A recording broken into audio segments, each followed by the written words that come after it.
Hello, this is a guy who likes fanfiction and is too lazy to read, so here is The Long Night at the End of the World in audio form. Check the description for the links to the author. Chapter 6, Cantata of Clemency. 9's eyes flew open. He stared up at the thin canvas roof of the little lean-to he and 2B had been spending the night in. Groggy, he sat up and licked his lips. His mouth was dry and felt like it had been stuffed full of cotton, his head spun and throbbed and pounded. "Hey, 2B, he croaked, looking over to her cot. "Is it morning yet?" She was gone. So was Pod 042. The thin sheets covering her bed weren't even the slightest bit disturbed, as though she'd never gone to bed at all but had simply left the outpost as soon as Nines had entered rest mode. Pod. He looked around for Pod 153 and found it hovering just over his left shoulder, as always. "Where'd 2B go?" "Unknown," the Pod replied. "Just like her to get up and get more work done while I'm asleep," Nines grumbled, slipping out of bed and stretching the sleepy aches out of his limbs. "Sheesh, what a workhorse. Can you contact her?" "Negative." "Why not?" A leaden lump settled in 9's stomach. "Unknown. Proposal, Unit 9 should search the surrounding area for Unit 2B. You don't have to tell me twice."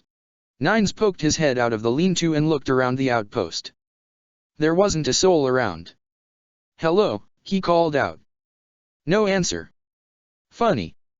There'd been a few soldiers here when he and 2B had arrived. Now, though, the outpost was empty. An eerie silence save for the wind rustling the leaves had taken hold over the entire forest area. Nines had good reason to feel creeped out. From the machine that had tried to kill him for having silver hair and a black cloak to the vampire Flamel, it seemed like all of the weirdest and most dangerous things lurked in this specific part of the world, as though the forest was cursed. What would he find out here next? His concern for 2B's well-being mounting by the second, Nines pressed onward into the dark forest, hoping to find her before some horrible fate befell her, or himself. 2B, he called out, wandering deeper and deeper into the dark and twisting corridors of the forest. The trees formed an arched hallway around him, their gnarled trunks and branches seeming to pulse and writhe in the slightly flickering light projected from his pod. He passed by a bent and thoroughly rusted lamppost sprouting from the ground amid the trees. 2B, are you in here? There was no answer save for the whistling of winds through the tiny gaps between trees and the rustling of shriveled, crinkled leaves. The wooden walls of the tunnel through the forest creaked and groaned like the foundations of an old house. If this forest was trying to answer him, Nines understood none of its language. "Black box signal detected," Pod 153 announced. "Unit 2B is 15 meters straight ahead. Proposal, Unit 9 should proceed deeper into the forest." 2B. 9's voice rang out through the woods, but nobody answered him. His pulse raced, his black box whining as it burned a hole in his chest. He threw himself deeper into the dark heart of the twisted, labyrinthine woods, stumbling over the knobbly and twisted roots that snaked along the mossy ground. He kept calling her name until he found her. When he finally spied her silvery white hair standing out in the darkness like a full moon, his voice died in his throat. With her back to him, 2B stood over the torn-apart remains of a machine nearly twice her size, her gloves stained completely black with its oily fluids. As Pod 153's light fell on both 2B and her fallen foe, Nines noticed that the machine's torso, which had been split and cracked open like that of a bloated week-old deer carcass, was covered in glittering scratch marks as though 2B had torn it apart with her bare hands. 2B, are you, okay? Nines asked, stammering slightly as he crept closer to her. 2B's shoulders shook. Nines felt an odd sound waft through the air. It was such an unfamiliar noise, unrecognizable at first, that he hadn't even realized it was coming from her. It was laughter.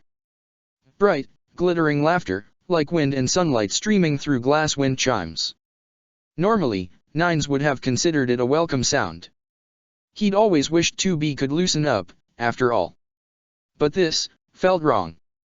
So wrong. 2B turned around to face him, and Nines felt his breath freeze in his throat. She sported a wide, wicked, mad grin that stretched from ear to ear, splitting her face. Her eyes, visible between the locks of white hair that fell over her forehead, were wide and wild, and her pupils had constricted to tiny points resting in the center of engorged, pale irises. Blood and oil in equal measures covered the entire lower half of her face, running from her mouth down her chin and neck and staining her front all the way down to the hem of her skirt. She cocked her head, her eyes boring into his, and licked some of the blood and oil off her lips. "Nines," she hissed, drawing out the nickname he'd spent weeks badgering her to no avail to use. Much to his dismay, Nines had to admit that hearing it didn't make him feel any better. "2B." Nines took a cautious step toward her, holding out his hands. Do you need maintenance or something?" I've never felt better." 2B wiped some of the blood from her chin and then ran her hand through her hair, leaving a vivid red streak against the white. "It's wonderful, it's so wonderful, it's so wonderful." What is? Nines found himself stammering as 2B stepped closer toward him. Was something wrong with his vocal processor? He seemed to be having trouble speaking. 2B let out a little laugh and reached out, laying her hand on his cheek. Nines felt what little breath was left in him leave his mouth. Her hand was frigid, so cold it nearly burned his skin, and he wanted to recoil, to pull himself away in shock and pain and revulsion, but... "It's so wonderful, Nines." 2B's hand crept around to the back of his head, her icy fingers crawling like spiders' legs over his ear and through his hair until they reached the knot of his visor above the nape of his neck. With one deft flourish of her fingers, she undid the knot and let the visor flutter to the ground. Why did we think he was our enemy? Why were we ever so afraid of him? Afraid of who? Nines gulped down a knot that had formed in his throat as his teeth chattered. His feet were rooted to the spot. It was just like back on the bunker, the scene that kept replaying in his mind's eye, the data that occupied every unused block of RAM in his systems whether he wanted it to or not. The master. A dot of color, bright crimson, appeared in 2B's pale bluish-gray irises. It diffused and swirled like a droplet of dye in a glass of water, spreading across her eyes and darkening until they were blood red. She licked her lips again and grinned even wider. Long and wickedly sharp incisors poked out over her lower lip, a hollow and dry chuckle bubbling up from deep within her chest. It was the most genuine smile Nines had ever seen, the way it dragged up the corners of her mouth, the way the skin around the corners of her wild, mad eyes crinkled. But the only reason she was smiling and laughing so much was because she was a vampire. "Pod," Nines choked out, "fire everything you ha." 2B softly pressed her index finger into the hollow of his throat, digging into the hard lump of his Adam's apple. Instantly, he became completely mute, unable to let out even a wordless squeak or gasp. "It's so wonderful," she repeated. Both of her corpse-cold hands now drifted across his face, caressing his skin, even as Nines felt the warmth drain from his cheeks as if she were sucking it out of him through her fingertips. He felt his chest grow warmer, uncomfortably warm, and the warmth spread down, deeper. "It's okay to be afraid, Nines." A new voice. This one came from behind. Until its owner walked in a slow half-circle around him. It was 21-0, her eyes just as red as 2B's, her pale skin just as smeared with blood and oil, her normally carefully maintained short blonde hair ragged and disheveled and streaked with red. "It's okay to be afraid," 21-0 repeated, drawing close to him and resting an icy hand on his stomach as she slipped back behind him. Nines felt what little remained of his body heat retreat and pool between his legs as though it were trying to flee her touch. The fear is the first thing to go. And it's so wonderful. It's so wonderful. 21-0's hand clasped the buckle on the strap that ran over his shoulder and across his chest to hold the satchel at his back in place. With a single deft finger, she undid the clasp and let the satchel fall from his back to the ground. 2B went to work on the rows of brass buttons holding the front of his frock coat in place, parting his coat and revealing his soft, vulnerable chest. Without wasting a second, 21-0 gently pulled the coat off of him, leaving him unclothed from the waist up. Nines didn't put up even a token resistance. He couldn't. All he could do was stand there, shivering from both the chilly wind buffeting his naked skin and the hands of his captors. Without his coat to insulate him from the cold, the two vampires' touches burned like fire. But he couldn't scream or cry out. Even that had been taken from him. "Good boy," 2B whispered, running a single fingertip under his chin, down his neck and chest, and in a slow circle around his navel. 9's legs gave out beneath him, his knees buckling as he felt a wave of warmth rush up through his chest and flood his body. The only thing that held him upright were his captors now. 2B buried her fangs into the right side of his neck, 21O buried her fangs in the left side of his neck. Nines gasped, his eyes widening as he threw back his head and craned his neck skyward, a low moan crawling up from his throat. The vampires lapped at the blood trickling down his neck with equal thirst, pressing themselves against him, wrapping themselves around him, their icy bodies and carrying him away into an unfeeling oblivion. Nines sputtered and panted, his breathing ragged and shallow, every inch of him trembling as the vampires took more and more from him. Not just his blood, not just his warmth, but all the fear, all the hatred, all the loathing, all the impotent rage born from rue and fear. They sucked him dry and left him with nothing but bliss, nothing but utter happiness. They were right. It was so wonderful. 9's eyes flew open. He stared up at the thin canvas roof of the little lean-to he and 2B had been spending the night in. Groggy, he sat up and licked his lips.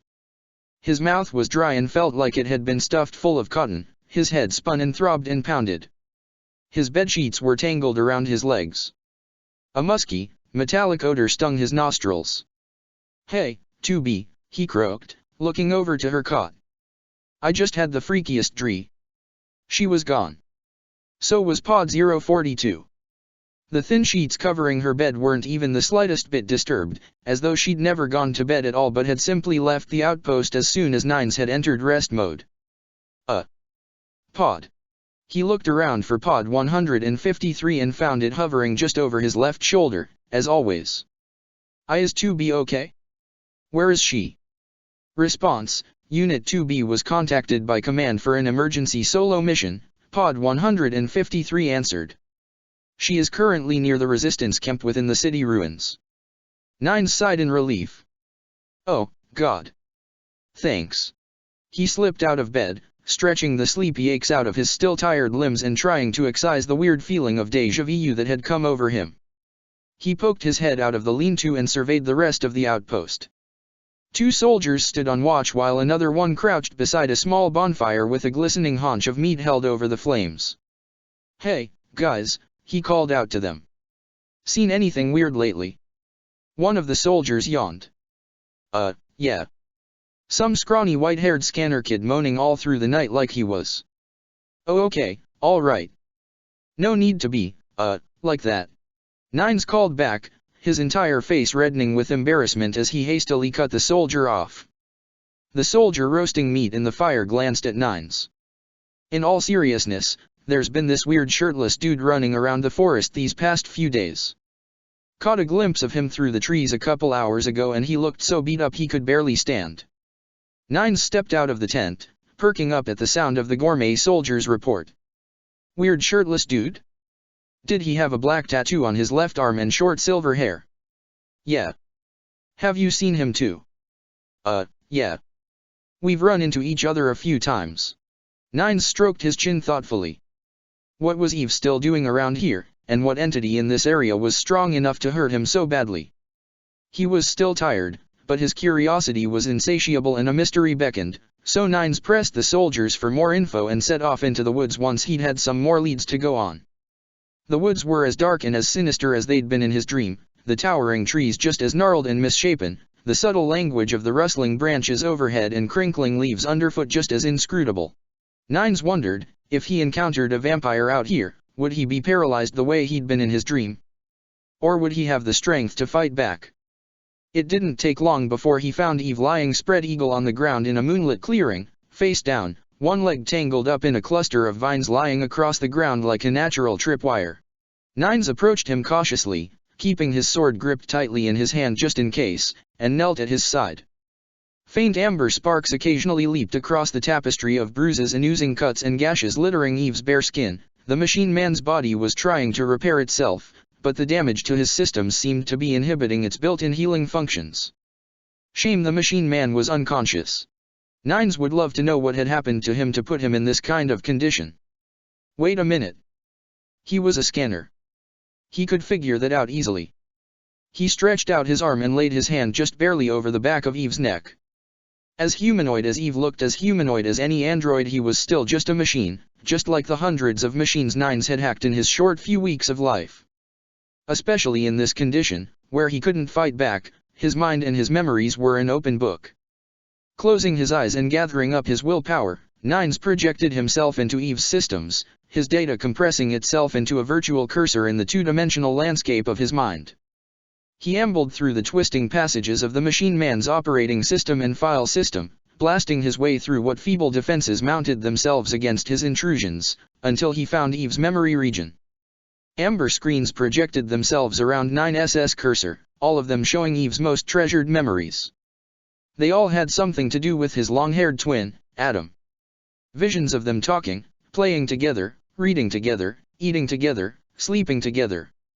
The wave of emotions accompanying these images struck Nines so hard it nearly jolted him out of hacking space entirely, all but bowling him over with their intensity. They were bittersweet.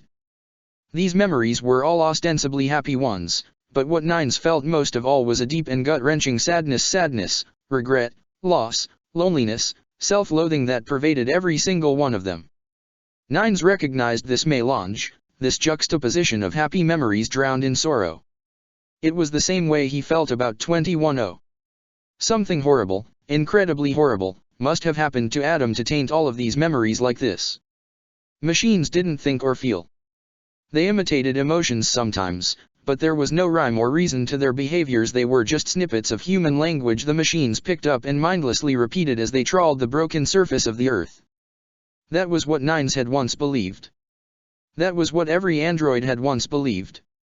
Of course, the existence of machines such as Pascal and his odd villagers had turned that common-sense belief on its head, and now these memories and emotions swirling through Eve's unconscious mind put the final nail in its coffin. Are machines really all that different from us? Nines wondered. The architecture of Eve's mind didn't even seem that dissimilar from that of a typical Yoarha model. He pushed the thought aside for now. There would be time for musing when he was finished here. Collecting himself, Nines took Eve's memories and sorted them in descending order by date, rather than by priority. He scrolled across snapshots backward through time until he came across what seemed to be the relevant memories regarding Eve's current state and dived in. In an instant, the monochrome plane of hacking space vanished and Nines was seeing the world through Eve's eyes. Eve huffed and panted, stumbling deeper into the commercial facility, a shopping mall, according to ancient human records that marked where the city ruins ended and the thick and verdant forest began.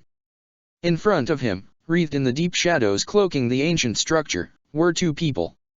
The first was Adam, his long silver hair rendering him instantly recognizable. The second was a man Nines didn't recognize, one with shoulder-length white hair who wore a long black coat with a furred collar.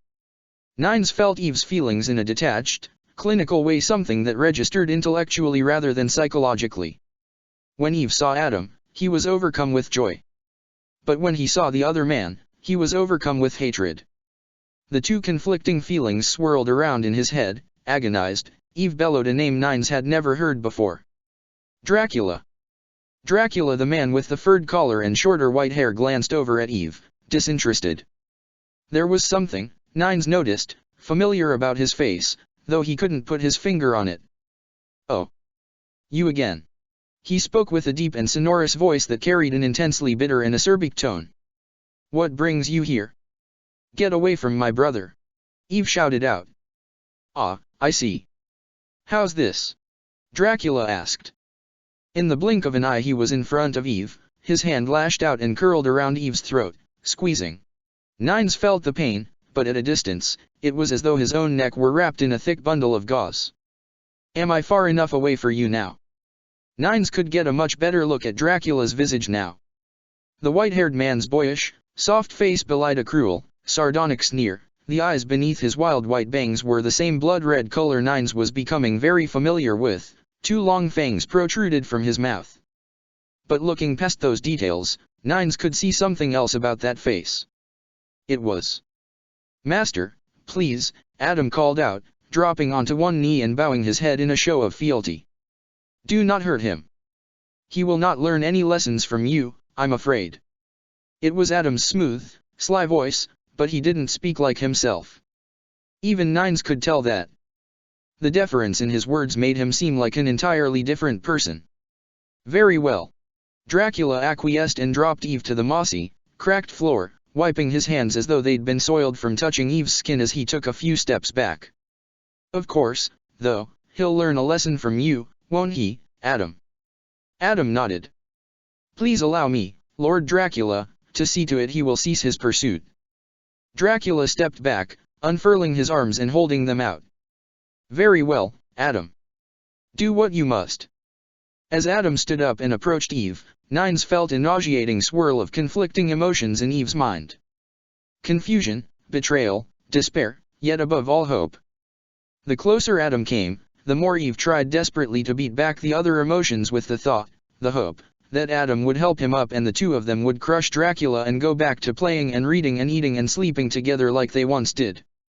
Nines did not share Eve's hope because he saw the foggy, supernatural glow in Adam's eyes and the telltale sign of fangs in his mouth and knew that Adam now obeyed his new master without the slightest question or hesitation, just like the other vampires. The hope Eve felt was snuffed out immediately as Adam drove his boot deep into his ribs with a savage kick. Eve curled up, doubling over, and clutched at his aching side, whimpering as Adam dug his heel into his collarbone and twisted. Why are you still following us? Adam asked, his voice sharp and harsh. Brother, I want. Eve reached out to try and grab Adam by the ankle. Adam kicked his hand away and stepped on it, grinding it into the shattered tiles of the ruined floor. I made my choice to separate myself from you, Adam sneered, looking down at Eve with a glower of contempt. The path of the Master is one you are not worthy to follow, Eve. Understand that I left you behind. Each word cut through Eve like a knife, hurting worse than any savage kick could, shattering what little flicker of hope still remained in his heart into smaller and smaller pieces until nothing was left. But brother, Eve tried to pull himself to his feet, only for Adam to drive his boot into the side of his head with a sickening crack. Eve's vision went gray and distorted from the force of the blow. A few droplets of blood splattered against Adam's billowing white shirt, staining it with sparse and tiny red blossoms. I was made to protect you. Eve tried to stand again and was beaten down again. Remember? In the desert, where I was born and you were. I no longer need your protection, said Adam. I no longer need anything you have to offer.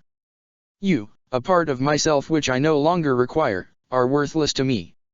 So I'd rather you don't tag along. No. Eve cried out, scrabbling onto all fours. You're my. Adam hooked his leg underneath Eve and launched him into the air, the dilapidated architecture of the crumbling mall spinning around him. A swift kick hurled him through the air and into the rusted remains of a moving staircase which crumpled and fell to pieces under the weight of the impact. Eve hit the ground and was half buried under debris from the staircase, struggling to throw off the weight. This, Adam said, is the last time my master will allow me to spare you. Go away, Eve. Learn to live alone. Learn to bear the solitude. If you continue to pursue us, you will die. Then I want to die. Eve cried out, pulling himself free of the rubble and lunging at Adam. With an exasperated scowl twisting his handsome face, Adam flung out his arm in Eve's direction. Eve halted in midair, flailing his arms and legs comically in an attempt to regain some forward momentum that was as futile as it was desperate.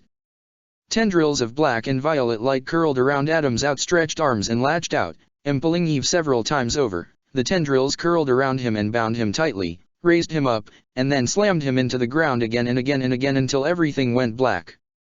Nines pulled himself out of hacking space and returned to his body. He'd seen enough. Poor guy, he muttered, withdrawing his hand from Eve's head. Looks like he'd lost someone he cared about to the vampires, too. Sympathy for a machine. And not just a machine, but an extremely advanced machine that seemed to embody a large portion of the Machine Force's tactical network. Nines could hardly believe himself. He could probably kill Eve like this and strike a mortal blow against the machines, but instead, here he was feeling sorry for him.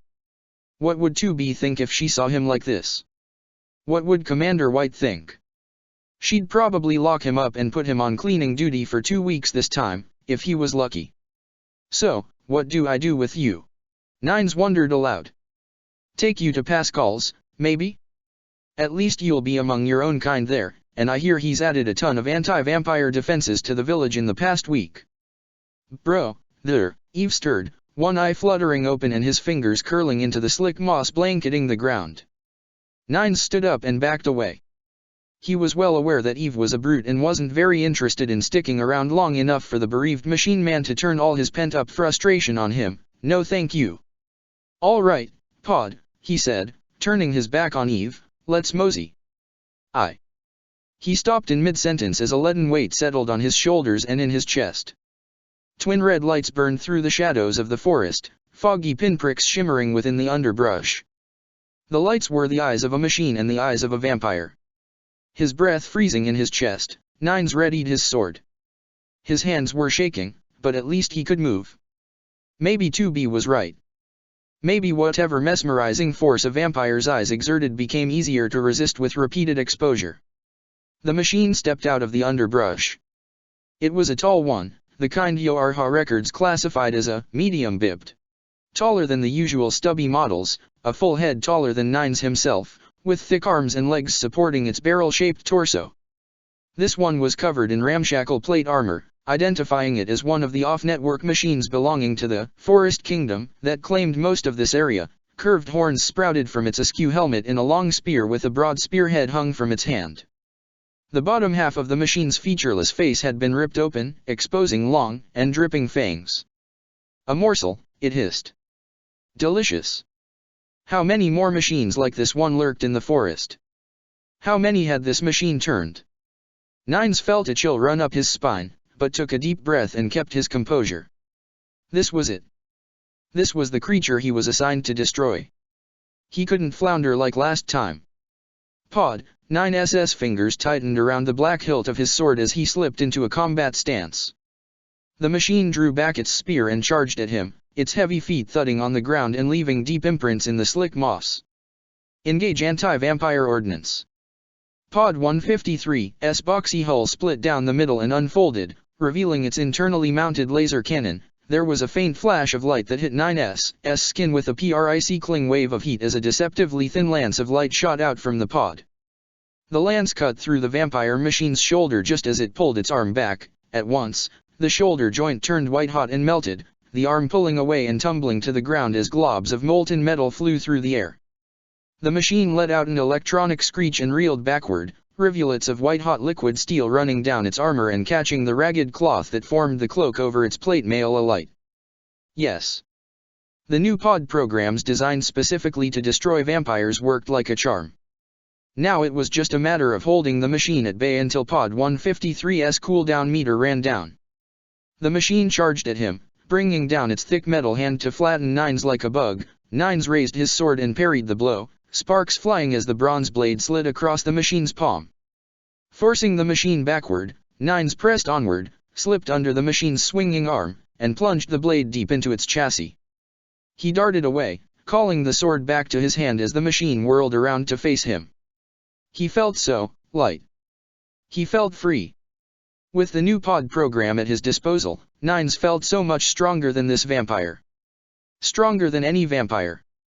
They were enemies that could be killed just like any other, as long as you knew how. There wasn't anything scary about them. They were just another target. Damn you, little scurrying rodent, the machine grabbed its discarded spear, its exposed innards jostling with every step, and threw it at Nines. It just barely grazed him, slicing through the side of his coat and leaving a short, shallow cut on his skin just below his ribs. Stay still, the machine growled, lunging for him again. Nines dodged, but the machine's hand got a fistful of his collar and pulled him off his feet, throwing him to the ground and pinning him down. I hate food that fights back. Not too fond of you myself, Nines spat. As the machine bared its fangs, he watched the cooldown meter on his HUD as it filled up, alerting him that Pod 153 was ready for another ultraviolet beam. Pod, he shouted out. Anti-vampire ordnance widen beam aperture to 30 degrees. Pod 153 unfolded again. This time, the beam took the form of a faint cone of light that bathed the front of the machine. Immediately, its entire front surface glowed white and sloughed off, globs of molten metal pooling around its feet and catching the moss and grass blanketing the ground on fire. Screaming, the machine backed away, writhing in pain as its innards were exposed. One more shot ought to do it. Nines crowed, exhilarated, as he scrambled to his feet. He pumped his fist. "How's that for a meal?" Then something careened into him, knocking him off his feet and throwing him across the clearing. He skidded to a halt, digging a furrow through the mossy soil until his shoulder slammed into a thick, rock-hard oaken root half buried in the ground, sending a jolt through his arm. The unexpected assailant was a small machine life form, nothing but a limbless torso and head mounted on a ring-shaped propulsion device. Its eyes had the burning eldritch light of a vampire's gaze as well. Its face was torn apart to expose its fangs. Nines tried to pull himself up as the vampire flyer turned itself upside down and swooped down at him with a vicious hiss.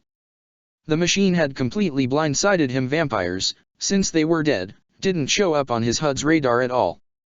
They were impossible to track except visually. He rolled out of the way of the vampire flyer's attack, his shoulder throbbing as it pressed against the ground. The joint might have been damaged, which was just his luck. The flyer swooped down again. Pod 153 activated a bubble shield around Nines that the machine bounced harmlessly off of. It saved 9SS skin, but reset the pod program cooldown timer, meaning now he had to hold out even longer before he could use the ultraviolet beam again. Nines pulled himself up only for the damaged Bip to grab him roughly by the shoulder, its fingers squeezing and digging into the weakened joint. Pod 153 fired its machine guns into the machine's face, its bullets tearing into the exposed machinery to no avail, the light and sound right by 9SS head nearly blinding and deafening him. His ears ringing, he tried to pull himself free, ramming his blade into the machine's exposed neck and twisting, weakening the joint until its head came loose and fell to the ground. The headless machine stumbled backward, groping blindly as Nines pulled himself free, clutching at his throbbing shoulder and popping the joint back into place. The head rolled across the ground, its eyes flaring, as it made a beeline for 9SS ankles. Flipping his sword upside down, Nines plunged it right through the orb-shaped head and into a sturdy tree root, pinning it in place. There were more lights in the forest. More piercing vampire eyes. Half a dozen lights, 3 more vampires emerging into the clearing. Nines barely had time to register them before the vampire flyer flew at him again. He grabbed it by the edges of its propulsion device and struggled to hold it at arm's length, his elbows threatening to buckle under the strain as the vampire gnashed its teeth and flecked his face with oil. The headless machine jabbed its thick metal fingers into 9SS' side, breaking his grip on the flyer, which hit him in the face and knocked him to the ground, blood streaming from his nose. The other 3 vampires were closing in on him, still in a daze from the impact. Nines tried to focus on the cooldown timer as it inched closer to 0. "I don't think he has enough blood for all of us," one of the vampires hissed as it peered down at Nines. "What will we do?" A pair of thick metal hands wrapped around its head, twisted, yanked it free of its chassis, then ripped it in two.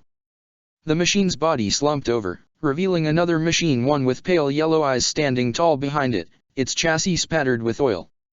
Its next target was the flyer. With a bellowing electronic roar, it snatched it out of the air as it swooped down, crushed its propulsion device, and bludgeoned one of the other 2 vampires with it. With the flyer disabled and battered to the extent that it barely resembled a machine anymore, the heroic machine tossed it aside and laid into the vampire with its bare fists, each punch leaving deeper and deeper dents in the machine's hull.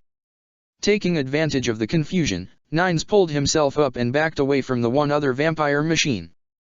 Pod, anti-vampire ordnance. 20-degree aperture.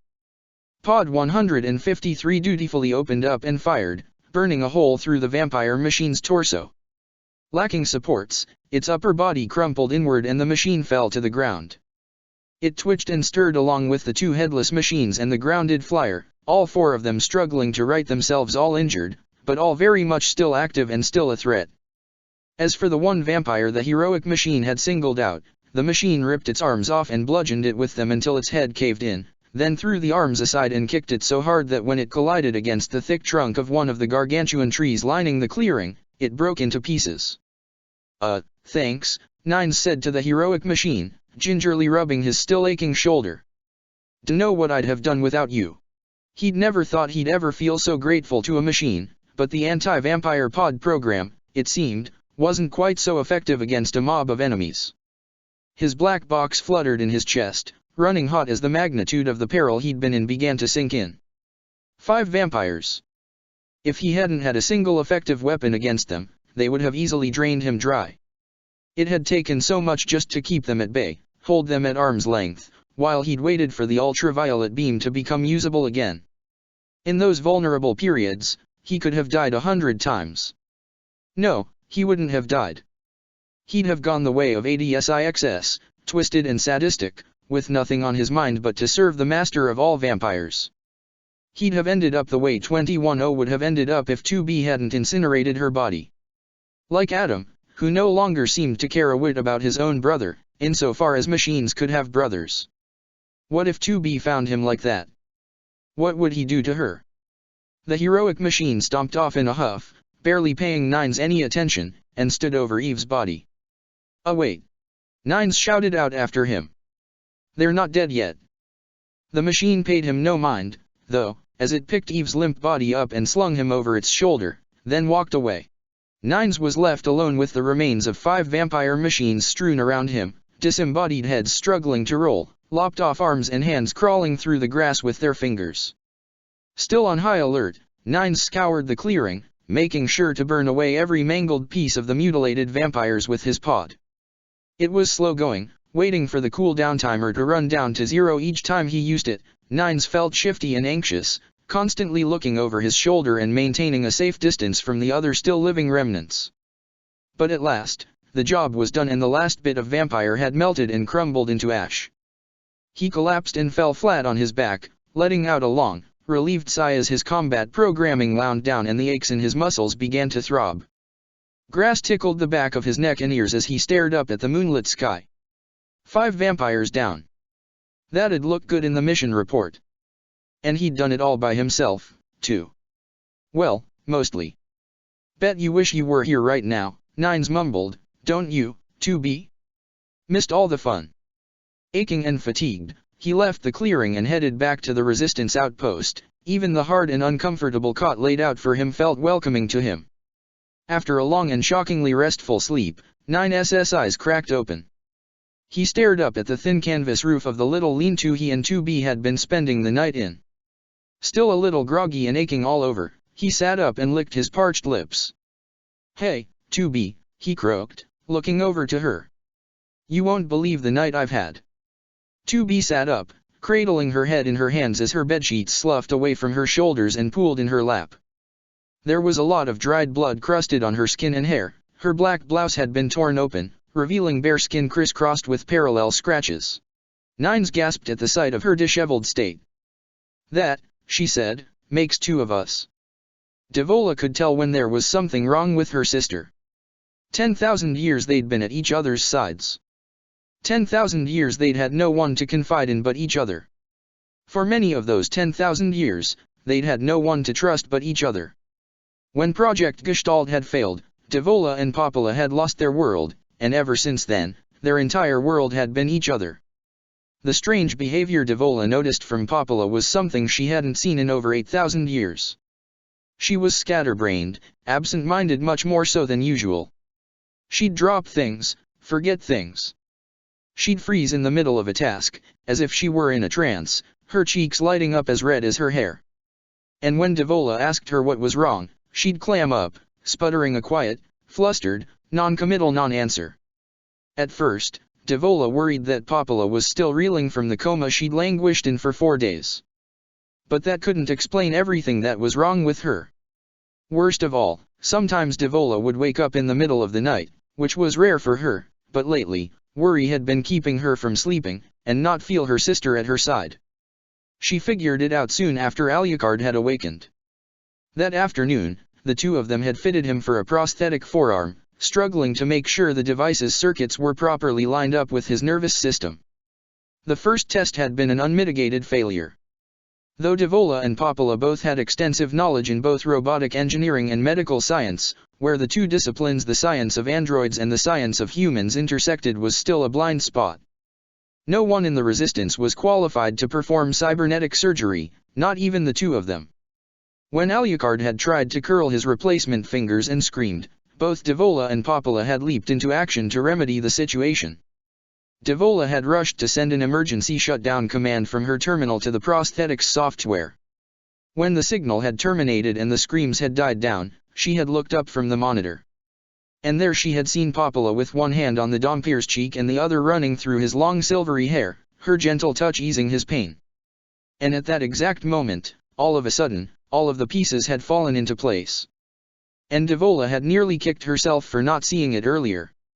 For not making such obvious connections when she'd seen him give Popola his coat or offer her some other chivalrous token.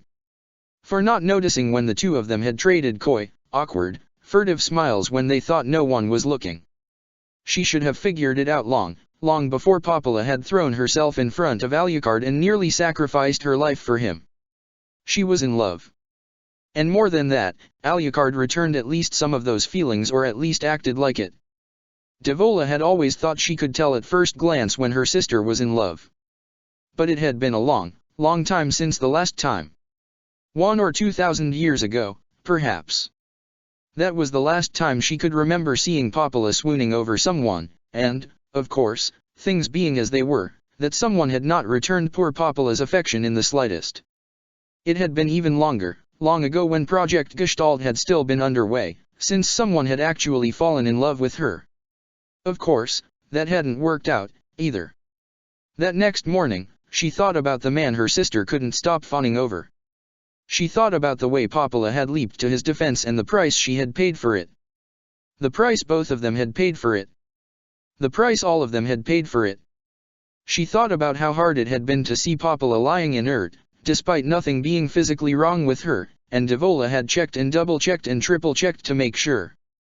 And how much harder it had been to not see her, to tear herself away from that bed to attend to both her daily duties and her sister's, to be forced to spend even a minute away from her side. Working herself to the bone never felt so intolerable than it did when she'd had to do it alone.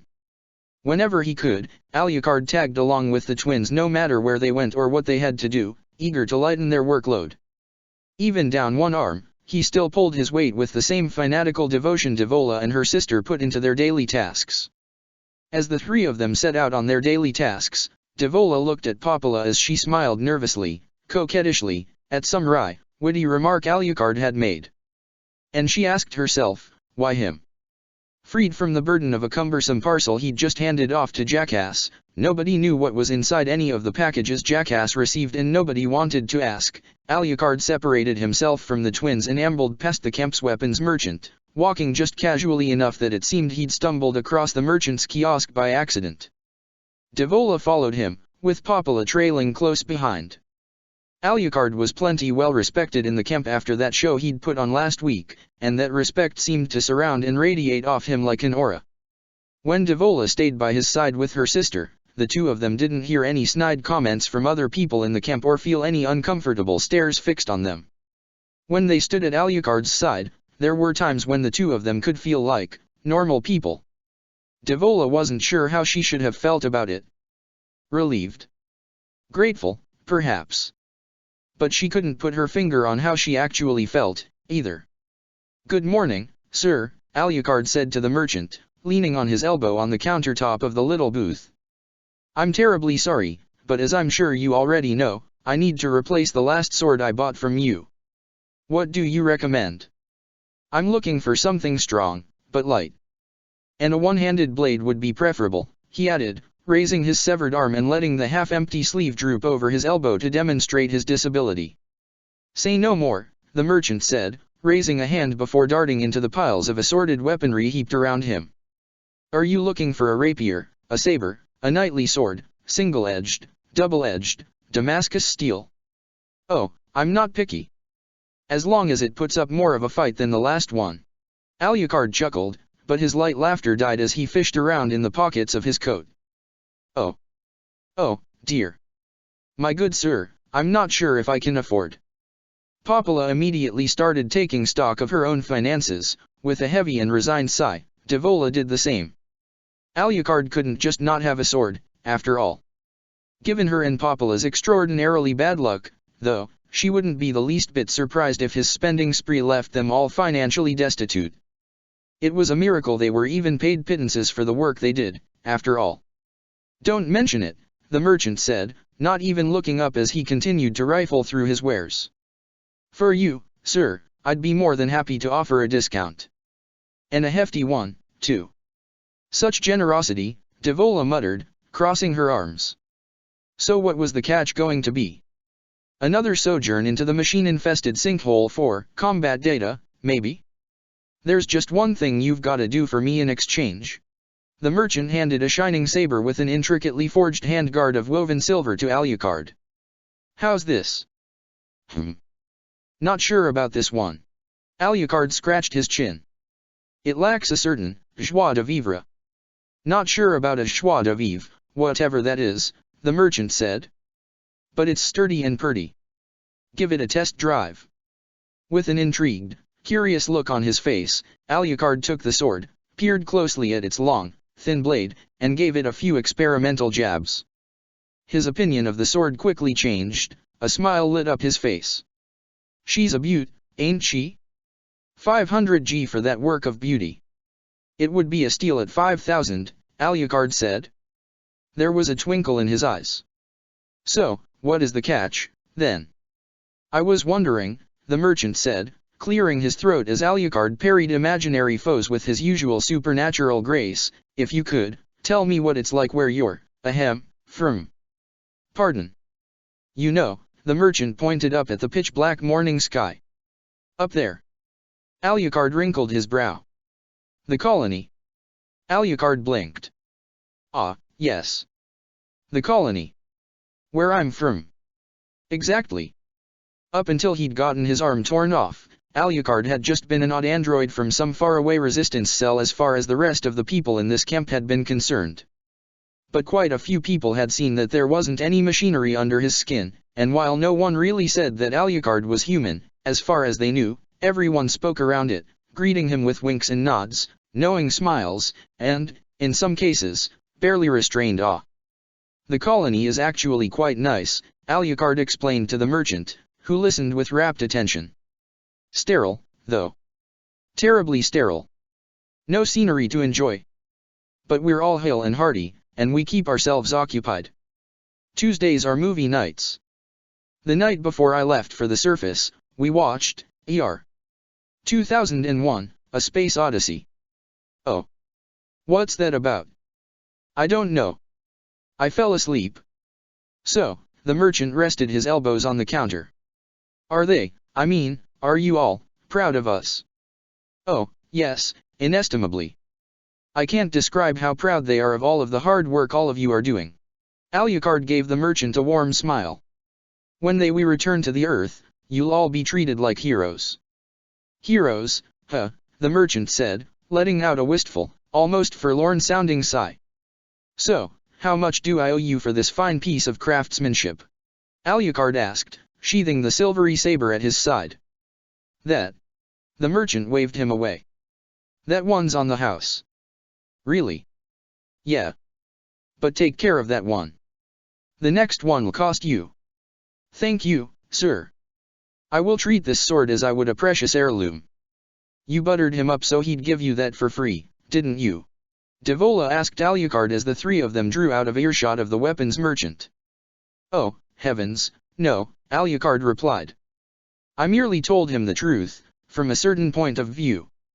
Whose point of view? Popola asked. Alucard grinned. His, of course. Something about that warm smile Alucard had given the merchant, as well as his response just now, worried Devola. It was a fake smile, of course it was a fake smile, but it looked real. As real as the smiles he shared with everyone else. As real as the smiles he shared with Popola. Devola knew what a practiced liar looked like. After all, she and her sister hadn't exactly been able to tell the replicants they'd supervised back in the day that they were androids, although those were more lies of omission than anything else. Nevertheless, it worried her that her sister was falling for that kind of person. She and her sister needed to talk. Let's get back on track, you two, Devola said, mentally consulting today's list of tasks. The pipeline running through the desert needs some sludge cleared from its filter. Sounds high priority to me. Delightful, Alucard muttered. Yeah, you might wanna put on some clothes you don't mind ruining. While we're there, we could pick up some desert roses, Popola pointed out, perking up. You know how hard those things are to find, Devola sighed, not relishing the prospects of rifling through the desert in the pitch darkness of the afternoon for any longer than necessary. Come on. It'll help you relax.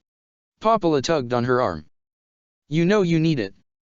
Are desert roses your favorite flower? Alucard asked. I'm sure we could pick up a few. It won't be any trouble. Devola let out an embarrassed groan. Well, sort of, Popola explained, much to Devola's mounting displeasure. You see, I distill the roses in a liqueur. Dev loves it. You know, she gets really huggy when she's... I mean, love is kind of a strong word, Devola protested, growing more flustered by the second, and besides, we've got too much to do to mess around with booze. Loosen up a bit. After this week, you've earned it. Popola replied. It's no skin off our noses, right, Alucard? Look, forget about it. How about we go to the... Alucard, unfortunately, had perked up at the word liqueur and was now instantly enamored with the idea. Excellent idea. I haven't had a good drink in 10,000 years. Forest and collect, tree sap, instead, Devola sighed and hung her head. Fine. Let's head out to the desert. Alucard patted her on the back. Your sister is right. You've earned a fine reward for everything the two of us have put you through. Especially me, he added, flashing a self-effacing grin. Devola crossed her arms. All right. Desert it is. Alucard strode off to the tent to change his clothes. I won't be long. Popola took off her shawl and stuffed it into her knapsack. Ready to get messy, Dev? She asked, clearly mustering as much forced enthusiasm for the job ahead as she could. Actually, sis, before we head out. Can I talk to you? In private? Sure, Popola said, furrowing her brow slightly with concern. How private? Very. All right. Popola followed her sister to one of the crumbling buildings lying on the outskirts of the camp. What's wrong? You've been acting weird since yesterday. I mean, she laughed nervously. You've never met a pint of my desert rose liqueur you haven't liked. Devola stepped over the threshold, led Popola inside, and closed the door behind her, pulling an electric lamp from her knapsack to light the room and setting it on the floor. I didn't embarrass you back there, did I? Popola asked. I guess I kinda did. Sorry. I'm not sure what came over me, I didn't mean to overshare. You're falling for him, aren't you?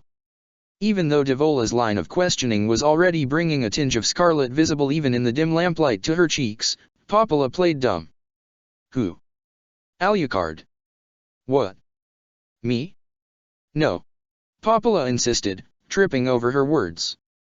I mean, can any of us really fall for a human? Look, how you feel is up to you. Devola laid a hand on her shoulder. But I'm concerned. Popola looked away. Honestly, I don't know what you're talking about. Cut the shit, Popola. I've seen you too. You can't keep your hands off him. Popola recoiled from those harsh words, her mouth agape, her eyes flitting back and forth. There's nothing wrong with that, is there? I mean, Devola stammered, trying to express the right words to express her concern. Do you have something against him? It's nothing like that. Devola glanced down at the floor. Okay, it's kinda like that. He said he'd be there for us if things went bad, and, she sighed. He wasn't. That wasn't something he had control over. And we had no clue where he was. I know. I know it's not rational. I'm trying not to hold it against him, Devola said with a resigned sigh. But there's that, she added, and on top of that, well, it's like... Popola. Sis. Think about it. We were built and programmed to serve humans. You can love him all you want, but... I'm afraid it'll be an unequal partnership. You'd be at his beck and call. I don't feel good about that. I mean, Popola fidgeted nervously, twisting a lock of her hair around her fingers. Alucard isn't the kind of person who'd take advantage of that. You don't know that. You don't know him. Devola held out her arms. Neither of us do. No one does. All we really know about him is from the personnel files we read 10,000 years ago. Sure, he's a good guy, he's nice, he's a gentleman, but he always shows up, does his thing, and leaves as suddenly as he came. He doesn't stick around when he's done with his job. He's not a, people person. And not just that. You saw back there, he knows how to use people. I know, but, Popola anxiously scratched at the side of her neck, her teeth tugging at her bottom lip. I think we really do understand each other. The three of us, we're all.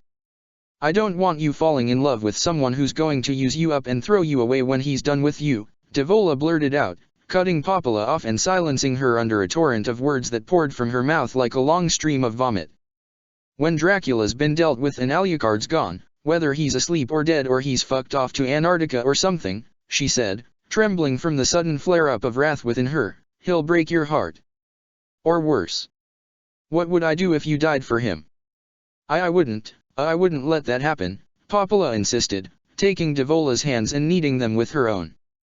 Devola ripped her hands away. You came awfully close. Her words echoed through the empty room, bouncing off the walls and returning to her. Popola opened her mouth to issue a response, but no sound came out. It was as though her outburst had cast a spell of silence on the room and everyone in it.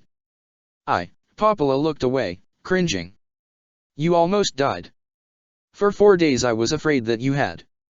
I didn't want to leave you, I didn't want to lose you, and every second I had to spend away from you, it felt like my heart was splitting in two. You stupid, careless.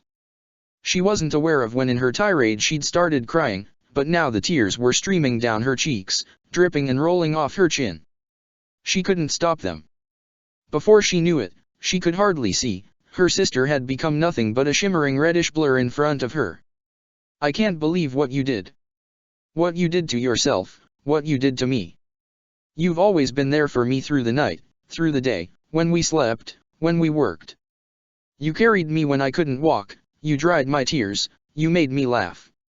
They made us twins because our burdens were too great for one person to shoulder all on their own, and you were just going to leave me? To face all that alone. Dev. And I'm supposed to look after you, too, so if I lost you, she fell to her knees. You're everything to me, Popola, she sobbed, you're everything in the world that matters, you're my world, and I don't want anyone to steal you away from me, I don't want anyone to keep you from lying next to me at night, especially if they're dangerous, especially if they get you killed and I have to be alone forever. Dev. Popola knelt beside her. Devola felt one of her hands fall on her back and the other gently curl around her neck as her soft, kind voice cut through the sound of her own barely coherent blubbering and rang in her ears. Oh, Dev. I'm so sorry, Devola. Stifling the last of her tears, Devola laid her head on her sister's shoulder, her ear picking up the soft and resonant hum that served as her pulse. Sis, she croaked, clasping Popola's hand and threading their fingers together, I'm sorry, I didn't mean to yell at you. There. Popola held her tighter and gently rocked her in her arms, nestling her cheek in the crook of her neck. It's my fault. I didn't realize you worried so much about me. With a kind, gentle touch, she ran her fingers down Devola's back in an infinitely practiced gesture, one she'd done countless times over the past 10,000 years. I worry about you, too. I know that if I lost you, I'd go ballistic. Like the time that man broke your leg, or the time our clothes got stolen, but worse.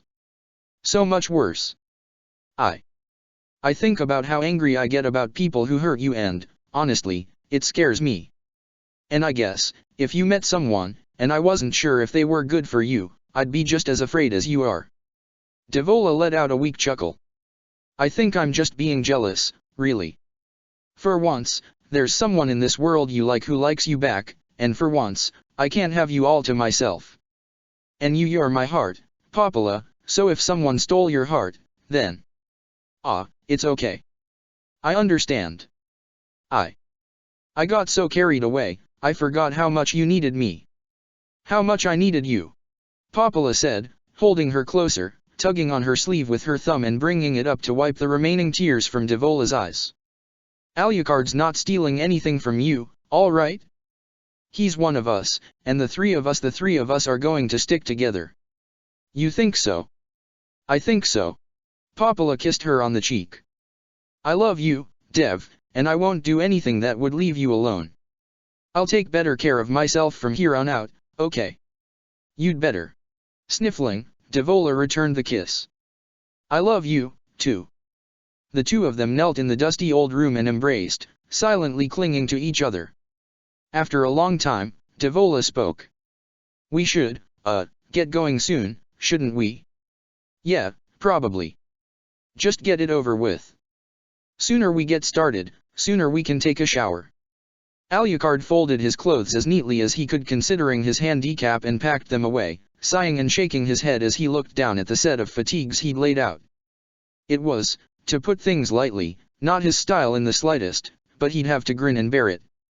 Cleaning sludge out of an oil pipeline was hardly the kind of work he wanted to busy himself with, but it was the least he could do to help the twins.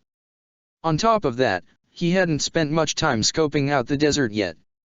Who knew if Dracula had set up his lair somewhere within those shifting sands? Lacing his boots ended up being harder to do with one hand than he'd expected, so Alucard left them untied for the time being. Missing a hand was a greater inconvenience than he'd expected at first. But until Devola and Popola developed a prosthetic that didn't set his brain on fire, he would have no choice but to deal with it. Not quite feeling up to the work he'd taken on, Alucard left the tent with a nebulous sense of unease about the rest of the day. He scanned the camp for Devola and Popola, but could see neither hide nor hair of either of them. He frowned. Maybe they'd left without him. Had he offended one or both of them? Devola hadn't seemed to be in a good mood this morning. Alucard. Alucard turned his head to find Anemone, haggard and unkempt and hastily struggling to tidy up her outfit in mid-walk, heading toward him. About last night, she said, sounding more than a little tense. Atu and I are in a lot of trouble and your shoes are untied. I know. Okay. Anyway, considering you're the one who sent 2B away last night, you're as much a part of this as Atu and I. We need you to speak with the commander. When? Around now. Alucard cast another glance around the camp for any sign of Devola and Popola, found none, and decided that the two of them must have gone off without him. He had nothing better to do than help Anemone and Atu, and besides, he had inserted himself into the drama unfolding between them and the Resistance's chain of command, so he owed them this much at least. It would be easy, he assured himself. That android from last night 2B, as Anemone had called her, had fallen in line shockingly quickly once Alucard had introduced himself as a human. Surely her commanding officer would fall in line as well, although they might need a little more cajoling. He followed Anemone past her tent and into the camp's fenced-off storage facilities, into a tucked-away office set up in one of the towering buildings enclosing the area. One wall of the room was filled by a floor-to-ceiling monitor currently tuned to a blank channel. The screen was black with an ornate logo and the phrase, Yo-Ar-Ha, for the glory of mankind, emblazoned across it. Atu was already there, her arms crossed over her chest and a persistent scowl on her face as she sat on the scratched, stained, and scuffed wooden table in the center of the room. She still had Alucard's cloak draped over her shoulders. Seeing it in its sorry state nearly brought him to tears. Perhaps he'd find a tailor someday, and manage to convince Atu to part with it long enough to sew it back together. She seemed to have grown quite attached to it. Jackass, the camp's science officer, was also present, standing proudly beside a gurney with a roughly human-sized figure hidden by a white sheet, not the one Alucard had delivered to her earlier that morning, atop it in a tray stacked with tools. She'd subbed out her usual filthy gray cloak for a slightly less filthy red cloak. Has the commander tried to contact us yet? Anemone asked as she led Alucard into the room and took a seat. Not yet, Atu growled, tapping her skinless black fingers restlessly on the table. Alucard tried once more to detect the spirit haunting her, however, as soon as the faint fog hovering at her side began to take shape under his scrutiny, it vanished. The spirit, it seemed, was exceptionally shy. Don't worry, Anemone, Jackass said, holding up her hands. White and I go yai back. I'm sure I can smooth this all out. Anemone smiled mirthlessly. Thank you, Jackass. But by dint of his, species, I think Alucard is the best person to vouch for us. Maybe you should have dressed for the occasion, Atu muttered, eyeing Alucard's clothes. Maybe you should have dressed, he shot back. Jackass chortled. Atu, If you wanna look your best, she grabbed a fistful of the sheet draped over the humanoid lump occupying the gurney and pulled it aside, revealing the naked, pristine body of a young white-haired woman.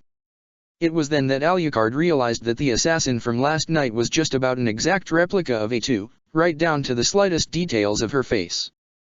A2 barely even looked at the body of her doppelganger Jackass had prepared for her. Fuck off. It'll only take a minute, Jackass said. What are the odds White's gonna call us within the next minute? Jackass, put that thing away, Anemone admonished. Can you imagine the trouble you'll be in if the commander sees that? I think she'll be impressed. Impressed.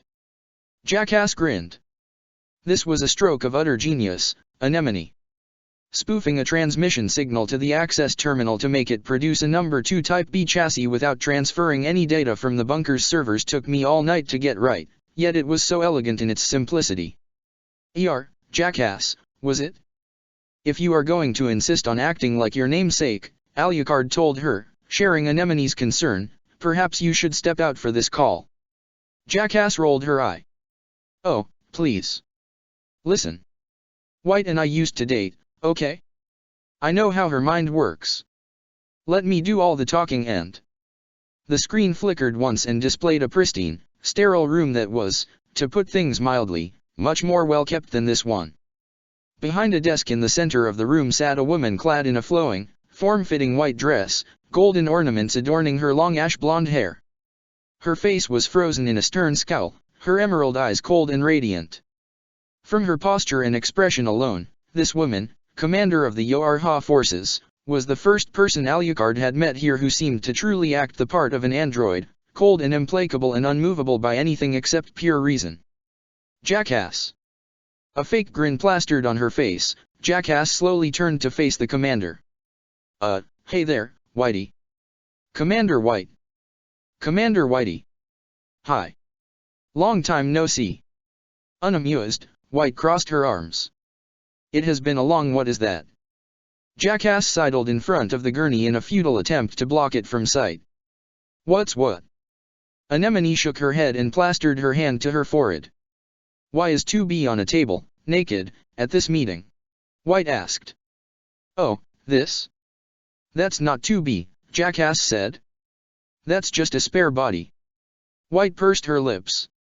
For A2, I take it, she said, her voice dripping with contempt. Just listen to how I got my hands on this body.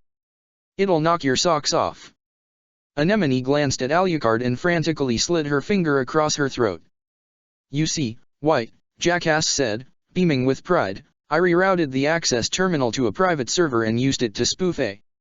Alucard dragged her by the scruff of her neck to the door, tried to open the door, then remembered that he couldn't open it and hold on to Jackass at the same time. All the while, she struggled to pull herself away and explain herself to an increasingly exasperated-looking White. You, whatever your name is, White called out to Alucard, let her go. Not wanting to make the situation worse, Alucard obliged and let Jackass tear herself free. And that was the easy part, Jackass said, babbling excitedly. Next, Jackass. Yeah. White closed her eyes, took a deep breath, exhaled through her nose, and stood up. Either the screen magnified the image of her office and its occupants or she was 2.5 meters tall. Jackass. You're impressed, aren't you? Jackass crossed her arms. I know. I am, too. You, White pinched the bridge of her nose. You astound me, Jackass. I never would have taken command of Yoarha, she sighed, if I'd known that this was how you would behave without me. You are hapless to a degree I could not bear imagining, and your bad judgment is almost mythological in its scope. Legends could be passed down for thousands of years and songs could be sung about how you always managed to choose the worst option possible out of any 2 choices presented to you.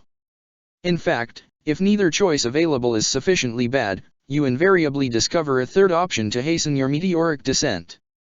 You are, beyond the shadow of a doubt, the absolute dumbest smart person I have ever had the utter misfortune of knowing.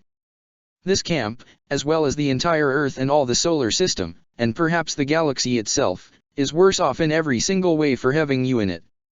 Jackass looked over her shoulder at Anemone, whose mouth was agape with shock and horror, and Alucard. Slyly, she held her hand up to her mouth. That's just how she does pillow talk, she whispered to the two of them. You are dismissed, jackass, White said. I'll deal with you later. Forlorn, Jackass covered the body with its sheet and wheeled it out of the office.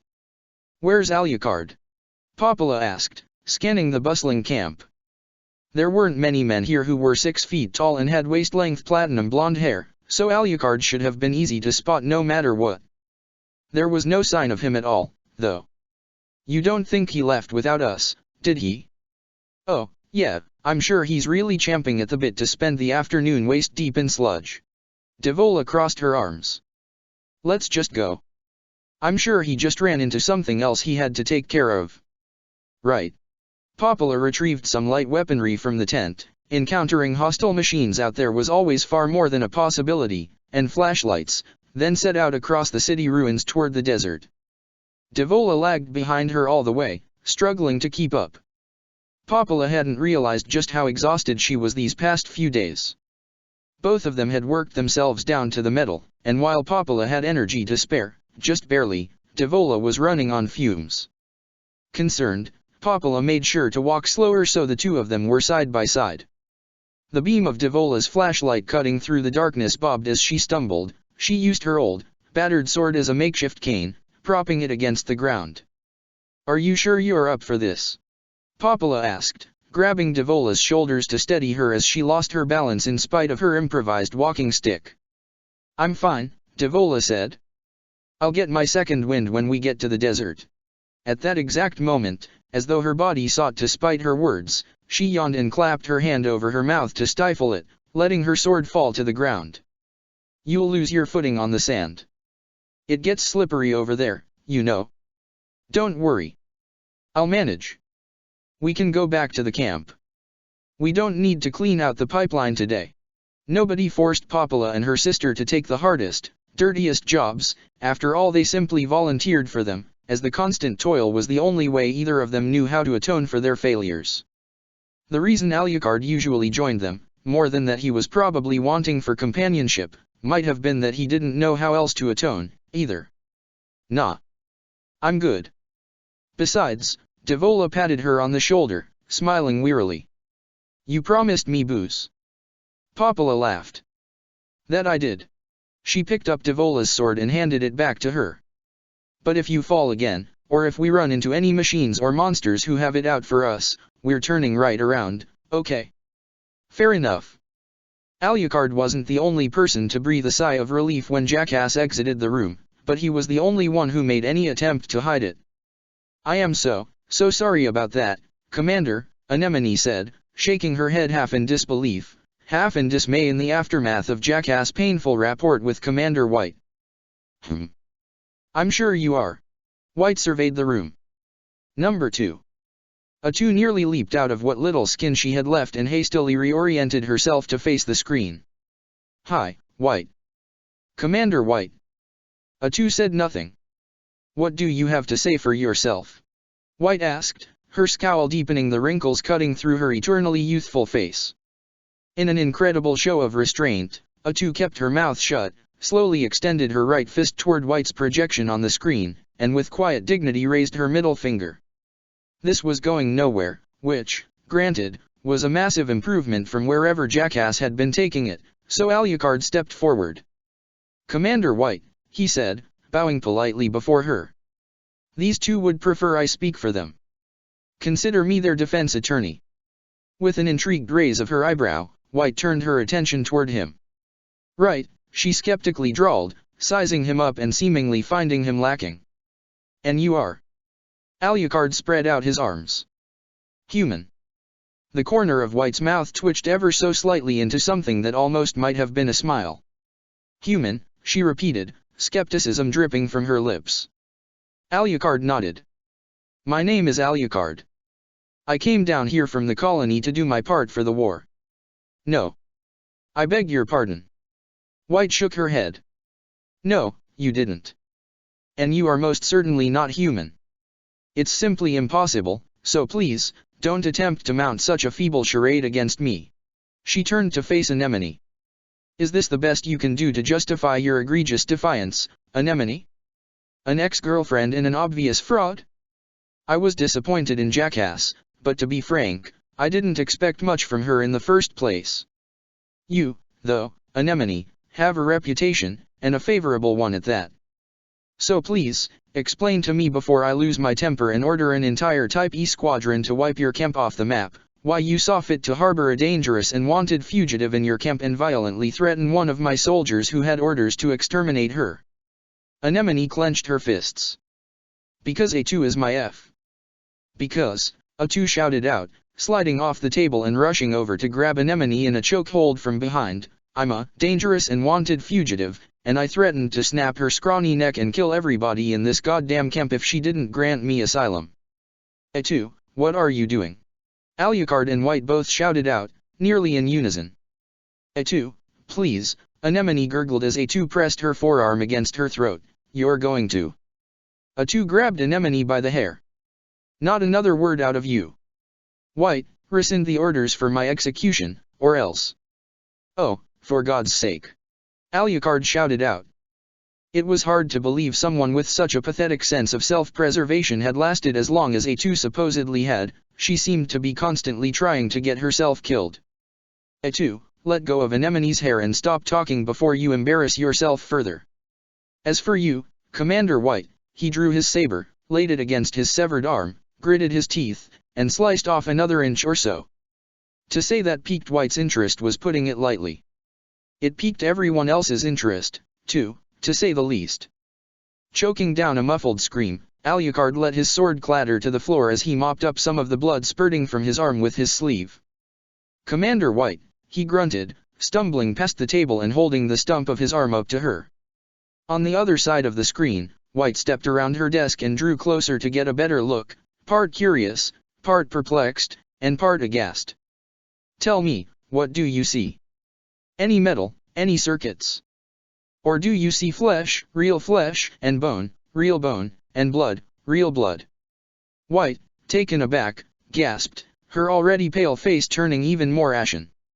She looked as though she'd seen a ghost. I hope this demonstration, Alucard said, has proved sufficient. White glanced away, cleared her throat, and regained her composure. Though the screen made her look like a giantess towering over Alucard and company, she suddenly seemed much smaller. You've made your point, sir. Good.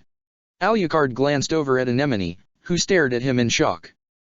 Let's try to get things back on track now, shall we? Anemone. Why, in your professional opinion, is A2 unworthy of execution? Anemone cleared her throat and put up her hood. Well, she said, her voice a little raspy from A2's chokehold, for starters, she's saved my life at least twice in the past week, if you'd like evidence that she's a good person. White crossed her arms. And she is a good person. She always has been. From the beginning, she's always been a kind, caring, tender person who has always wanted to do right by her friends, no matter what, Anemone said, and even though she's a little rougher around the edges and she's missing most of her original skin, she's still the same person she was before. The same good person. And she deserves to live. Whatever she's done to warrant her execution, she's more than made up for it. Well put, Alucard said. A2, do you have anything to say in your defense? Meekly, A2 bowed her head, curling a strand of her long white hair around her black fingers, seemingly humbled by Anemone's heartfelt defense. What she said? I guess. Her voice grew quieter with every word. So, Commander White, now explain to us why you ordered that A2 be executed, Alucard said, looking White straight in the eyes. White folded her hands behind her back, staring ahead coldly, her face returning to an impassive mask of judgment.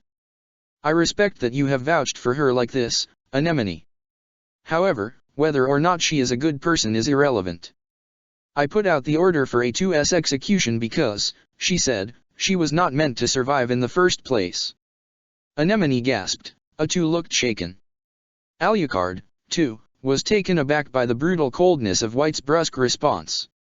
White, Alucard said, would you care to, elaborate on that? Not meant to survive. A2 snarled, clenching her fists. She gritted her teeth and scowled at White, were she still a wolf, her hackles would be rising and fangs would be bared. Then all of us. Number 21, number 16, number 4. Number 4, she was trembling with rage. We all struggled to survive, we all mourned the dead and feared for our lives as we were picked off one by one, but, we were supposed to die all along. Yes, White responded. The prototype Type A squadron was not meant to succeed in its mission, that it did was a happy accident.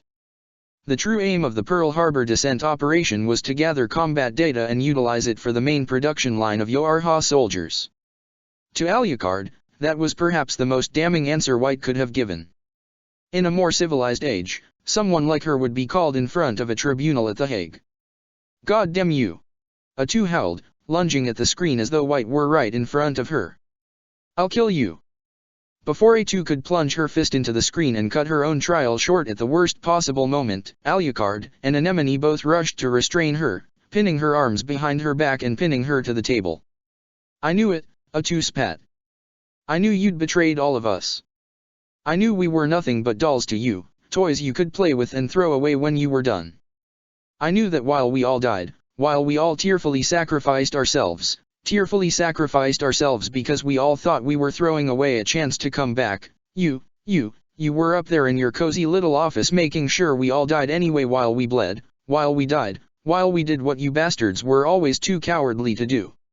White opened her mouth to explain herself, but A2 just kept shouting and drowned out her voice. Number 4 killed herself so I could live. And you're saying that sacrifice was meant to be pointless? A2 screamed. You're a monster, White. The worst of the worst. You're a demon and a devil and a witch. You're worse than any machine you, Yoarha, and the whole goddamn council of humanity. At least machines don't kill their own kind. Are you finished? White asked. I'm only getting started, A2 said with a savage and feral snarl. I won't be finished until you're... Anemone clamped her hand over her mouth, stifling A2's next proclamation. It was easy to tell what she was going to say next, after all. A2, as your defense consul, I implore you to choose your words carefully, Alucard said as A2 gnawed on Anemone's fingers. White, were you about to say something? Yes. White took a deep breath. I was about to justify my decision to have A2 executed in light of her unexpected survival. The logic behind my decision was perfectly sound. A2 hurled a muffled epithet at White. The existence of her squadron was highly classified, White explained. Allowing A2 to roam wherever she pleases on the surface, therefore, constitutes a dangerous security breach. In addition, if she were to be captured and compromised by the enemy, the consequences could be beyond our wildest imaginings. This is true of all Yoarha units. A captured unit is expected to destroy itself should it fall into enemy hands, and if it does not, a Type E disposal team is dispatched to eliminate it before the enemy can reverse engineer our technology and distribute it among its forces.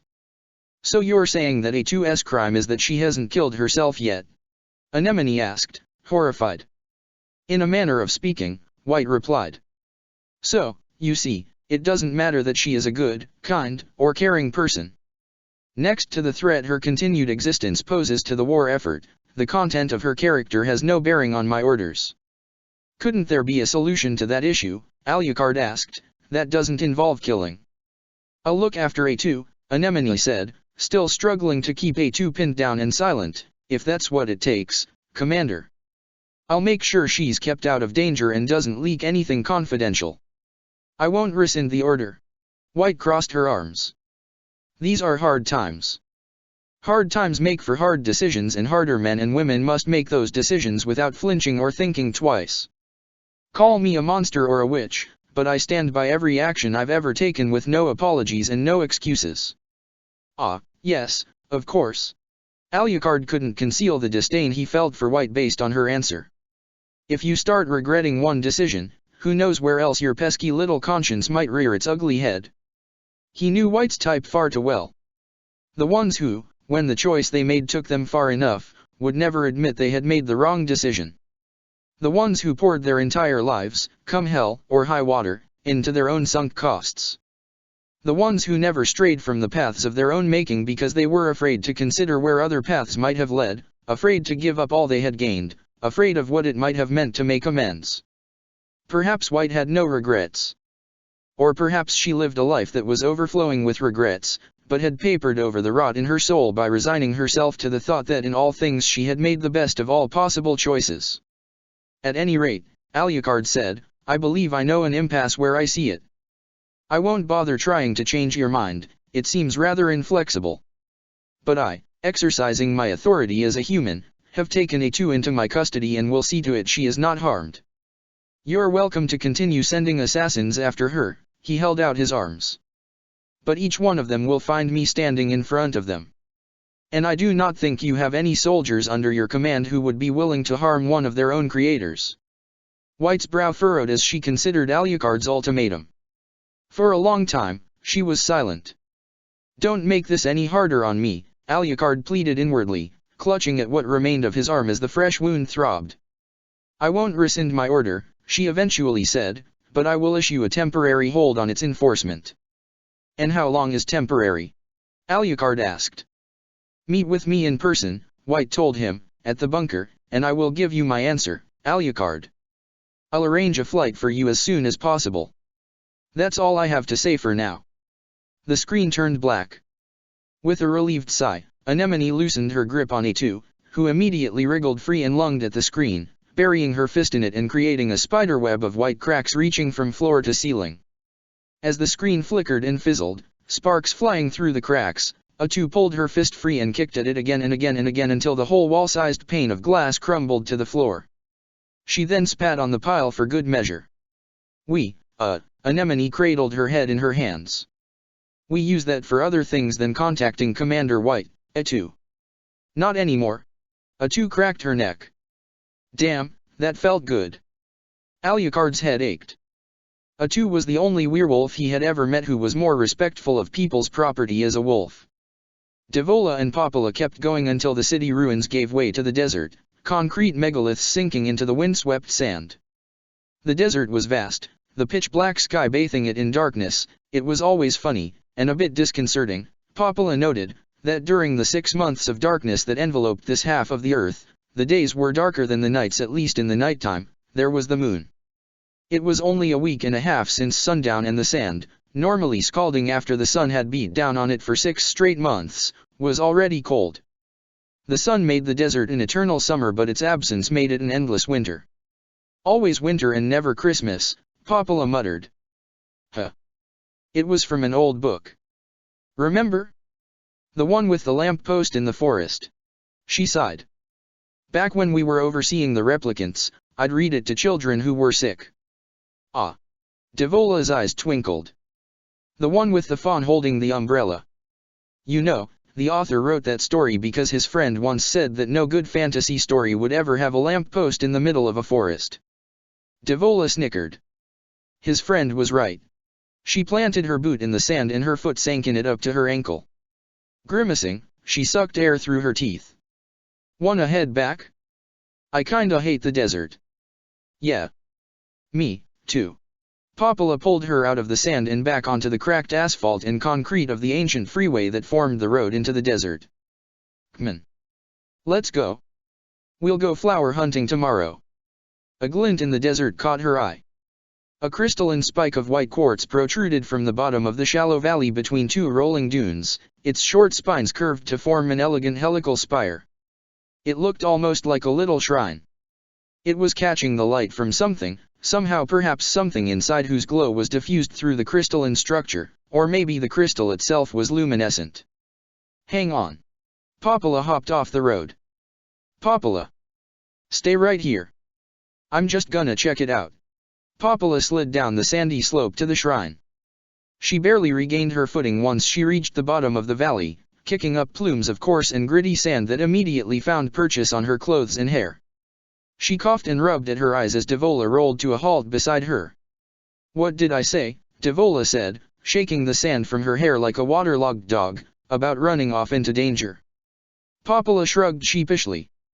Not to do it without you. Devola smiled in spite of herself. You're incorrigible.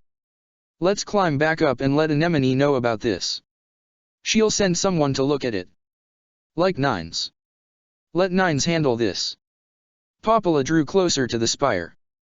The foundations were splattered with black ichor and a few twisted, mangled bodies littered the ground. Some of them were machines, some of them were not. The ones that weren't machines, though, weren't androids, either. They had scales and claws and, in some cases, hooves. A machine knelt beside one of the corpses, repeatedly shoving a broken spear deeper into its punctured chest cavity, ichor spurting onto its chassis with each blow. It didn't seem to notice either of the twins. "I'm gonna take a peek inside the spire," Popola whispered. Devola put her hands on her waist and grabbed fistfuls of her shirt. "No, you're not. It'll only take a sec." "No, it won't. What happened to taking better care of yourself? I think there's something important in there." "Then let someone else get it." "Okay, we'll go in together." Popola and Devola, who knew when she'd been defeated, trudged through the sand in unison, their cores anxiously whining in unison as they stepped past the disinterested machine, and stepped over the threshold into the spire. The interior, a room with the same conical shape as the outside of the spire, was made of the same white quartz, which seemed to glow with a cold white light just faintly enough to barely illuminate the little room. A few lanterns hung from the walls and illuminated a rack of spiny black armor, a circular porthole of opaque black glass embedded in the floor like a reflecting pool, and a hooded figure sitting at a small wooden desk. A guttering candle, misshapen and surrounded by a lumpy pool of hardened wax, cast flickering shadows on its faded blue cowl. Hello." Popola tapped on the figure's shoulder. "What is?" The hood sloughed off the figure's head, revealing a skull grayed by thousands of years of built-up dust and cobwebs. It's rolled off the hooded figure's neck and shattered when it hit the floor. Devola yelped in surprise. Popola stumbled backward as the rest of the robed skeleton slid off its chair and collapsed. Popola took a deep breath and drew closer to the desk, gingerly stepping around the robed skeleton. On the desk's ink-stained surface was an old, yellowed hardcover book wrapped tightly in rusty chains, its ornately decorated and gold-trimmed blue cover faded and discolored. The cover and spine had been defaced long ago, erasing the book's title, and the padlock on the book's chains kept it shut tight. She picked up the book and held it aloft. The padlock popped open and fell away, dragging the length of chains wrapped around the book with it. They jangled and chimed when they hit the floor. "Well?" Devola asked. "What's in it?" Popola turned the front cover and fanned out the book's yellowed pages. It was completely blank from front to back. Hundreds of pages, and not so much as a single word. Devola peered at the book from over Popola's shoulder. "Real page-turner, huh? You don't think it's one of the grimoires, do you?" she asked, referring to the 13 magic books all now lost that had been created as a part of Project Gestalt. "Grimoire Kerulus, maybe." More than just a little disappointed, Popola flipped back to the first page and clapped the book shut. "I dunno. I'll ask Alucard to take a look at it." The two of them headed out of the spire and climbed back up the dunes on their way back to Anemone's camp. Devola berated her all the way through the city, but her repeated admonishments fell on deaf ears as Popola found her thoughts circling around the empty tome tucked away in her knapsack over and over again. She couldn't shake the feeling that there was something written in there that was hiding itself away from her. Chapter 7, Witch's Passapede. Jackass Workshop, cordoned off from the rest of the camp by 3 walls of scrap metal and heavy canvas and a sheet of metal for the ceiling, was an abattoir of machinery and circuitry. Limbless torsos and arms and legs with no owners filled cluttered bins, littered the ground, and hung from the ceiling. The lifeless remains of androids damaged beyond repair and scavenged machine life forms in the line of duty hung from racks lining the fence that served as 3 of the workshop's walls, stripped down for their chassis and mined for parts. Pieces of scavenged machine life forms, too, littered the walls. A human might have considered it morbid. Alucard had poked his head inside once and the look of sheer revulsion on his face had been pretty hilarious, but androids had a bit of a different relationship to their bodies. As long as your data could still be downloaded and placed into a new chassis, your body getting totaled wasn't a big deal. It was just a hunk of metal and polymers filled with coolant.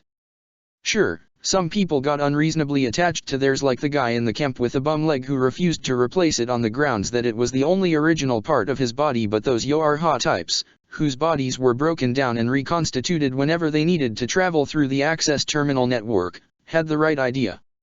Jackass flopped down on the cot nestled between her operating table and a bank of computer terminals. Those computers were her real job, although one wouldn't know it from looking at her humble abode. As information analysis officer, her job was to sift through all the data gleaned about the machine lifeforms and hand off her reports to the military's tactical specialists. Her real passions, namely demolitions and messing with android bodies, were just side gigs. But you couldn't just do what you loved when there was a war ongoing. As she laid down and prepared to end a day that had been far too long to begin with, Jackass heard an unwelcome chime from the tablet sitting on her desk and let out an exhausted, frustrated groan. Damn it, more work at this hour? As if she didn't have enough shit on her mind tonight. She fumbled for the tablet, her fingers scrabbling across its scratched and battered screen until she got a hold of its edge, and held it over her at arm's length as the screen lit up to reveal what else but White's perfect face. Hey, White, Jackass mumbled. I'm glad you picked up, Jackass. I know. She rolled her eyes. You're disappointed in me. I know. I got the whole spiel.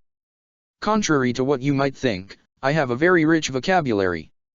I'm worried about you, White said, foregoing the barbed comments she and Jackass typically traded in a rare moment of naked concern. You've done horrific things before. The time you combined those two androids into a single unit. Jackass laughed in spite of herself as she reminisced about the good old days. Yeah. That was fucking awesome. It nearly got you kicked out of the army, Jackass. Yeah. Because the top brass has no imagination. White kept talking past her. Your unauthorized upgrades, your bizarre experiments, she let out a weary sigh. It was the kind of weary sigh Jackass remembered so well from all the times White had chastised her and meant it. And now I find you aiding and abetting a fugitive. Ah, Kman. A 2S harmless. Harmless. This is, White shook her head, holding her palm to her forehead. Jackass. I know your mind runs too quickly sometimes, so I'm going to speak slowly to make sure the words sink in. The Resistance is a military organization. YoRHa is a military organization. As disheveled and disorganized as Anemone's cell is, it is still expected to observe its place in the army of humanity's hierarchy, just as YoRHa is. Are you with me so far? Yeah, Jackass grumbled. White had many ways to tell people that they were so smart that they looped all the way back to being stupid. There are rules to every military.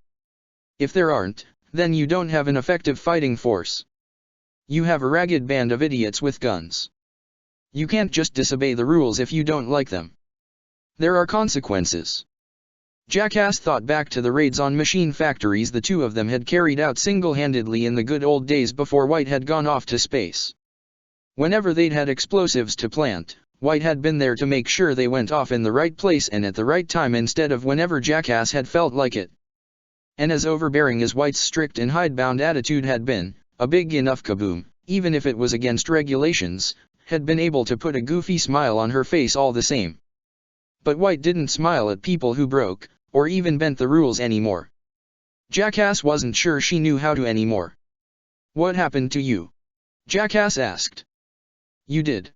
White glanced away, her gaze falling elsewhere in her pristine office.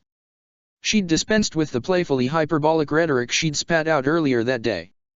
I'm going to be brutally honest with you, she continued. The phrase, brutally honest, was redundant to her in Jackass' experience. When White was honest, it tended to be brutal by default.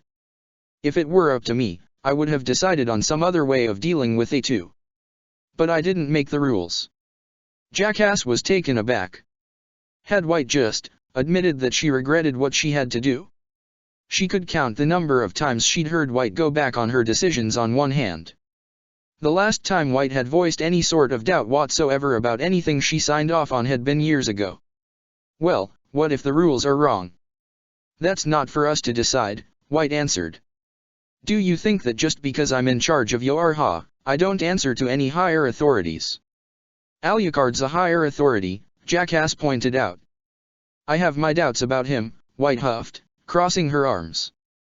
At any rate, he doesn't seem to have any affiliation with the Council of Humanity, so I don't see what leverage he could possibly have over our operations, human or not. While I recognize there's little I can do with A2 in his custody, I won't just accept that he can override the chain of command so casually. Jackass head hurt. The last thing she wanted to do tonight was relitigate this morning's trial. Look, why don't you just tell the council how useful A2 could be? White pursed her lips. I have a feeling that won't exactly prove fruitful. Are you kidding? Jackass sat up. White, listen. A2 is an obsolete model who went 3 years without any maintenance and 2 new PS.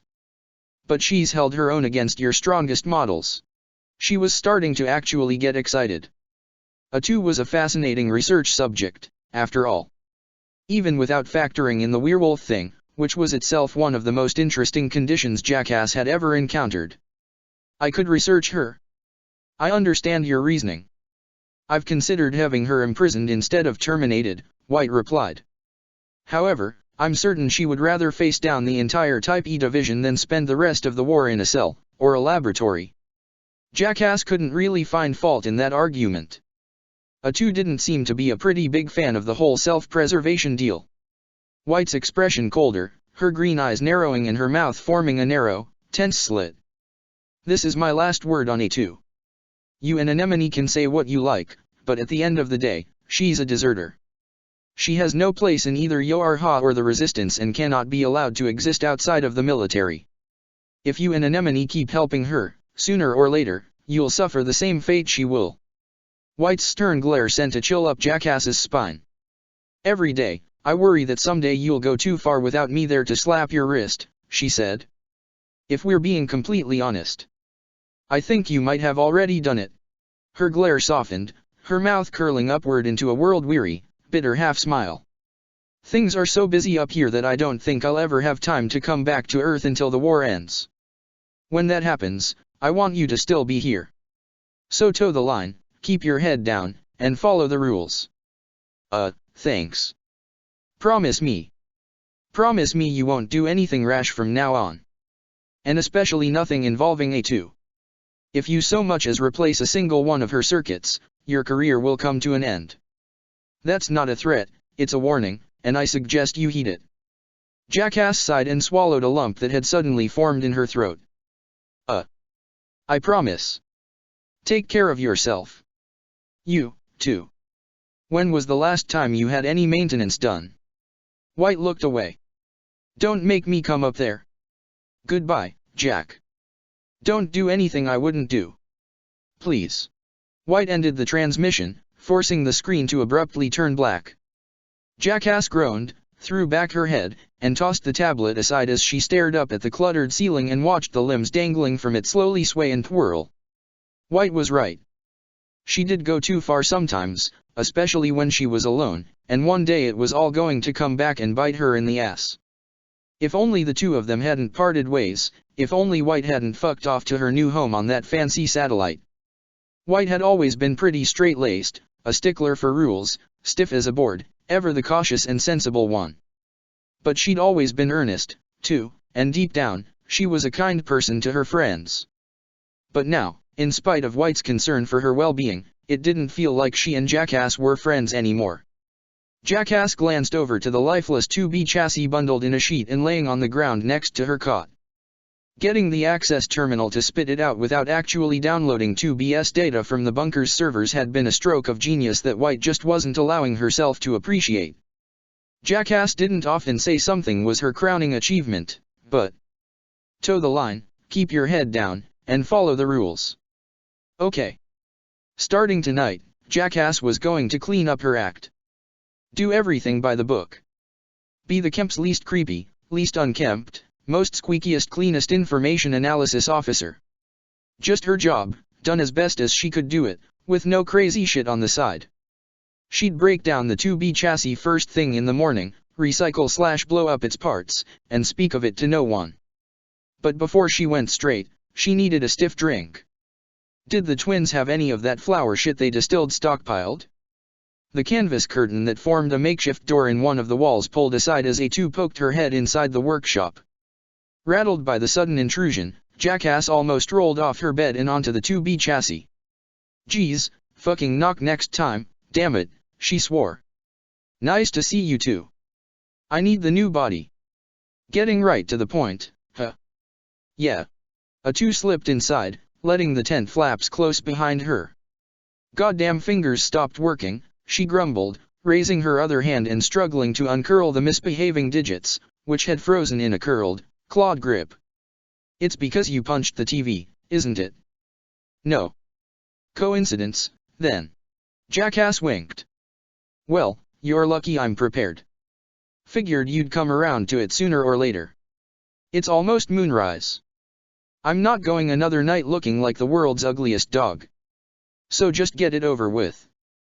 Jackass rolled off her cot, gingerly stepped around the chassis, and struggled to lift it onto her operating table, then pulled the cloth away with a grandiose flourish. Reaching down into the crate of supplies under the table, she pulled out a can of an ancient human beverage they'd once called gamer fuel, popped the tab, and chugged the effervescent, sickly sweet elixir, crushing the empty can's thin aluminum shell and tossing it aside when she was finished. One more crazy experiment. Then she'd go straight. She promised. A2 flinched when Jackass pulled the cover away from the new body. It was hers in every way. It was what A2's body had looked like at the very beginning.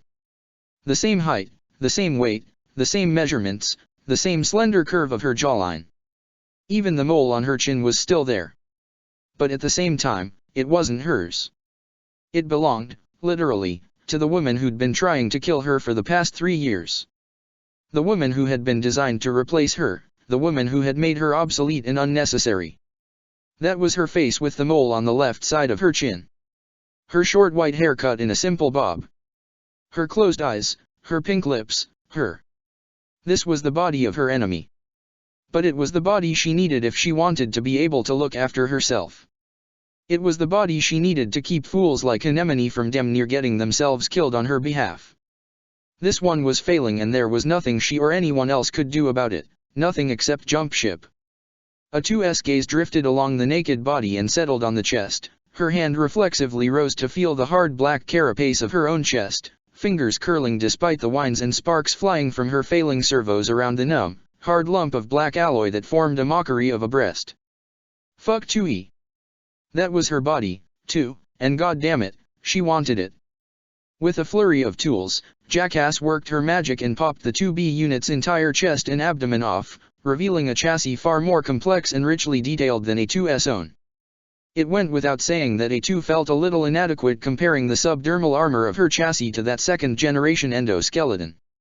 She could already see how much flexibility it boasted compared to her own, how much swifter and more agile it would make her, and nearly felt jealous. Jackass plunged her fist into the body's chest cavity, fished out a black box, and tossed it aside into a bin filled with inactive power supply units. Next, she set to work on the head, peeling off the face and scalp and tossing them both aside. She popped open the 2B unit's cranium, her tools surgically splitting the metal skull, fished around, and pulled out a handful of plug-in chips. She sifted through them one by one and tossed a few of them aside, then slotted the remainder back in. A2 decided not to ask for details about what Jackass was doing. She knew all that technical bullshit would just fly right over her head. This is gonna be real easy from here on out, Jackass said. See, you Yorha types have your consciousness data and your black boxes and your memory and operating system data in your heads. So, she reached under her crimson robe and withdrew a short black staff with 2 metal prongs on the end. I'm gonna have to knock you out to transfer the data. I mean, you kinda expected that, right? Well, A2 wheedled, looking around the charnel house that was Jackass' workshop and suddenly no longer sure if she felt comfortable letting this med-scientist manhandle her while she was unconscious. There's just one thing. Your current body runs YOROS 1.0.3, these newer models run 3.0.59. I'm not 100% sure all your memory and personality data is going to be parsed perfectly by the new OS, Jackass said, her tone surprisingly casual considering the message. So your memories and personality might be a little jumbled. What? I mean, I'm 99.99% sure it'll go off without a hitch. Jackass said, shrugging as she backtracked. Now, I know you're not a cautious person, so what's 0.01% in the grand scheme of things? I swear, if you try to reprogram me in any way, Reprogram you. Maybe I'm paranoid, but if I wake up and the first thing on my mind is how thankful I am toward my best friend Jackass, A2 curled her good hand into a fist. I'll give your best friend Jackass a big hug. Jackass laughed. Relax. I wouldn't do that to you. Now what do you say we get this done before moonrise? Shuddering, A2 recalled how much it hurt to transform with so much of her chassis exposed. She'd always thought of herself as the kind of person who had a nigh unlimited tolerance for pain, but she was almost willing to risk Jackass rewiring her brain to spare herself that experience. Fine. With an elated grin, Jackass rammed the staff into A2's forehead before she could say another word. Everything went black. White's face appeared in a projected panel on both 9's and 2B's visors, her typical scowl ever so slightly more deeply entrenched in her face than usual. 2B9's. I have a special mission for the two of you. 2B, I've gone over your report regarding last night and received the alert from your pod regarding your encounter with a human. You met a human. 9's exclaimed, his jaw dropping in shock as he turned to face 2B, the augmented reality panel with White's face turned with him. The only thing 2B did in response was nod. Wow. He felt his mouth dry up just thinking about the prospect of actually meeting a real live human being. What would he say to them? What would he ask them? He'd found so many things in the ruins spanning the Earth's surface he'd kill to learn more about. I mean, what was it like? 2B sighed. I didn't have time to process it. He told me to go away, so I did. That's all there was to it. I haven't thought much about him since. Haven't thought about him? 2B, you saw a human. You met a human. He talked to you. That's 9S, don't interrupt, White chided him. We don't know how this human managed to travel from the lunar colony to Earth, but we need to return him at once. Of course, 2B said. Earth is no place for humans. White nodded. And I need to speak with him personally as well. For that reason, I've requested that the next colonial supply shuttle stop off at the bunker before heading to the moon. 2B, 9's, I'm removing you from your current duties and assigning you to escort this human to the shuttle. We get to work with a real human. 9's still struggled to process what White was saying. It was beyond belief. Was he really going to have a chance to see and talk to one of his creators? Yes, 9S, White said, letting out a terse, impatient sigh. Do try to show him the proper amount of respect and deference. 9's untied his tongue. Why yes, ma'am, he stammered. You can count on me. Your operators will send you the shuttle's coordinates. Its current takeoff is scheduled for roughly 10 hours from now. I expect you two and our human interloper to be on board before then. He was last sighted in Anemone's camp, the name he goes by is Alucard. Hopefully, he hasn't been allowed to leave. Got it. These orders, White continued, come directly from the Council of Humanity. The Council's orders are supreme. If the human attempts to issue contradictory commands to either of you, you are under no obligation to obey him. I don't want a repeat of last night, 2B. We will take care of everything, Commander, 2B assured her. Good. On the screen, White held her left hand over her chest. Glory to mankind. 2B and 9's both returned the salute. Glory to mankind, they shouted in unison. Galvanized into action, 9's took off, sprinting through the city ruins and leaving 2B in his dust. Although with her superior specs, it only took a few seconds for her to not only catch up to him but also overtake him. 2B, he cried out as the two of them weaved through the ruins, deftly skirting the edge of the deep and vast sinkhole filling the center of the ruins. Can you believe it? We're going to meet a real, live, in-the-flesh human. Keep your voice down, 2B said. We don't want machines to catch wind of this. Right. Sorry. 9's grinned sheepishly. I'm just, I guess, a little carried away. I mean, who's ever had a chance like this? White's the only one who gets to communicate with the council, so it feels a bit above our pay grade, doesn't it? We don't get paid. I meant that as a metaphor. 9's sighed. So, you met this human and weren't impressed, huh? He asked, making sure to drop his voice to a conspiratorial whisper. "I'm not sure how I felt," 2B said. "Do you get the feeling the commander doesn't like him, whoever he is?" he asked. "I never really thought we had the capacity to do that. If I were a human, I'd have had all us androids programmed to love me unconditionally. Why do you think they didn't do that?" "You're asking the wrong person." 2B took a slight detour to slice a machine that had just spotted her and Nines in half with a single stroke of her blade. "We're obligated to obey them. That's enough." There was a bitter edge to her voice, a note of resentment almost as sharp as her sword. "I can't blame you for being dumbfounded," Nines admitted. "Me, I'd be too starstruck to say anything, too. Or think anything, really. You, at a loss for words. Don't tell me you find that hard to believe." "Of course I do." "Point taken. I guess I'm pretty predictable, aren't I? More than you realize. But you. I can't ever predict you, 2B. 2B's pace slowed just a little. "What does that mean?" "I mean, Nines was pretty good at reading people, or at least, he thought so." But 2B defied explanation. She blew hot and cold with the same breath. Which was the real 2B? The one who called him 9S or the one who called him Nines? Was she an outwardly stoic person who occasionally let her sweet and caring center slip out? Or was she cold inside and out, and her brief moments of kindness merely tools to manipulate him? Who was 2B, anyway?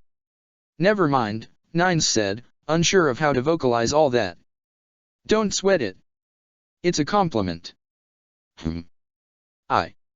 I suppose unpredictability is a powerful asset in combat." "Thank you, Nines, S. What did you say? Did you just call me?"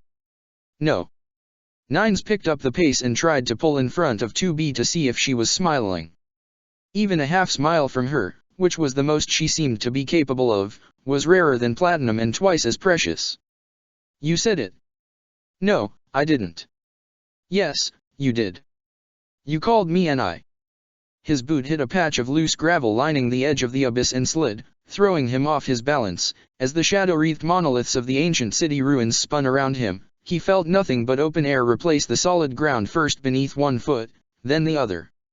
He let out a panicked shout, reaching out desperately for something to grab hold of before he plunged tens of meters down to the bottom of the pit, his fingers brushing against the burnished metal arm of his pod but slipping away. 2B caught his arm, her fingers curling tightly around his wrist. He swung into the craggy wall of the sinkhole. The rough, rocky wall scraped against his skin as 2B hauled him back up onto solid ground. "You need to watch where you step, 9S, she told him as he sat up and caught his breath. "Come on. We've almost reached the camp." "Yeah. Hold up just a bit." He checked his boots in the beam of his pod's flashlight, laced them tighter, and took off behind 2B. The soft glow of the camp was barely visible in the distance through the gaps between the roughened and skeletal remains of buildings jutting from the earth like rotting teeth from a diseased gum line. Alucard had often imagined living in a world where Dracula had won, but he had never imagined it would be like this. He'd known his father's dark ambitions well. Dreams of an Earth without sunlight, its derelict cities ravaged by creatures of darkness, the greatest works of art and marvels of technology in the world crumbling to dust with no humans to steward them. In the wake of Dracula's final curse, the world had become that dream, and Alucard, as punishment for his failure, had been banished to it. In his younger days, moments of fitful rest had shown him visions of that fate alone, drifting through a dead world, wandering aimlessly, bereft of hope. 1,000 times he'd dreamed this future. The question he asked himself in the worst of times, what will become of this world should I fail, had always haunted him. Now, he haunted it. Now he lingered in this world as a phantom lingered in the dilapidated ruins of its former home. And yet, never had he thought that he would have companions should the worst come to pass. Never had he thought there would be moments when the weight of the ruined and broken city surrounding him felt lighter. Never had he thought there would be moments when a smile or a wry remark made the melancholic tide ebb, if only for a little bit. Never had he thought that in the worst case, he would have anybody at his side. But he did, and for that he was grateful.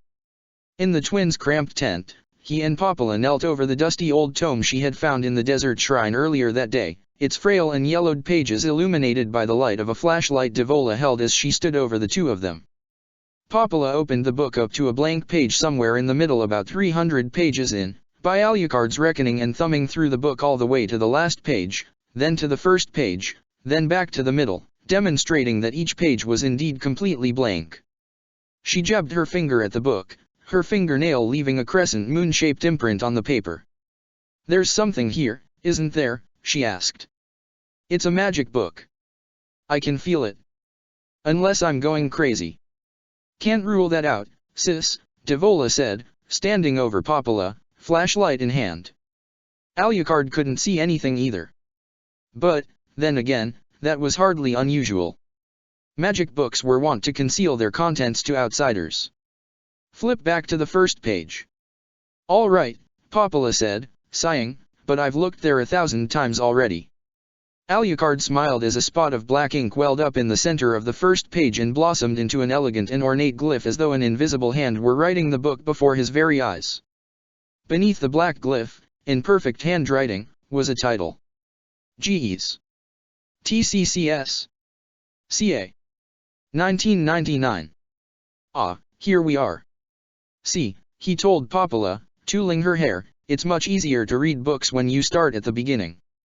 "There's still nothing there," Devola pointed out. "Can't you see it?" He looked to Devola, then to Popola, who both stared bemusedly at him. "No," Popola said. "No," Devola said. Alucard turned to the next page, where elegant handwriting quickly traced the instructions for casting a simple conjuration spell. The more complex ones, he gathered, were further on in the book.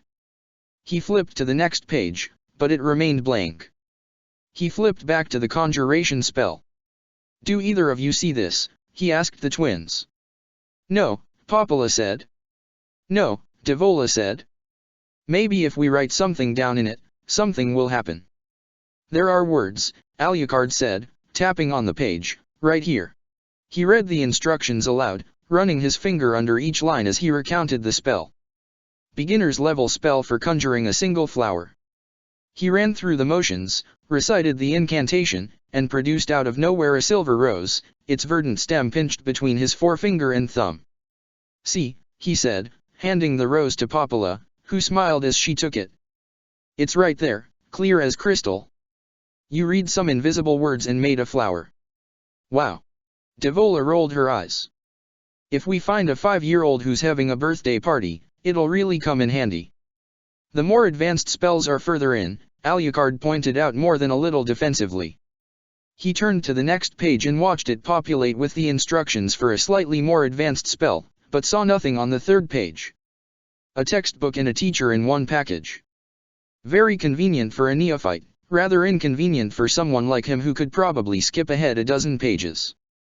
"You're just reading off a blank page," Devola sighed, taking a step backward. "Come in, Popola. It's late and we're all tired."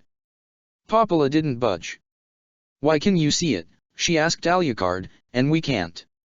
"The text is magic," Alucard theorized, "and if one's second sight is not fully developed and their senses not attuned to magic, one will be unable to perceive it. It is on a completely different wavelength." "Well, that solves that." Devola yawned, clicking off the flashlight and dropping it to the ground. "They didn't build us androids with second sights and third eyes. I'm going to bed." "I'll be right behind you," Popola said, picking up the flashlight and turning it back on as Devola curled up in the corner and pulled a worn, patchwork blanket over her head. "Alucard," whispered said to him, taking him by the shoulder, "there's got to be some way I can read it." "You've become quite invested in this book," Alucard noted. He flipped back to the first page and read the name of the author once more. Charlotte Allin. The Charlotte Allin, one of the greatest witches of the 20th century, who had herself devised the 3-part sealing spell book, whip, and shrine that had imprisoned Dracula's castle in an eclipse. This was her spell book, the compiled wisdom of 70 years of arcane knowledge, lost in the castle in the final battle of the Demon Castle Wars. How had it appeared where Popola had claimed to have found it? Was that little shrine somehow connected to Dracula's castle? It might have something useful in it. There has to be something we can do to read it. "How?" Popola asked. "Do you open your third eye?" "Well," as a Dhampir, of course, mine's always been open. I'm no great spellcaster, and hardly even an adequate one, but I am a creature of magic. Poppola's face fell. Right. Well, I guess that's it. Alucard glanced over at the blanket-covered lump in the corner as Devola poked her head out of it and scowled at him. But, if I recall, he added, lowering his voice to Devola's approval, tapping into one's second sight requires that one see with one's heart. What does that mean? You see with your brain, correct? With my eyes. Yes, but your brain does all the heavy lifting. Or your visual processor or such. But there are things, Alucard said, that cannot be understood by the mind. Take, for example, our lycanthropic friend A2. What about her? Think about it. What is the catalyst for her transformation? The moon. Poppola replied, giving her answer without any confidence in her voice, no doubt certain it was too simple to be correct. And how does the moon transmit that signal to her? Moonlight. Yet moonlight is not required for her to transform, Alucard said. An overcast night or a roof over her head does not spare her that ordeal. And besides, moonlight is only reflected sunlight, so why don't werewolves transform under the light of the sun?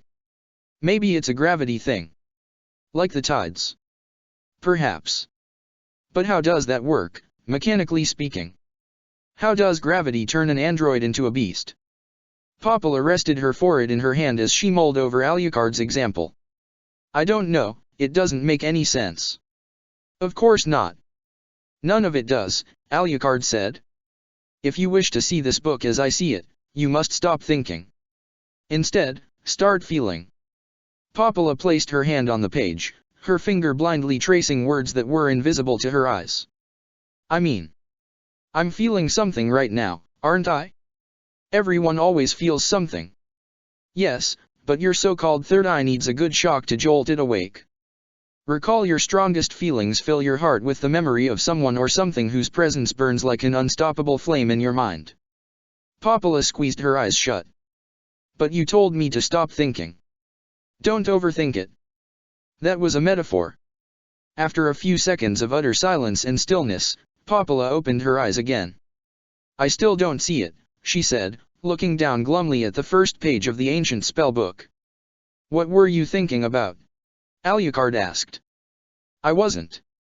Don't think so literally. What were you feeling about? Poppola shrugged. Dev, of course.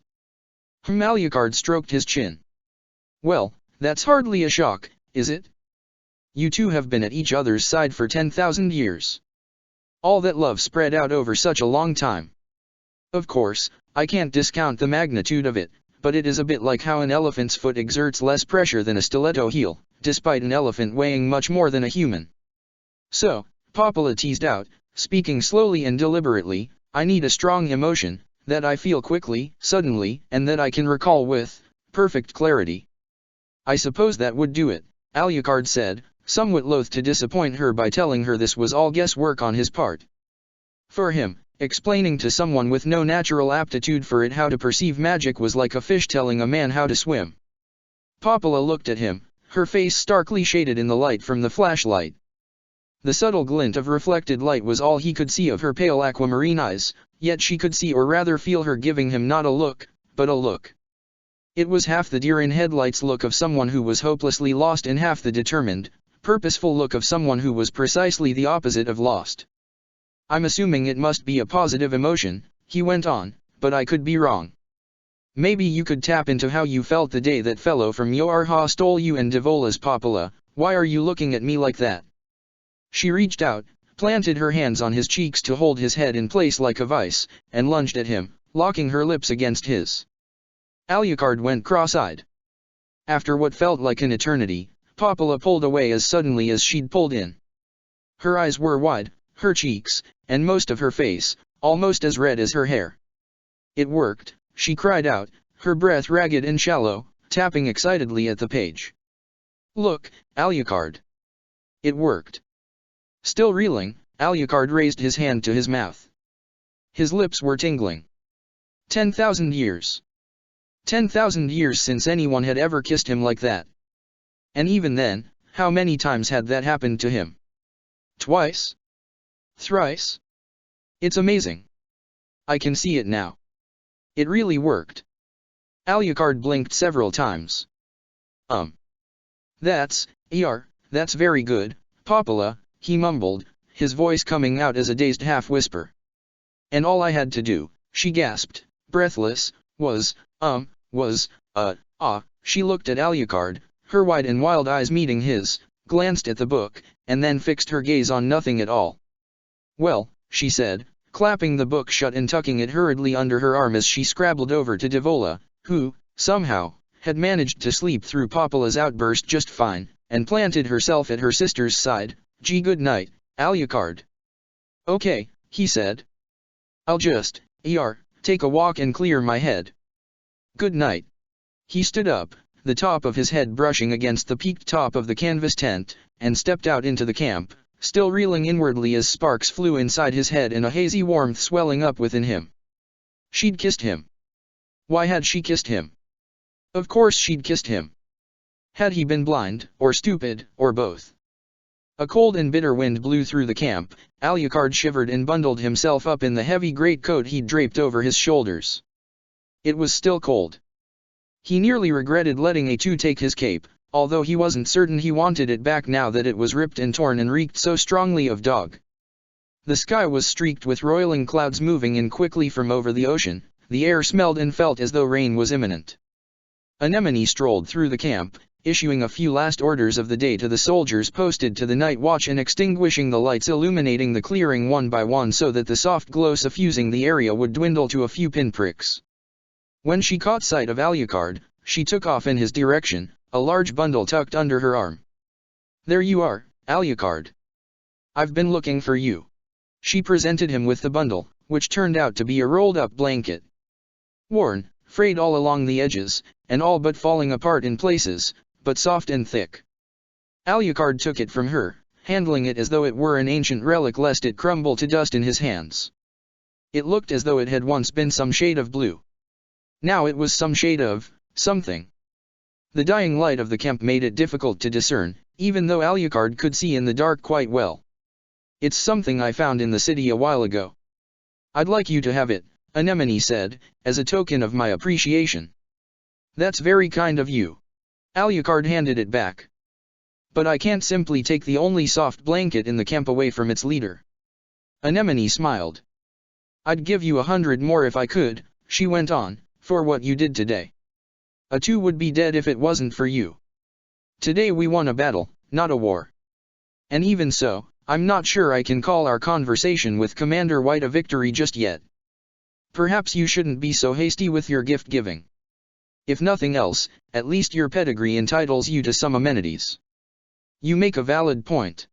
Alucard relented and draped the blanket over his shoulders. Thank you, Anemone. On the subject of this morning, I've received another communique from White. The levity both on Anemone's face and in her voice faded.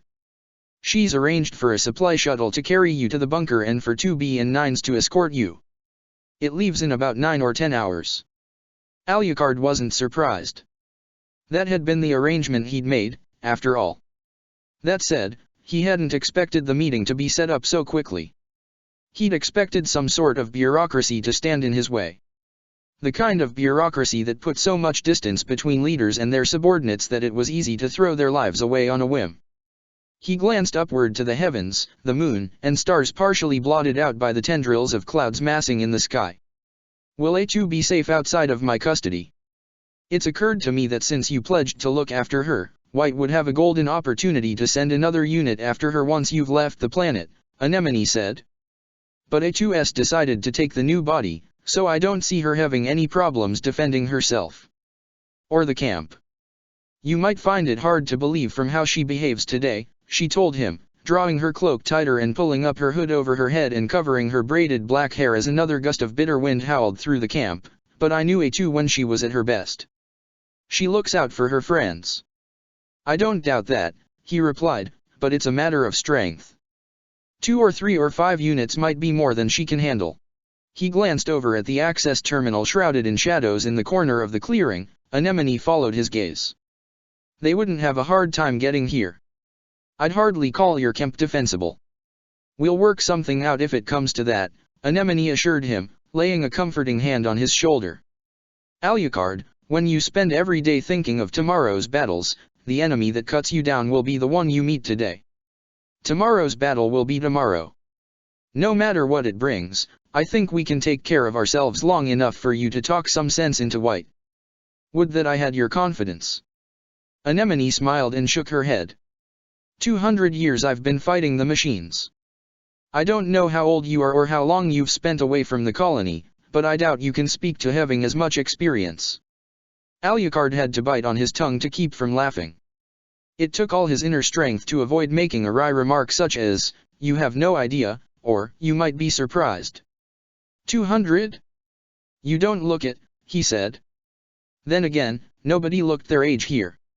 Androids' hair didn't turn gray. Their skin didn't shrivel, their veins didn't bulge in old age, no wrinkles creased their faces, not even crow's feet. This was a world where each and every person was molded in doll-like, porcelain perfection.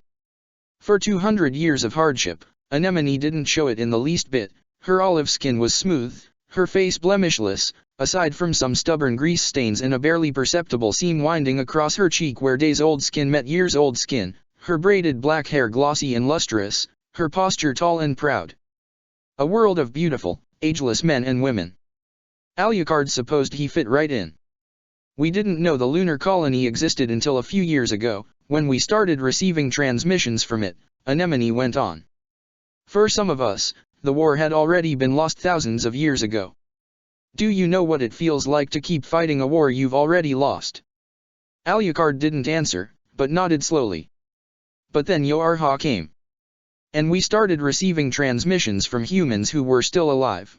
There was an odd, reverent tone in Anemone's voice. For the first time, we had hope. Those who'd already lost the strength to go on weren't there to see it, but we were. Things will work out, she said. If you hang on long enough, things will work out. That's what I've learned. Keep fighting today's fights and one day, tomorrow will be different. Quite the Pollyanna for someone in your circumstances. It was that or stop fighting. Anemone smiled. Whenever you go back to the colony, tell the rest of humanity, thank you for holding on. Alucard bowed his head, at a loss for words. His tongue cleaved to his throat. Suddenly, his ability to glibly adhere to the charade of the human colony fled from him.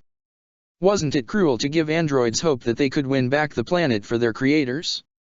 I'm flattered, he whispered, his voice faltering. But someday, you'll all have to live for yourselves. What do you mean? You said you were 200 years old. The average human lives to be 80, perhaps 90. If not for the war, you would live to see 6, maybe 7 generations pass you by. It hurts to grow attached to such ephemeral people. You wouldn't like it.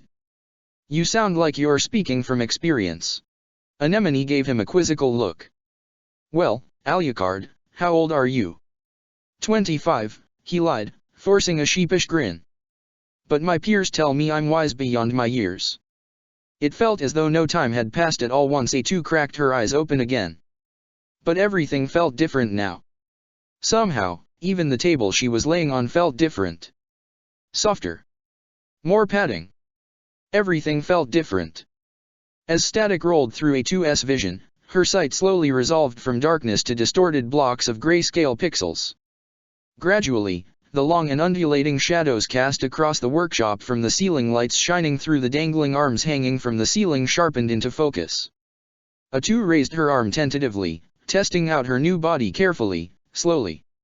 Her hand smacked into one of the limbs hanging above her and ripped it from its moorings, sending it clattering noisily against its brethren before it fell to the floor. Whoa. Hey. Easy. Jackass shouted out. Her vision still a little blurry and plagued with patches of distortion, A2 lifted up her hands slowly, carefully. She did everything slowly and carefully because she felt so light and uninhibited now that if she moved too rapidly she felt as though she'd careen off into space and stared at them, watching her fingers furl and unfurl, her fingertips press into the meat of her palms, feeling skin against skin. Oh, God. She could feel her hands. She could feel her fingers. She could feel Atu wrapped her hand around her forearm and gave it an experimental squeeze, digging into the flesh with much more force than she'd intended and actually leaving bruises. Everything was squishier, too. There was synthetic muscle underneath the skin instead of a hard shell. It was yielding, far more so than she'd expected, but firm. "Everything okay in there?" Jackass asked. "If you can't hear me, don't say anything." At the sound of the camp's resident med scientist's voice, Atu sat up, but shot up like a bullet. Her forehead cracked against Jackass' nose, sending her reeling backward with blood pouring down her chin. You goddamn. There. Now we're even." Atu took a deep breath, feeling her synthetic lungs expand against her chassis' sturdy, yet flexible ribcage. She knew the Type B models were more advanced than her, but this was so much more than she'd imagined. Then again, she'd never had much of an imagination. Out of the corner of her eye, she spied a body lying crumpled on the ground. It took her a second to realize that it was her own body. Her former body. She hardly recognized it. It wasn't like she'd ever seen it from outside, anyway. Its scuffed, dented, and hastily bolted together exposed chassis, the ragged skin barely covering it all a testament to years of struggle and hardship. Atu took a second to realize that the head of her old body had been defaced literally. Its face and hair had been removed, along with the front of its skull, revealing that the circuitry and machinery inside had been completely scooped out. With so much taken away, the head looked comically small. As she leaned forward to take a closer look, her long hair fell over her eyes. She brushed it back, her fingers catching against her cheek. The skin here felt different from the rest of her skin. Or, rather, it was the rest of her skin that felt different. Falling down to her jawline, her fingers dug ever so slightly into the seam line partitioning her jaw and neck. "Figured I'd let you keep your old face," Jackass said, a proud smirk lighting up her face in spite of the blood trickling from her nose. "Just in case it had any sort of sentimental value. That, and we can't have you looking exactly like 2B. That'd make for some interesting situations around the camp." "Thanks. Now give me a minute and step out for a moment." "Yeah, sure." Jackass her hand up to her nose. Blood seeped between her cupped fingers as she hastily turned around and exited the tent. Confident that no one was watching, Atu took a finger and prodded her chest. "Also very squishy. Very squishy." Intrigued, she took one of her breasts and cupped her hand around it. It wasn't just a metal lump. It was the softest thing she'd ever felt, almost pliable. Maybe they were meant to act as shock absorbers? She closed her eyes and sighed. It was euphoric. For the first time in nearly 3 years, she felt like hugging someone, or at least something. A horrible chill ran through her entire body from head to toe as though something had filled her insides with ice. She shuddered, curling her legs and pressing her arms to her chest as she clutched at her shoulders and shivered. A puff of steam drifted from her mouth, as though the air around her had suddenly dropped below freezing. Her fresh and pristine skin twinged from the cold. Jackass poked her head back in. "By the way, that body came with a uniform and everything. We can't have you wandering the camp naked now that you've got your skin back, so. You're not putting me in a fucking Yoarha uniform," Atu snapped, her words so vitriolic and forceful that Jackass stumbled backward as if the words themselves had injured her. "Okay, then. I'll find you something else to wear." Jackass shrugged. "So how long are you planning on sitting there fondling yourself? I kinda need my workshop back." Flushed with embarrassment, Atu slipped off the operating table and pulled her cloak away from her old body, wrapping herself up in it both to ward off the chill and to cover up as much of her pristine body as possible. "You were watching me? You're my experiment. I need to assess how you're adjusting to. Do yourself a favor and don't ever spy on me again." Atu tugged the cloak tighter, as though gripping it firmer could erase whatever Jackass had seen from her mind.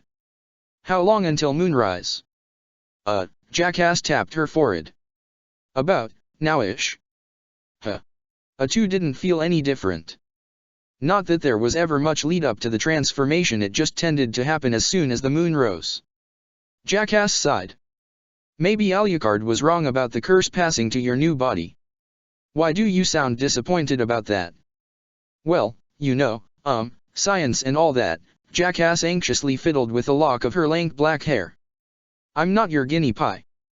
The words caught in A2's throat as a sharp bolt of pain ran up her spine, waves of blistering heat and frigid cold washing over her body as every muscle beneath her pristine skin began to churn and roil.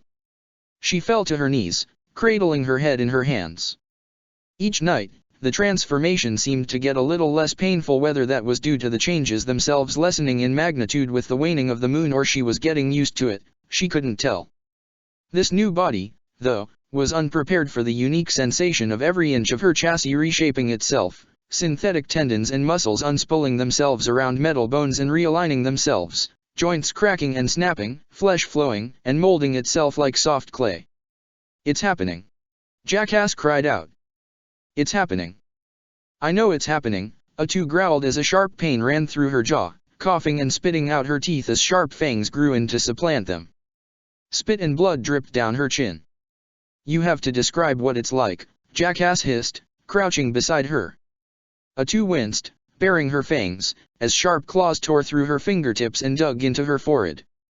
You're, Arcordendis, ARNU, she slurred, her chest heaving, her tongue draped lazily over her fangs as her nose and mouth pushed out into a short, stubby muzzle.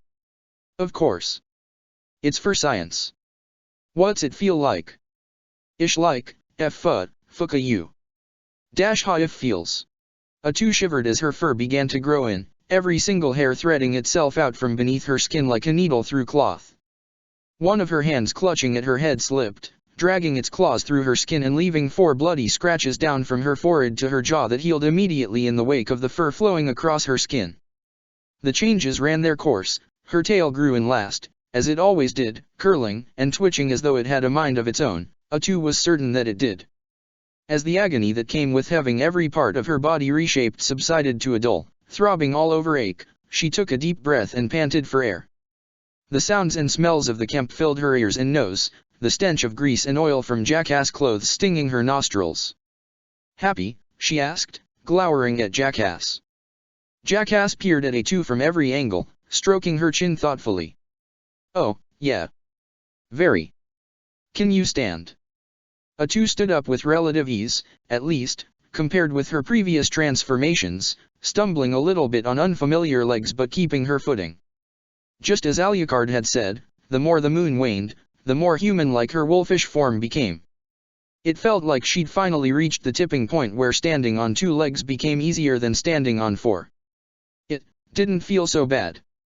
Not missing any of her skin made a world of difference. She wasn't in agony every time the wind blew and wasn't constantly trying to think through a haze of pain.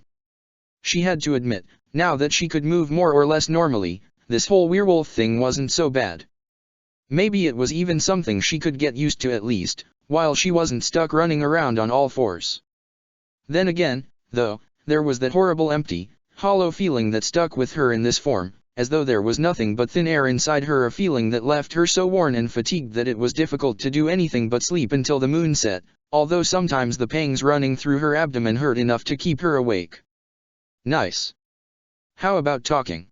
Jackass asked. She had an exuberant, toothy grin that stretched from ear to ear. You any better with that tonight? Give it your best shot. A2 took a moment to get her tongue working properly. Fortunately, the shorter her snout, the easier it was to wrangle her mouth into making the right sounds. Go, fuck yourself, she finally answered. Look, I'll delete the recording if I can just get some testimony from you. A2 reached down, took a fistful of Jackass collar, and tried to lift her up off her feet, only for her claws to rip the front of her cloak to shreds. Jackass fell to the ground, leaving A2 with shredded red fabric dangling between her furry fingers. If you're so curious, she snarled, baring her fangs, then how about I just bite you right here and give you some first-hand experience? With a smile so bright it was almost unnerving given the circumstances, Jackass rolled up her sleeve and presented her arm to A2, her bare skin glistening in the light from the ceiling. All right. Go ahead. What? Bite me. You want me to bite you? There was an eager glimmer in Jackass' eye. Yes, ma'am. Ugh. No. Not if you want me to. On second thought, Jackass said, that really did look like it hurt a lot, so please, whatever you do, don't bite me. I'd hate it. There's nothing you could do that would be worse than turning me into a werewolf. You don't think I'm too dumb to know what reverse psyth, psysh, A2's tongue, unused to its length and the shape of the mouth it occupied, stumbled over the word too many times, so she gave up. You can't fool me. Jackass pouted. Kman. No. You made it weird. Damn it. Jackass sighed, defeated. Come down here, I gotta ask you something private. Fearing the worst, A2 nevertheless crouched down and crept closer. With a mischievous smile, Jackass reached out and buried her hand in A2's thick white mane, scratching vigorously at the back of her ear. Who's a good girl? With an irate snarl, A2 snatched Jackass' arm out of the air and wrenched it aside, her fingers wrapping around her forearm and claws digging into her skin. If you ever touch me like that again, she growled, her hackles rising, You'll what? Bite me. A2 squeezed just firmly enough to leave a bruise. Jackass swallowed a strangled scream as her chassis crumpled under the pressure. Okay, okay. Let go of me, she shouted. I think you broke something. Serves you right. A2 let go. Jackass examined the injury and cringed. Blood ran down her skin in thick rivulets from puncture wounds going all the way down to her endoskeleton, which was sporting some nasty dents. A2 was taken aback by the extent of the damage. She hadn't clamped down that hard, had she? Oh, I've learned my lesson, Jackass said. You are not a good girl. Hardly one to dwell on whatever Jackass might have thought of her, A2 picked up her old body and tossed it over her shoulder. It felt like it weighed almost half of what it should have. She lifted it easily with only one hand. How was her new body this strong? A2 wasn't one to question such a gift, though, so she set that question aside as she slipped out of Jackass' workshop. The night air was cold but heavy and humid, the breeze ruffling the fur that kept her warm. Her eyes, keener and sharper than before, picked out the shape of the camp even as the lights dimmed and went out. She picked up anemone's scent on the breeze drifting through the camp seconds before the resistance leader's voice reached her ears. A2? Is that you? A2 turned to find Anemone hurrying across the clearing toward her, coming to a halt just a few paces away from her, her weary eyes brightening. You're standing up. Yeah. It's about time. 4 legs gets old. I don't recommend it. You look good. Is this the new body? A2 hefted her old body, its limp and lifeless limbs swaying. Oh. Anemone let out a self-deprecating half-laugh. I see. You must feel a lot better. I've felt worse. A2 clutched at her stomach and doubled over as another cramp stabbed at her insides, twisting her innards into sharp knots. It's still happening. Anemone's brow furrowed with concern as she reached up and laid a gentle hand on A2's forehead. Come to my tent. You can lie down there. In spite of the pain, A2's tail began to wag, much to her displeasure. I'll be fine, she insisted, taking a few steps on her own and nearly falling to her knees. Her old body slipped off her shoulders and crumpled in a heap on the ground. Her claws dug into her skin, she half considered ripping herself open to remove whatever was stabbing at her from within. More than that, she felt lightheaded, dizzy, and fatigued, struggling to keep her eyes open. What seems to be the problem? Alucard asked, emerging from the shadows bathing the silent and sleepy campsite as though he had appeared out of thin air. Just some abdominal cramps, A2 choked out. You certainly look abominable. Abdominal, A2 corrected, wrestling with her tongue to sound out each syllable. Sorry. That joke was cruel of me, Alucard said. There are some humans who would find you quite beautiful in the shape you're in now. Thanks, I don't care. A2 gritted her fangs as another invisible knife twisted itself inside her. Deep in thought, Alucard stroked his chin. Oh, great. Here was Mr. Know-It-All half-human, the pretentious jerk who knew everything about everything. A2 rolled her eyes in anticipation of Alucard's answer. When was the last time, Alucard asked, you've eaten anything? Eaten? A2 asked. Yes. Surely you've been hungry after your transformations. A2 wasn't quite sure she understood the question. Hungry? Realization dawned on Alucard's face. Oh. Of course. You androids don't eat. But werewolves do. Anemone asked. Alucard chuckled. Anemone, werewolves do practically nothing but eat.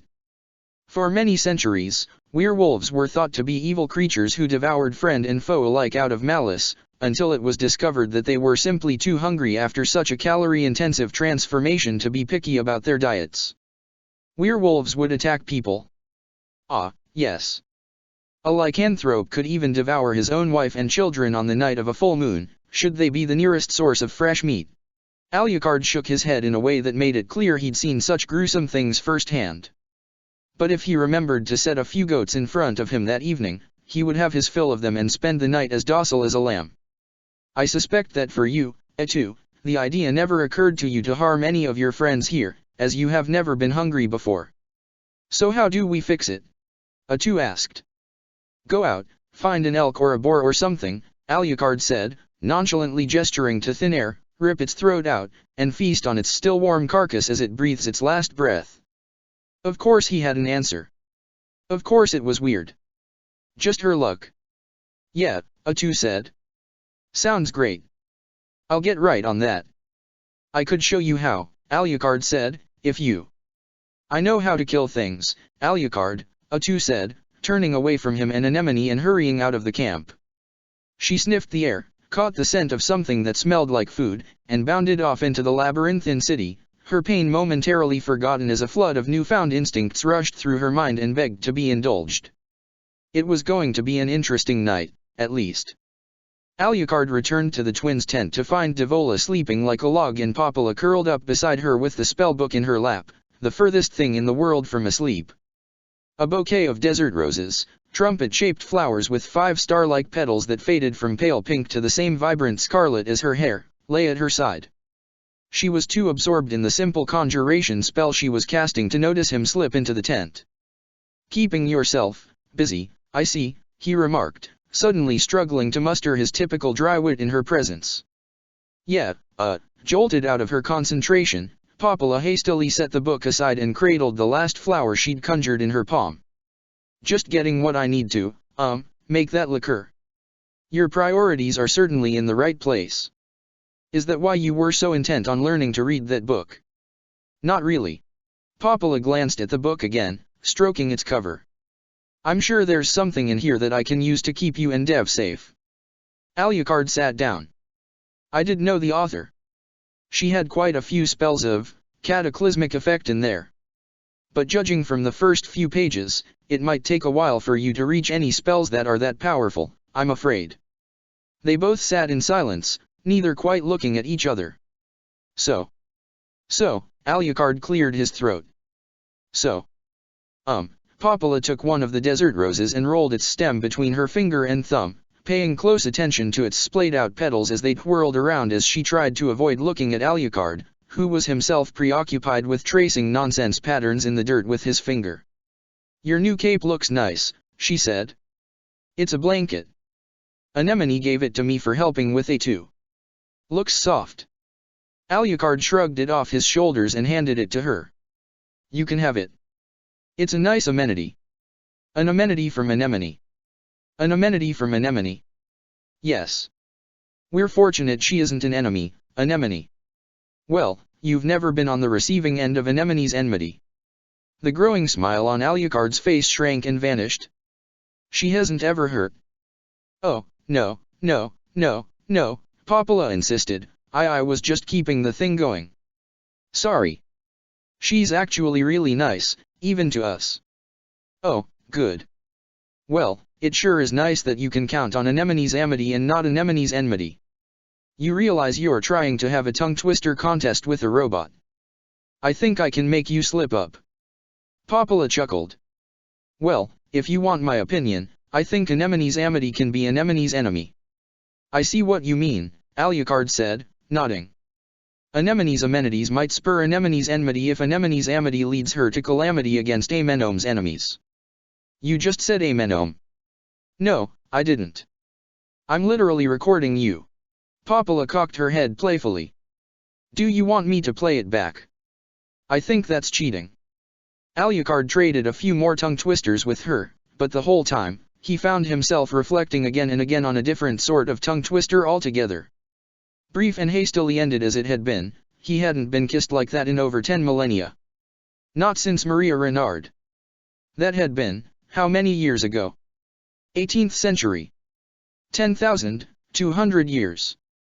And that was the furthest they'd gone before. Of course, he'd gone back to sleep again and broken her heart. It was obvious she loved him. She'd spent almost every moment around him since he'd woken up acting like a schoolgirl struggling with a crush. Did he love her, too, or was he simply that starved for companionship? Was there even a difference? Something wrong? Popola asked. No, nothing. I feel great. Another interminable pause stretched on. That was not a lie. About feeling great, Alucard said. Thanks. For what?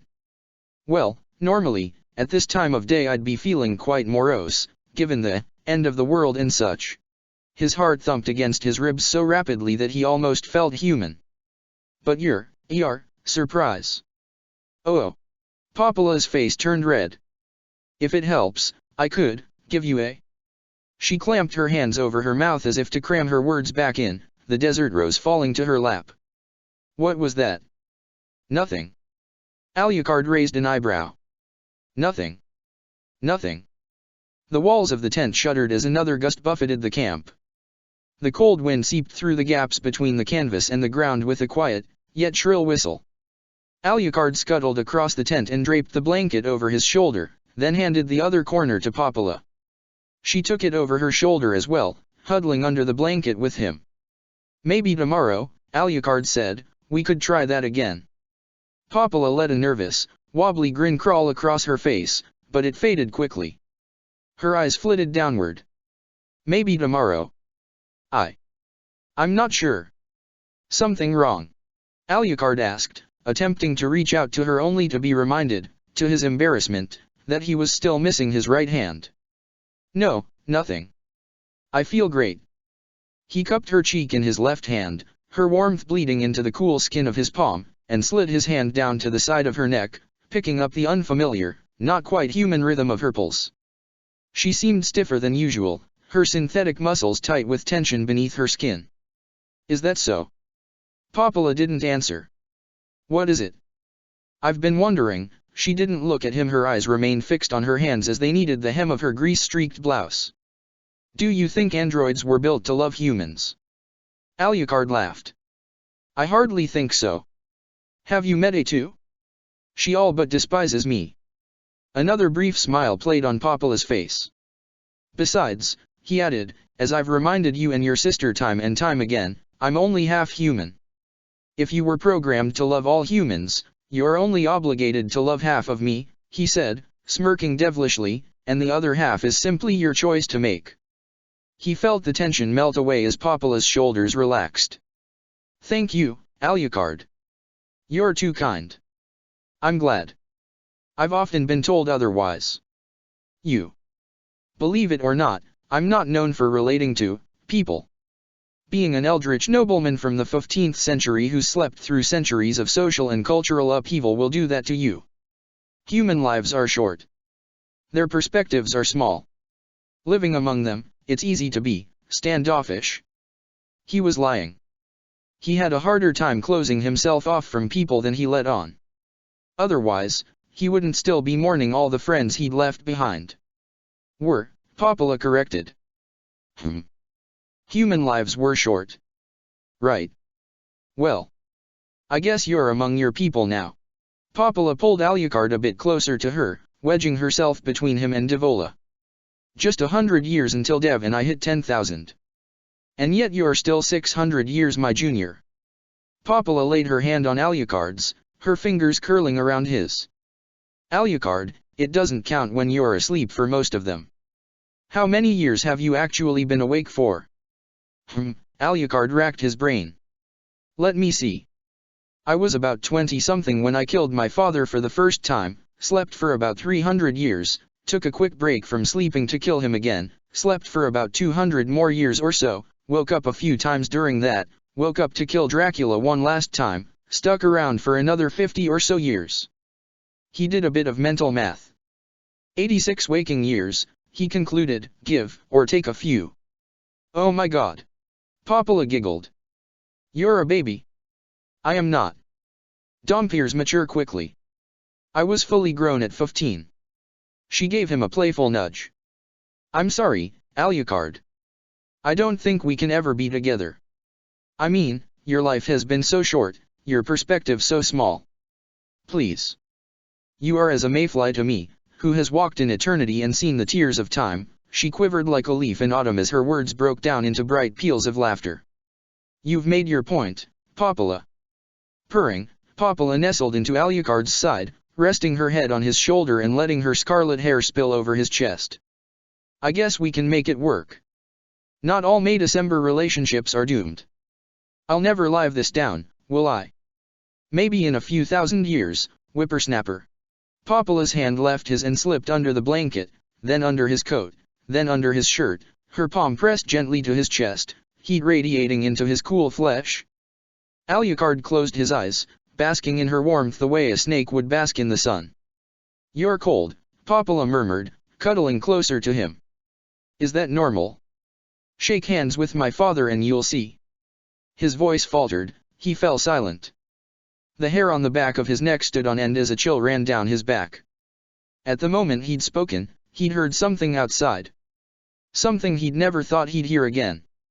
Someone he'd never thought he'd hear again. Popola lifted her head. Alucard, are you okay? Alucard shushed her and listened. Knowing our luck, the shuttle launch is gonna get delayed due to rain anyway. That voice.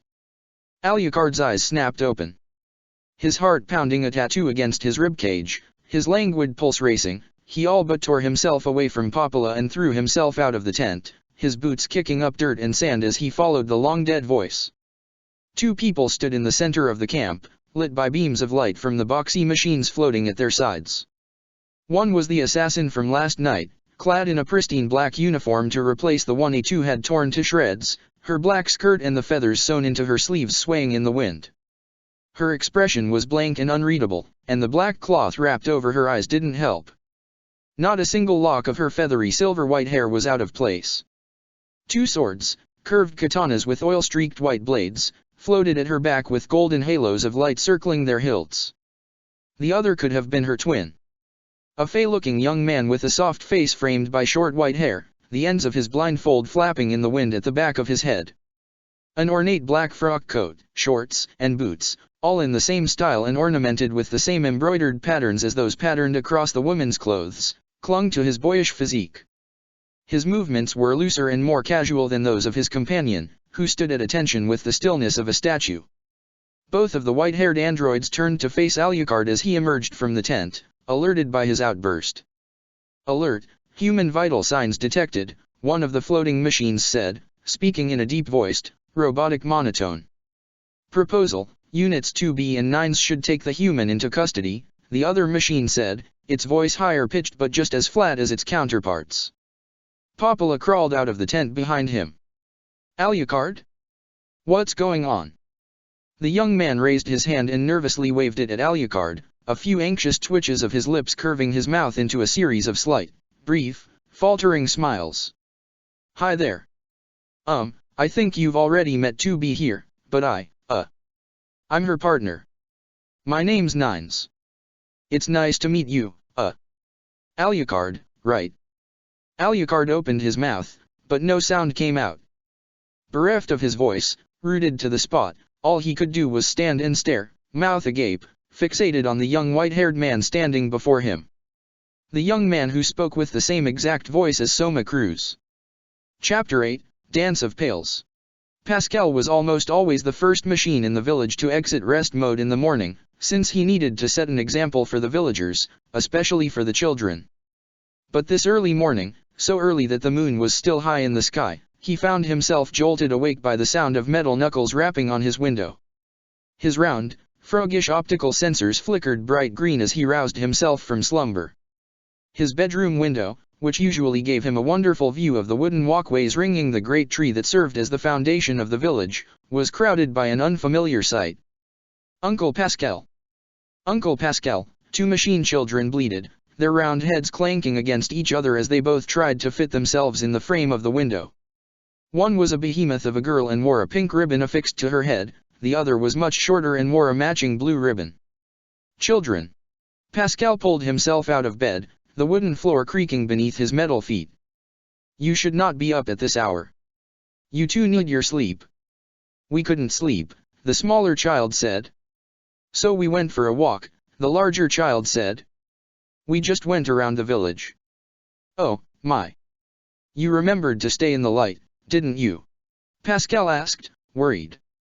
He'd ringed the village with ultraviolet lights to fend against any future vampire attacks, keeping it well lit at all hours of the day and night alike. But some of the more rambunctious children constantly had to be reminded to stay where it was safe. Yes, Uncle Pascal, both children shouted in unison. We saw a wild elk, the smaller child bleated. It was huge. And then a giant wolf ate it, the larger child added. And she told us to fuck off.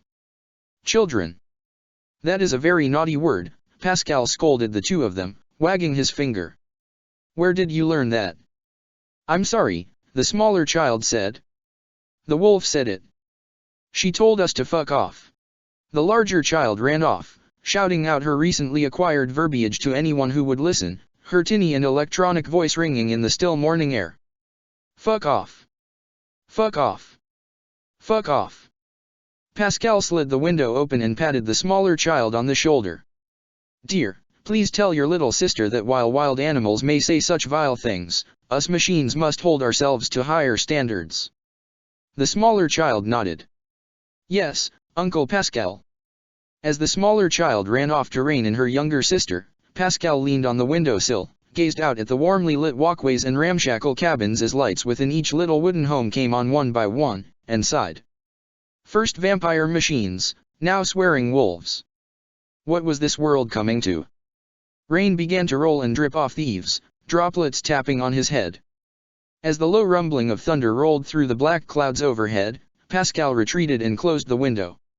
Within a minute the sprinkling of rain became a downpour, loudly dancing on the roof and pattering on the window.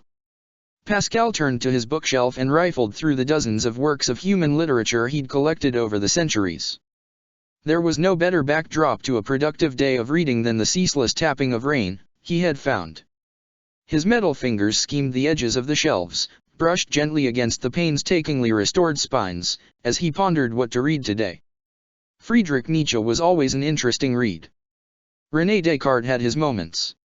Michel Foucault was quite fun. And if he was in the mood for a laugh, Ayn Rand was available. Pascal murmured to himself, his finger stopping to rest on writing and difference. Perhaps today is the day to tackle Jacques Derrida. Pascal slipped the book from its resting place and took it to his desk. But before he could get past the first page, something banged loudly on his door, rattling it so violently he was shocked it was not torn from his hinges. "Excuse me," he called out as he trundled over to the door. "Please be gentle when knocking on one's door, it is quite rude." He opened the door and found, of all things, a machine he didn't recognize on the other side.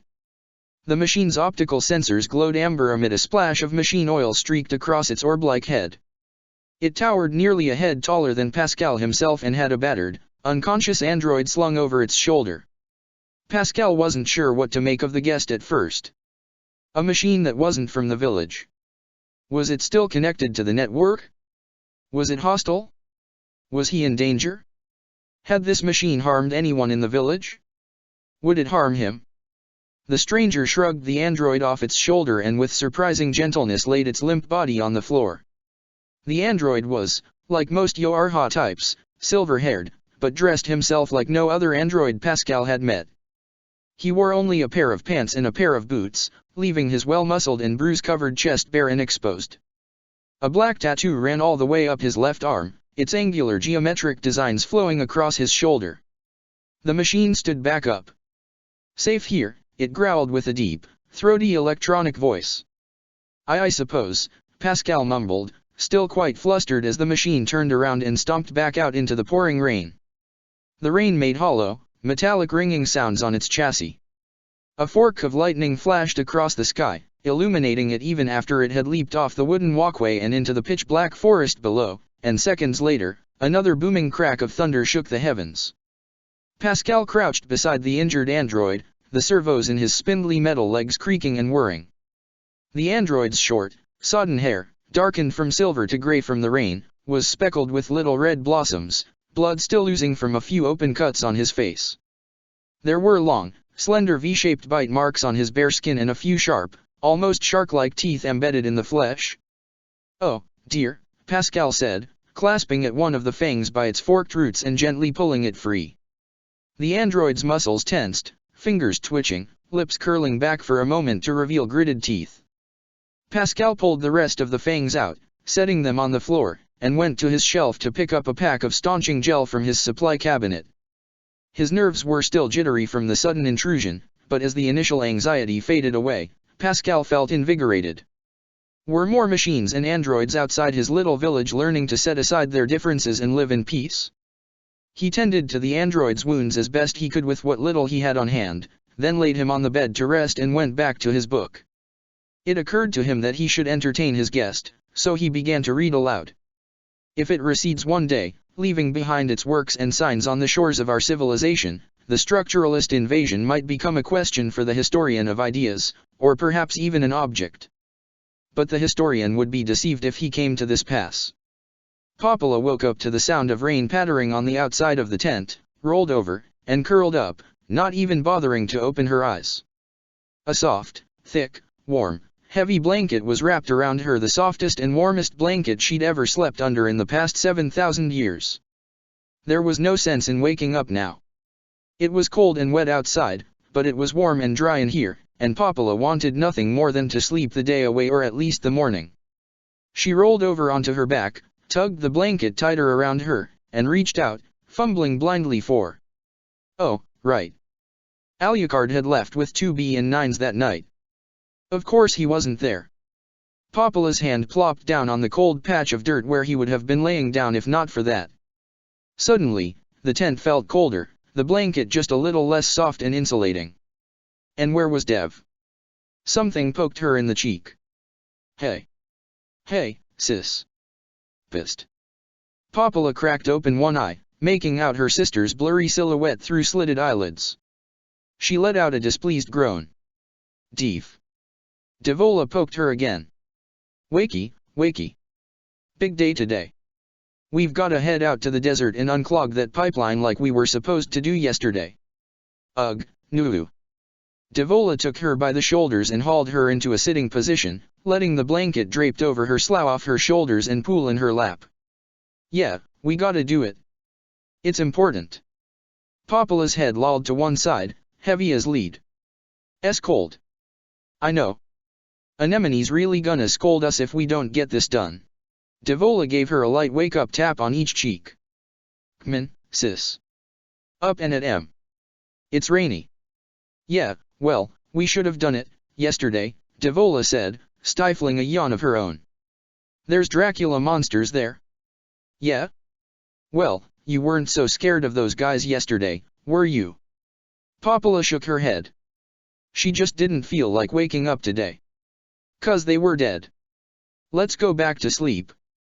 Devola sat beside her and wrapped an arm over her shoulder, keeping her upright. Resigned at last to the fact that she was awake, Popola blearily rubbed the fatigue from her eyes. "I get it," Devola said, grinning slyly as she gave Popola a coy little nudge. "You already miss Alucard, don't you?" "No. I mean yes. But it's not that, it's just cold and wet out." Popola tucked her knees against her chest. It was cold and the tapping of the rain on the tarp was growing even louder as the rain came down harder and harder. And what did it matter, anyway? She and Devola did all the dirty jobs and it didn't make a whit of difference how any of the other androids treated them. They'd only ever been treated like normal people when Alucard was at their side, and now that he was gone, there was nothing to shield them from the casual, offhand, seemingly insignificant little instances of bigotry that ate away at their resolve bit by bit. Why did she and Devola have to want so badly to do right by people who would never reward them for it? If only they didn't have to bear such a punishment for their failures. "I know there's a war on, but," Popola sighed. "I don't feel like working today, Dev." Bowing her head, Devola reached out and laid her hand on top of Popola's. "Okay, what's wrong? Alucard didn't leave without saying goodbye, did he?" Hate to say I told you so, she said, shaking her head in dismay, but I told you he wouldn't treat you right. No, he said goodbye. It's not that.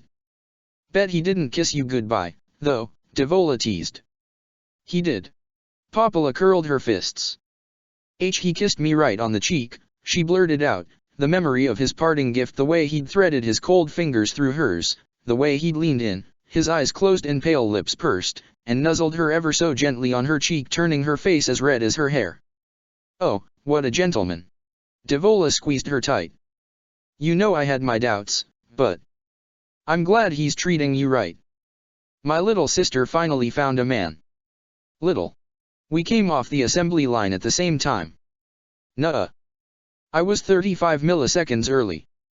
How do you remember that? So you admit it. Damn it, Devola. I hate you. Popola shouted, trying in vain to keep from laughing. I hate you, too, Popola, Devola replied, giggling. She took a moment to catch her breath. So, good news. I was lying about going out to the desert. Yeah. Anemone has a special job for us. She wants us to look after A2's old body while she's out and make sure Jackass doesn't get her hands on it. Oh. That sounds, Popola furrowed her brow. Why would Jackass want A2's old body? Anemone said, don't ask questions you are not prepared to hear the answer to. Devola dragged a sodden bundle into the tent and unwrapped it, revealing the headless remains of A2. Inert and lifeless, the old chassis showed its age and the trials it had suffered much more clearly. The eroded, smoothed, and softened edges of its doll-like joints, the scratches and scrapes that roughened its black endodermis, the ragged borders where skin stopped and metal began, the patches of newer material bolted on top of older material, gaps in the chassis showing the worn-down mechanisms within. Can't believe she was walking around in that till last night, Devola muttered. What do you think she wants to do with it? Dunno. Popola shrugged. Funeral service, maybe. Maybe she'll give it a sky burial. That's when they'd leave a corpse up in the mountains and let the birds eat it, right? Popola asked. Yep. Birds can't eat android parts. Yeah, you're right. Devola tapped on the body's lifeless arm as though she expected to wake it from its eternal slumber. What about a good old-fashioned funeral pyre? Anemone said A2 lost her friends over the Pacific, right? Maybe she'd like a burial at sea. Huh. Yeah, that might be nice. Or, who were those guys who put their dead on boats, set them asia, then burned them? Vikings. Yeah, those guys. I think A2 would really appreciate a Viking funeral. As the rain started tapping with greater vigor on the canopy of the tent, Devola rested her head on Popola's shoulder. It was easy to see that as responsible as she was, ready and willing as she was to get up and do her chores, she was just as weary right now as Popola. Popola weaved her fingers through her hair and held her closer, draping Alucard's blanket over the both of them. Popola flipped open her spellbook to the last page she could read. If I get a little farther in this book, I could do something really nice, she said, like transmute the body into flowers. Sounds a little advanced, Devola mumbled. Her eyelids began to rebel against her, threatening to fall over her eyes as she nestled closer. You sure something like that is even in there? Yeah. Alucard and I just got to the table of contents before he had to leave. What do you mean, just got to the table of contents? Isn't that the first page? The author put it after the first 12 spells, Popola explained. I think it's so that only people with real talent can see what the rest of the book is about. Huh. And it's not even the whole table of contents. It's just the first 100 pages or so. Popola traced her fingers along the words only she could see. You really like that book, huh? Devola pawed at it. Does it remind you of L? Alucard. You can't call him L, Dev. Why not? Because he's your boyfriend. Devola asked, a silly grin on her face. What? No. It's disrespectful. Fine. I won't call him L, Devola said. While he's around, she added, muttering under her breath. Thanks. Devola leaned back.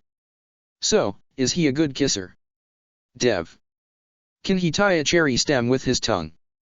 Dev, are you drunk? I don't have to be drunk to tease my little sister. Devola nudged her. Well? Can he? Okay, he's bad at kissing. I don't think he's ever done it before.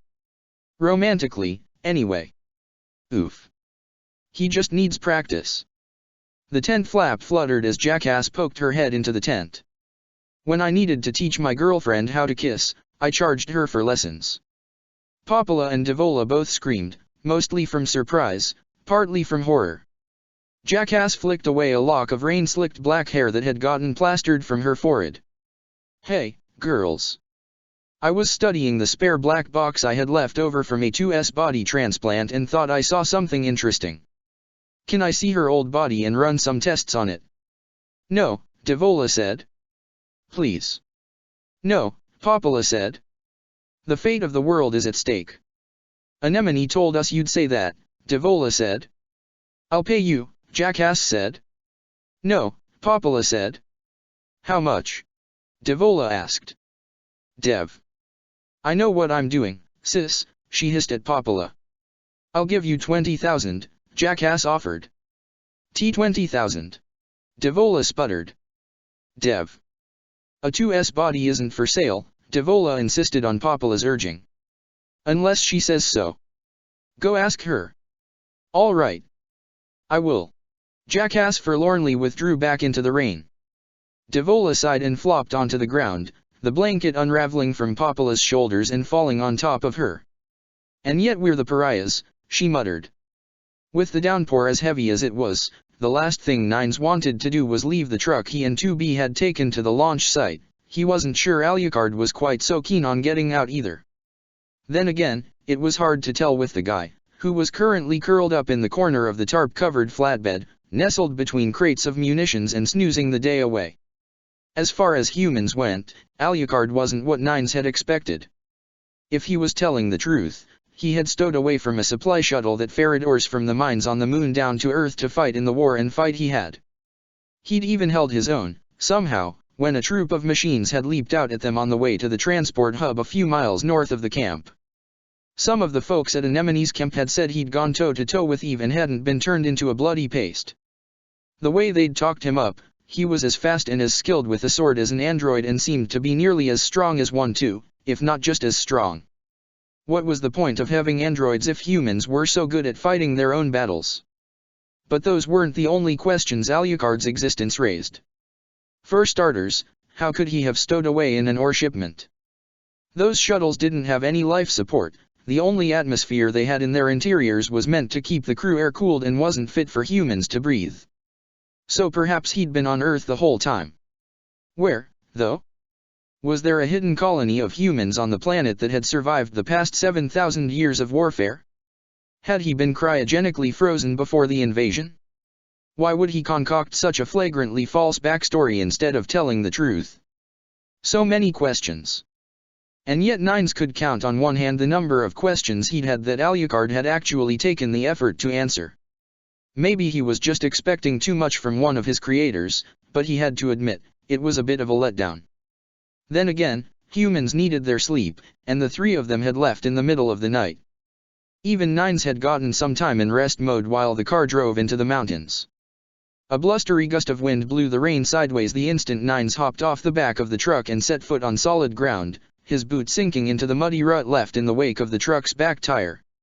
As graceful as 2B was in dismounting, the needle-like hail of rain did her no favors. As soon as he passed the gate into the underground shuttle launch complex, he took off his boots and upended them right there onto the floor, hoping to get rid of the water that had built up in there, only to find that there was nothing in there. His socks had absorbed everything. 2B walked past him, looking surprisingly well composed despite the torrent she'd ran through. There's an access point in here, she told him. It's useless for travel, but at least you can change your clothes. Nines nodded and set his boots aside, then took off for the access point. His socks squelched with each step he took. Incoming transmission from Operator 210, Pod 153 announced, chiming. Irritated, Nines leaned against the rust-streaked wall and crossed his arms. Answer it. A panel appeared before him, lit with 210's face. Unit 9s, it's time for your regularly scheduled report. No issues to report. We've made it to the launch complex, the silo's just up ahead.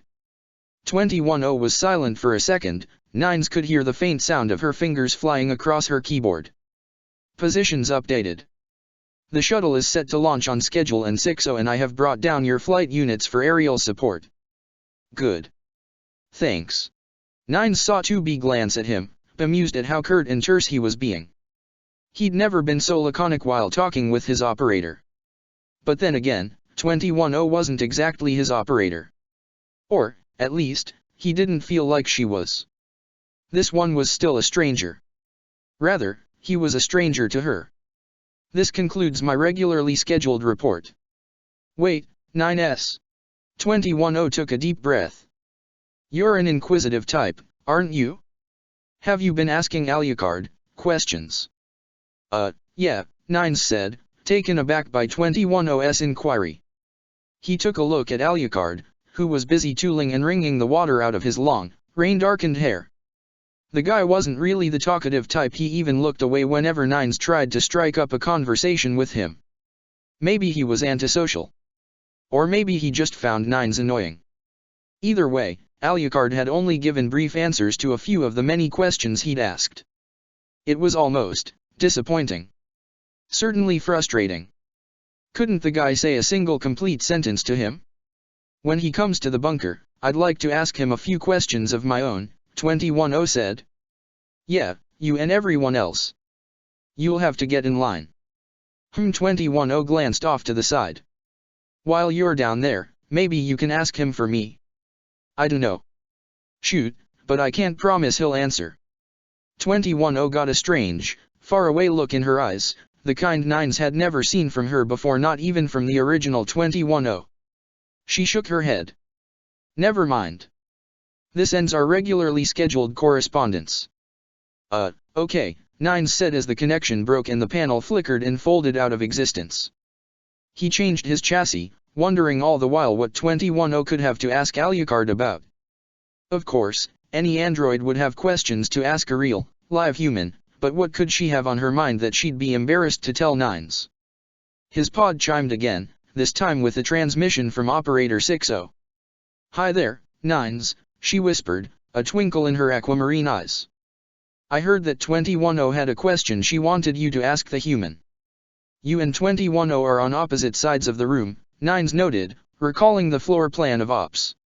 How did you overhear her? I may have been, stretching my legs. You mean, taking a break? SHH. 60's eyes darted back and forth. I still get all my work done, anyway. If I don't goof off a bit, I finish faster than everyone else. And you don't want to get saddled with more work than your peers. Got it. Anyway. I think I know what 210 would want to ask about. I'm sure she'd love it if you came to the party this afternoon and gave her the answer. Tea this afternoon? Is it already Wednesday? 60 smiled beneath her veil, though her mouth was hidden, the smile reached up to her eyes. I'm really happy with how things are working out. The flight's about 4 or 5 hours, so if there aren't any delays, you'll arrive just in time, her brow furrowed. You can make it, right? 9s swallowed. I mean, yeah, if there aren't any delays. But the rain's pretty bad. I understand. Well, whenever you arrive, just head over to my quarters. It might be a little cramped, but I think we're going to have a lot of fun. Yeah. Fun. I'm so excited for this, 9s. It's really gonna be a healing moment, I think, for all of us, after what we all went through together. Yeah, I guess.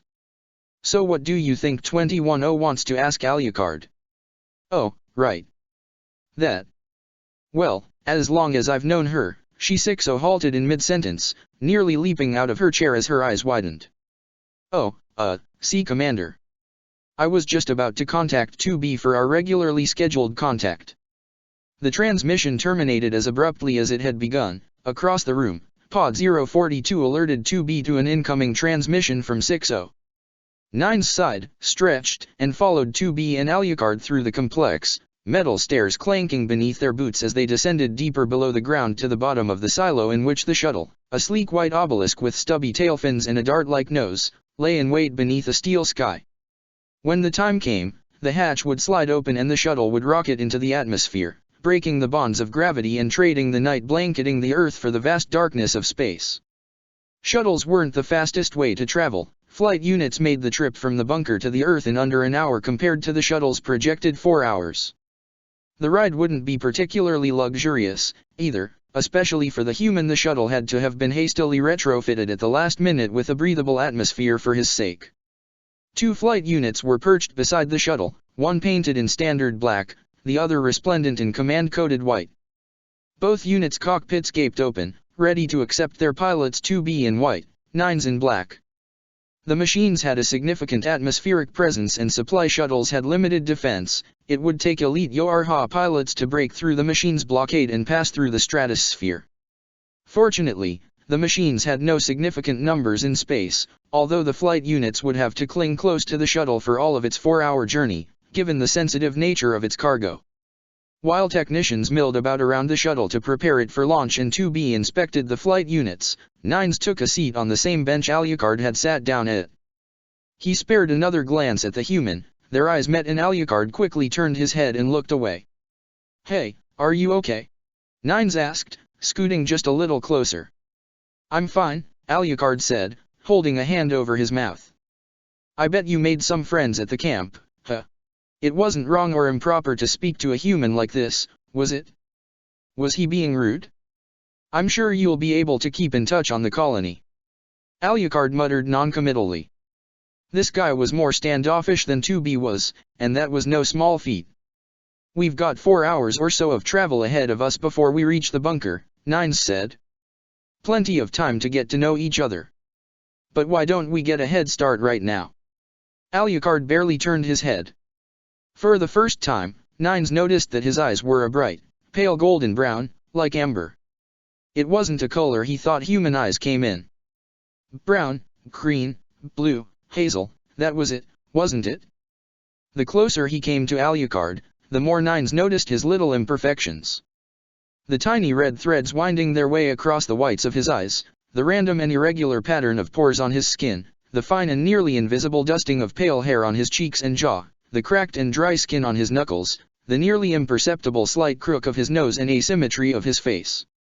Compared to an android, he had an uncanny, overwhelming, almost unsettling overabundance of detail to his face, but it was impossible to see unless one was close enough to see the subtle differences that created the wide gulf between human and android. This man, this beautiful man, this human, was just more radiant in his imperfection, gorgeous in a way that was utterly, fundamentally, and above all subtly alien. "Can you take off your blindfold?" Huh.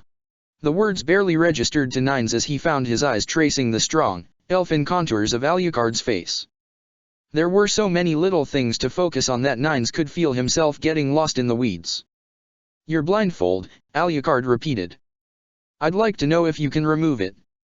Nines tore his thoughts away from the perfect man sitting beside him.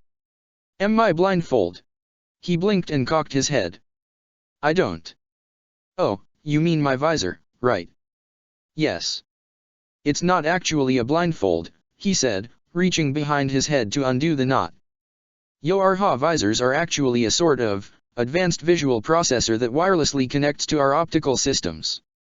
They display tactical information, vital signs, environment, and enemy analysis. They widen our field of vision, and they adjust automatically to changes in lighting and visibility. Struggling to stop himself from babbling, he pulled away the visor and folded it in his lap. He felt almost naked without it.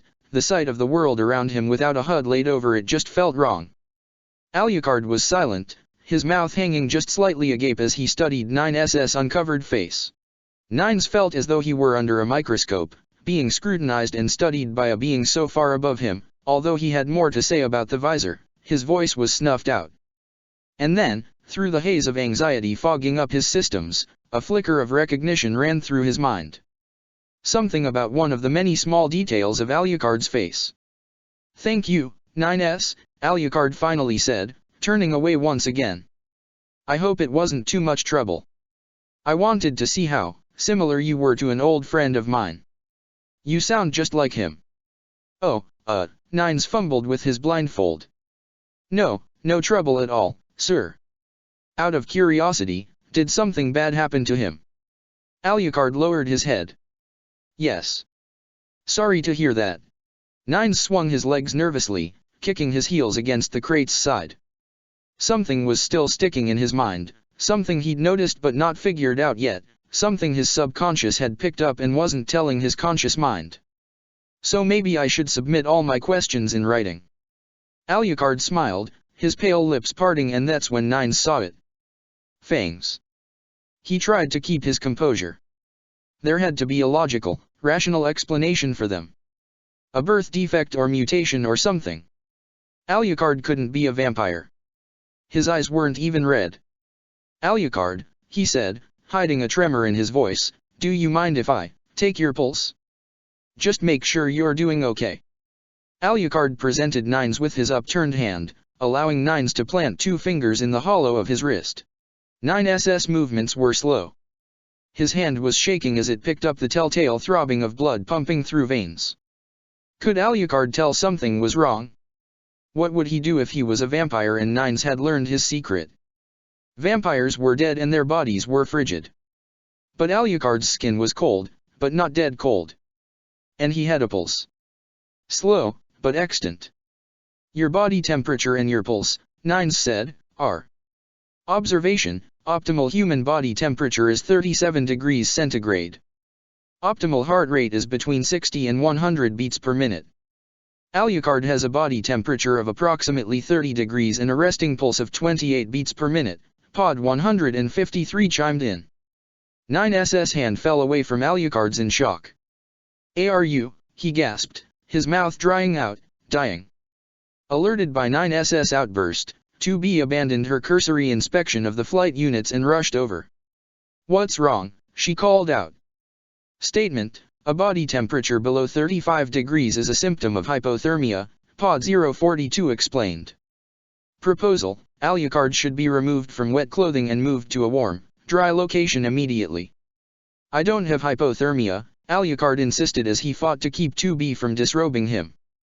"I have a naturally low body temperature. It's nothing to be concerned of. Simply a congenital defect." "But, everything I've read says that a human's organs just can't function at those temperatures," Nines pointed out. "You haven't read everything," Alucard answered. "There's nothing to be concerned of." There was a brief, quiet note of relief that played across 2B's face. "Good Nines, if everything is in order here, it's time for us to take off." "Right." Nines nodded. "Good luck on the trip, Alucard."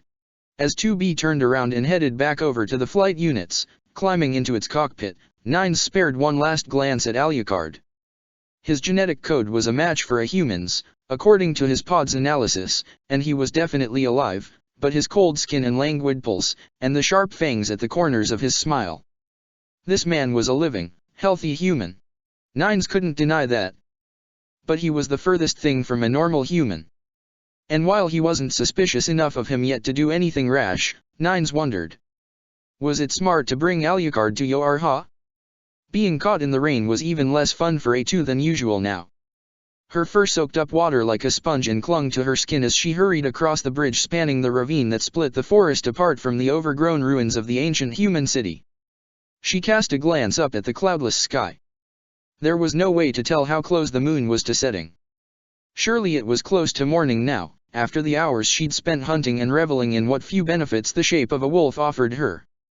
To be fair, there were more than a few benefits. Her claws and fangs were almost as sharp as a sword, she could hear and smell farther than she could see, and everything in the darkness of the night was nearly just as visible as it was in the daylight, but she'd only entertained that thought begrudgingly. Getting hungry was still a pain, even if it was satisfying to tear into a wild elk's flank and feel ribbons of muscle parting between her teeth and blood rushing to fill her mouth. Another jagged flash of lightning breached the darkness, lighting up the thick and roiling clouds overhead for an instant. Moments later, a booming thunderclap tolled, lingering and ringing for far longer in A2's long, sharp, sensitive ears than normal. She rushed across the rickety rope bridge, holding up her cloak over her head to keep her from getting any wetter, her claws digging into the soggy and rain-softened wooden planks that creaked and swayed underfoot with every step. Before she could make it even halfway across the bridge, one of the long-suffering planks that had for years strained under the burden of androids and machines alike and their heavy bodies, shattered into splinters and cast her into the ravine. For the instant she spent tumbling through the air, Atu reflected on the way she'd seen Yorha androids leap from the tops of buildings with their support pods in hand and glide safely and gently down to the ground. As annoying as those pods seemed to be, she could use one right about now. She hit the water with so much force that it felt like concrete, and as she sank, her thrashing limbs tangled themselves in the current. Her heart pounded and pulse raced as the hungry pool in the depths of the ravine swallowed her up, water rushing over her eyes, down her throat, into her ears and nostrils, slithering around her and through her and inside her, eager to devour her. Atu's feet sank into the ground, mud and silt worming its way between her toes, and as her head spun and her lungs pressed against her ribs and her black box whined and screeched from the panic, she trudged through the pond to its muddy shore, struggling to keep her footing on the half-buried bodies of machines that had fallen in here just as she had, spitting and sneezing out the muddy water that had filled her mouth and nose and struggling to catch her breath. Her cloak floated in the center of the pond for a moment before dipping below the surface and sinking to the bottom. She didn't bother going back for it. In hindsight, it wasn't much of a pond. The water wasn't even waist-high even with the rain feeding it. It had just seemed so much deeper and more treacherous when she'd been in the middle of it. The fall, not the water, had killed most of the machines that had ended up down here. Atu hurried to the wall of the ravine and hid under a rocky outcropping that formed a little shelter from the rain. She was soaked to the bone now, her sodden fur plastered to her skin and stained with mud, her bruised and tender muscles aching and throbbing. The rain wasn't letting up. The downpour left a forest of ripples spreading across the pond that grew stronger and more crowded as the rainfall became heavier. The curtain of water running down from the edges of the outcropping grew thicker, even huddled as far away from the edges as she could get. Atu felt thick mist settle over her. Growling with frustration, Atu picked herself up and bounded into the torrential rain, clinging to the steep side of the ravine until she found an opening she could dip into. At last, she was surrounded by dryness. Relieved, she shook herself dry, splattering the dark walls of the cavern she'd found with droplets of water and mud, and cleaned the water out of her ears with her fingers. It was a start. Once she'd gotten herself at least a little less waterlogged, Atu took stock of her surroundings, the gloomy and dark cavern keeping no secrets from her sharp eyes. In fact, it was easier to see than Atu had expected, mainly because just a few meters away from the entrance, the smooth and water-hewn curved wall of the cavern gave way to glowing, faintly luminescent white stone, straight and smooth, too smooth to be natural, with a door set into the wall formed of the same glowing material. Atu rapped on the door with her knuckles, then kicked it. It didn't open. She kicked it harder, the force sending a tremor up her leg, the blow shattering the stone and knocking the door off its hinges. As she limped over the threshold and the fragmented remains of the door, gingerly favoring her leg, Atu noticed a doorknob amid the rubble and wondered if she could have just pulled the door open. She pressed deeper into the twisting, labyrinthine halls of the underground structure she'd discovered, her bare feet shuffling across the white crystal floor tiles, claws clacking and tapping on the stone. A more curious person than her might have paid more attention to their surroundings, taken in the ornate and elegant masonry that shaped these gloomy hallways, the cathedral-like archways and flying buttresses, the statues and busts lining the walls, all hewn from the same faintly luminescent white crystal. The weird growths protruding from the walls and ceiling like geometric tumors, clusters of perfect cubes of all shapes and sizes. It was wrong to say Atu didn't notice any of these things, just that none of them intrigued her. All she cared about was finding a way to the surface. Soon, though, she came across something that piqued what little curiosity she had. She stood in a large round chamber filled with human-sized dolls standing on short pedestals, mannequins carved from wood, their metal joints gleaming in the faint, gloomy light that filled the room. The dolls all wore strange clothes. One wore a heavy fur coat draped over its shoulders, some wore ancient metal armor lined with leather and furs, a few had outfits not unlike the kind of fancy stuff Alucard wore. In fact, one was dressed exactly like Alucard. Only a handful of pedestals were empty. Every single mannequin, Atu noticed as she waded into their midst, was frozen in its own twisted, grotesquely anguished pose. Some crouched down, cowering, some were on their knees, backs arched and arms outstretched as though frozen while writhing in agony. None of them had faces, only smooth, polished wood, but if they had, their faces would have been contorted in terror and pain. Atu approached one of the mannequins that caught her eye. This one wore armored knee-high boots, a flowing backless dress midnight blue on the outside and crimson on the inside, a bronze breastplate, and nearly shoulder-length gloves adorned with black feathers. Its arms were thrown up in front of its head as if to ward something away. She liked the outfit, so she immediately set to work undressing the mannequin, knocking it aside in her haste to purloin its costume. After all, she did need clothes. Once the moon set, she'd be naked. She got the dress and breastplate on easily enough, but had to squeeze into the boots and gloves. The fur and claws got in the way. "I see you've taken a liking to the master's gallery," a deep, sonorous voice rang out through the room. Atu raised her head, her ears perking up and twitching in the direction of the voice. At once, her nose caught the scent of something vile, a bit like rot and decay, but with an oddly malevolent edge to it, as though the scent itself had a dark will to it. A masked man stood at the far end of the room, clad in sharp, sleek armor that clung to his slender body, violet with white trimming along the edges. Set within the high collar that ringed his neck was a sleek helmet of opaque black glass completely encircling his head. Atu's hackles rose, her sharp ears flattening as a low growl rumbled in her throat. "Care to spend more time in it, she-wolf?" The masked man cocked his head and crossed his arms. "You're not one of ours, as much as you might look it, but—" "'Scuse me." With a self-satisfied laugh, the masked man snapped his gloved fingers, the brisk crack ringing through the air. Atu felt something clamp around her arm, glanced over her shoulder, and saw the mannequin she'd disrobed clinging to her, gripping her with hard, firm wooden fingers. "What the?" Atu barely pulled herself free of the naked dummy as the Alucard dummy swung its glittering broadsword down at her, the tip of the steel blade nicking her side. 3 whip-wielding dummies charged at her, one wearing steel and leather armor, one wearing a white fur cloak, one wearing a blue jacket. "Belmonts," the masked man shouted out, his booming voice filling the room. "Restrain her." 3 braided leather whips cracked through the air. Atu grabbed the naked mannequin and pulled it in front of her to act as a shield. The whips scored the dummy's front, biting deep into its wooden torso and slicing cleanly through its head.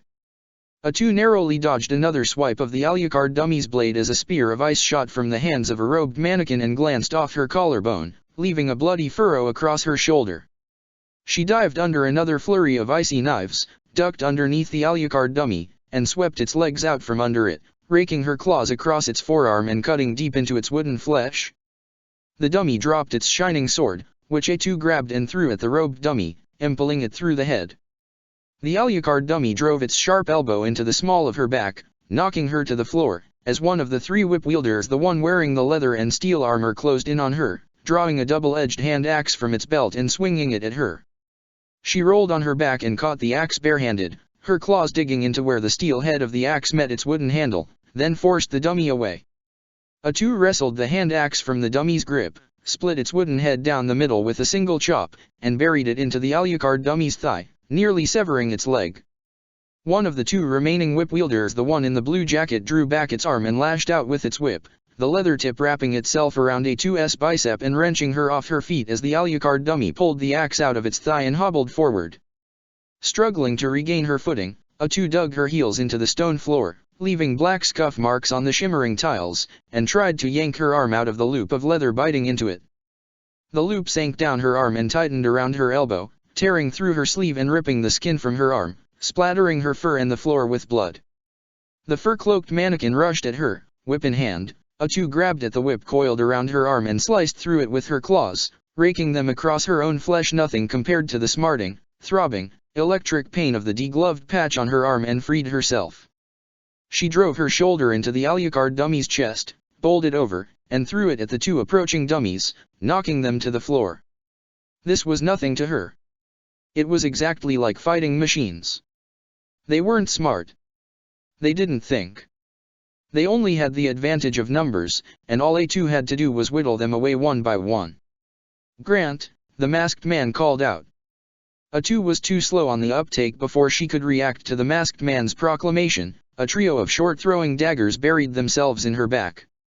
She glanced up and saw a mannequin clad in a ragged long coat scuttling across the ceiling like an insect, pausing to draw another handful of daggers from its pockets.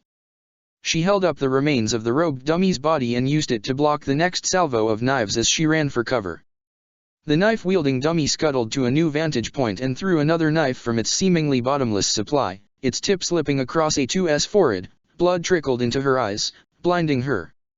The fur-cloaked and blue-jacketed mannequins were still on her tail, both lashing out with their whips, the long and sharp lengths of leather twisting and flailing in the air in a synchronized dance. A2 could hear them, her keen ears tying the sound of their movements to actions, her keen nose pinpointing their shifting positions. One lash caught A2 across the jaw, sending a jolt of pain through her head and down her neck as hot blood soaked her chest. The other left a long and narrow dent on her breastplate. A2 collapsed, claws scratching against her armor as blood poured down her front and soaked into her already waterlogged fur. "Is that the best you can do?" she growled as the three remaining mannequins closed in on her. With a furious burst of strength, she lunged for the nearest dummy, planted her foot on its chest, grabbed it by the wrists, and tore its arms off, then tossed both arms at the other two. As the disarmed foe fell, she tore a knife from its belt, drove it into the next dummy's groin, and wrenched it upward, tearing up through its head and leaving a long, splintery furrow all the way up the length of its body. The third and final dummy was next. A2 slipped past its next volley of throwing daggers, pinned down the knife in its fist with her own, and clamped her jaws around its neck, biting with all her strength and roughly severing its head from its body. As the final dummy collapsed in a lifeless heap of mangled wood, A2 wiped the blood from her eyes, spat splintered wood out of her mouth, and yanked the knives out of her back one by one. She focused her attention on the masked man. "You were saying?" The masked man slowly spread out his arms, then brought them together. The booming clap of his palms colliding echoed through the room. "Very, very good," he cried out, his slow clapping reaching a crescendo before his hands fell to his sides. "You're a fine beast indeed. More than worthy to join our ranks." A2 bristled at the remark. "Thanks, but no thanks. I'm a lone wolf." The masked man shook his head and chuckled. "Please don't say you were going to call yourself that. It's embarrassing. What's your name?" "Alrox." The masked man bowed. "But you, she-wolf, may call me." A2 drove her fist into Alrox's stomach, plunging him into the luminescent white wall. The stone behind him cracked in a spiderweb pattern and gave way, crumbling behind him as she drove him deeper into the stone. Once again, she was shocked at her newfound strength. "Alrox. I don't like you. You talk too much." Alrox peeled himself out of the crater, still swaying drunkenly as he reeled from the force of A2's blow. Pale blue flames flickered around his gauntleted hands. "Let's try this, then." A2 charged at Alrox again, only for him to vanish into thin air. She whirled around to find him lunging at her from behind, clawed fingers splayed like the talons of a bird of prey. She braced herself, throwing up her arms to block a frontal assault, only for Alrox to vanish once more. His cold metal hands clamped down on her shoulders, worming their way through her fur, as he drove his knee into the small of her back. The sharp kneecap of his armor dug into her flesh as he bent her spine. A2 felt her legs go numb. Alrox threw her to the ground. A2 tried to stand up, but her legs, tingling as electric jolts ran through her muscles, crumpled beneath her, unable to support her weight. She fell down on all fours, panting with exertion as she pulled herself onto her knees and then onto her feet, willing life back into her failing limbs. Stars and static danced before her eyes. "Oh, don't give up so quickly." Alrox waved his hand, conjuring 4 orbs of shimmering blue flames. "I want to know how much of a fight you can give me. Won't you oblige my simple request?" Weaving through the winding patterns the fiery orbs traced in the air, A2 closed the distance between herself and her foe and immediately tried to punch him in the face again. "Ah, yes. Nothing excites me more," Alrox said, narrowly avoiding A2's swinging fist, "than a ferocious opponent, one I can fight on equal terms. Thank you so much for obliging me, she-wolf. Stop calling me that. Then tell me your name." "Fuck off." A2 replied, picking up one of the fallen dummy's whip and cracking it. The whip, wild and chaotic in the path it traced by her untrained hand, cut across her snout, stinging her nose, the smell and taste of her own blood became omnipresent, overwhelming one of her keenest senses. It was like being blind. With a laugh, Olrox vanished. Atu swung her leg in a wild arc where she thought he might reappear and managed to catch him, sending him flying. He touched down on the floor and skidded to a halt, his metal claws screeching as they raked the stone. Atu hastily wiped her nose. So many vampires live to destroy. Olrox swiped his hand across the air, firing a salvo of bolts of blue flames at Atu. But me, I live to understand. To know firsthand the pleasures and dangers the world has to offer. To know every enemy deeply, intimately. Atu leaped out of the path of the bolts of flame and let them explode against the wall behind her as she ripped the fake Alucard's sword free of its lodging in one of the mannequin's heads. Olrox disappeared yet again. What better way is there to understand people than to fight them? Olrox dropped from the ceiling and landed on top of Atu before she could swing her sword at him, knocking her flat on her back. Because to understand something is to have power over it, he continued, his knees digging into Atu's chest, the scalloped armor of his kneecaps scraping and screeching against her scratched and dented breastplate. So it could be said that defeating an enemy in combat allows you to understand it. How hard, Atu wheezed, do I have to kick your ass, to make you shut up? Oh. Olrox responded. You want power over me? Atu obliged and drove her fist into his mask. The glass gave way under the force of the blow, shards lacerating her knuckles. Olrox pulled himself to his feet and reeled backward, clutching at his marred helmet as violet smoke poured from the breach. Ah, he gasped. Very good. You're still talking. Atu drew her sword and slashed at him, the steel scraping his violet armor and leaving flurries of sparks and silvery scratches on the metal. Olrox caught the blade with his hands, the segmented metal armor covering his fingers grinding against the sword's honed edge, and hooked his foot around Atu's ankle, pulling her off her feet. She hit the ground, rolled back onto her feet, and lashed out, burying her foot in his stomach only for her attack to pass through his body as it faded into mist. Show me more. Olrox taunted her, reappearing across the room. He still had one hand plastered to the gash running through his glass helmet. Show me what you are.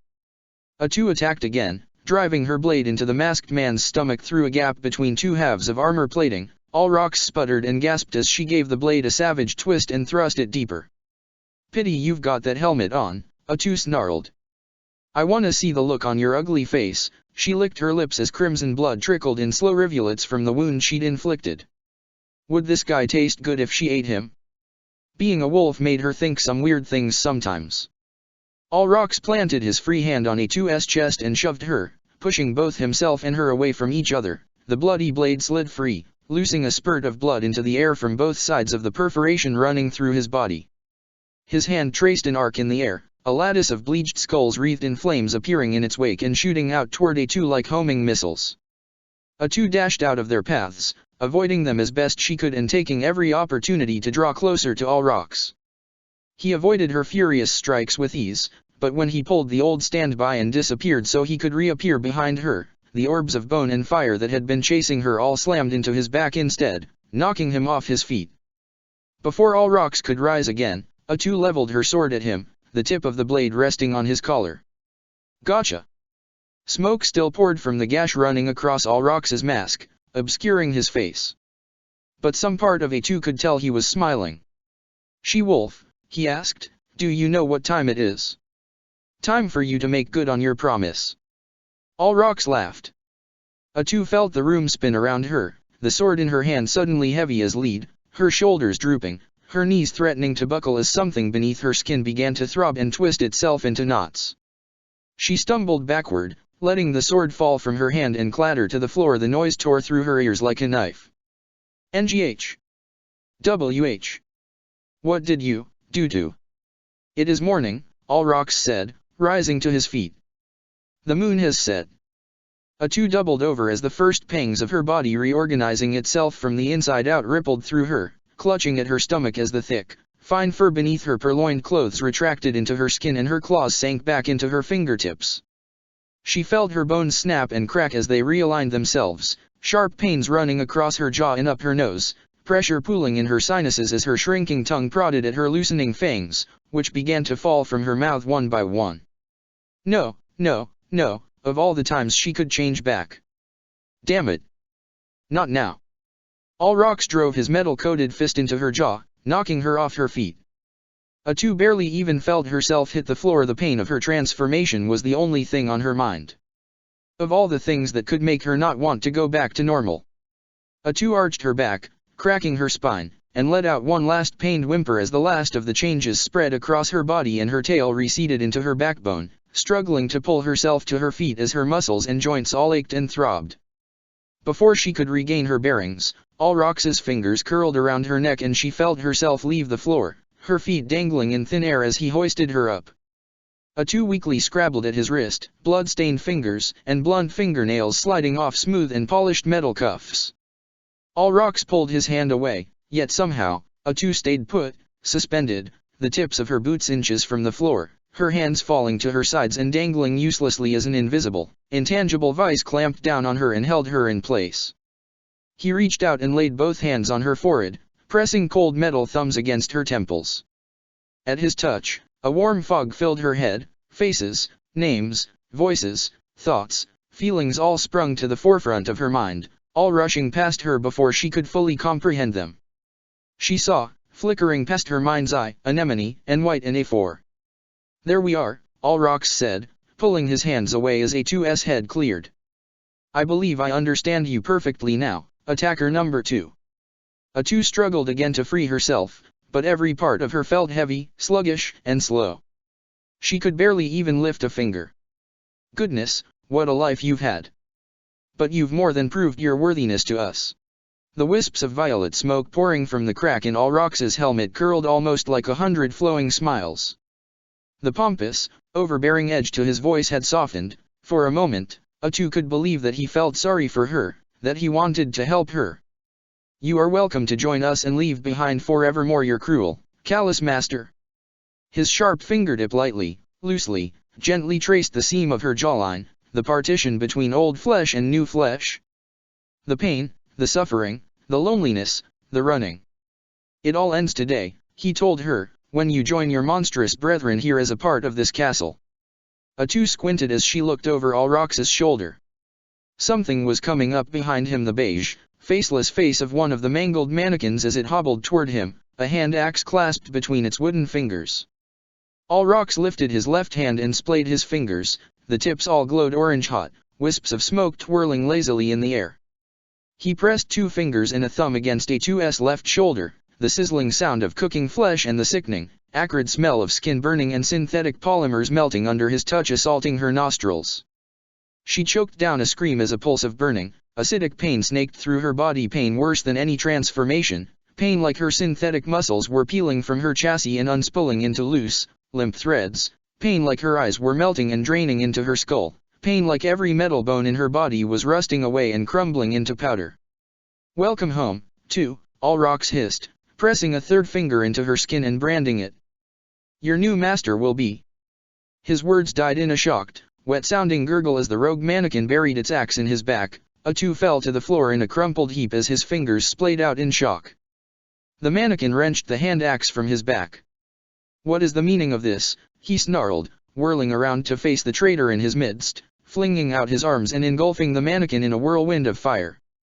Shanoa, how dare! The mannequin buried its axe in his helmet, cutting through the glass dome and circling his head with ease. Thicker and larger plumes of smoke billowed out and swirled around the room's vaulted ceiling. Colors flickered in and out and bled through the grayscale world as A2's overtaxed body struggled to power her visual processor. She gazed up at the naked mannequin standing over her, its figure marred by rolling waves of static and flickering tongues of flame caressing its wooden skin. For an instant, she didn't see a dummy. She saw someone. Someone, she thought.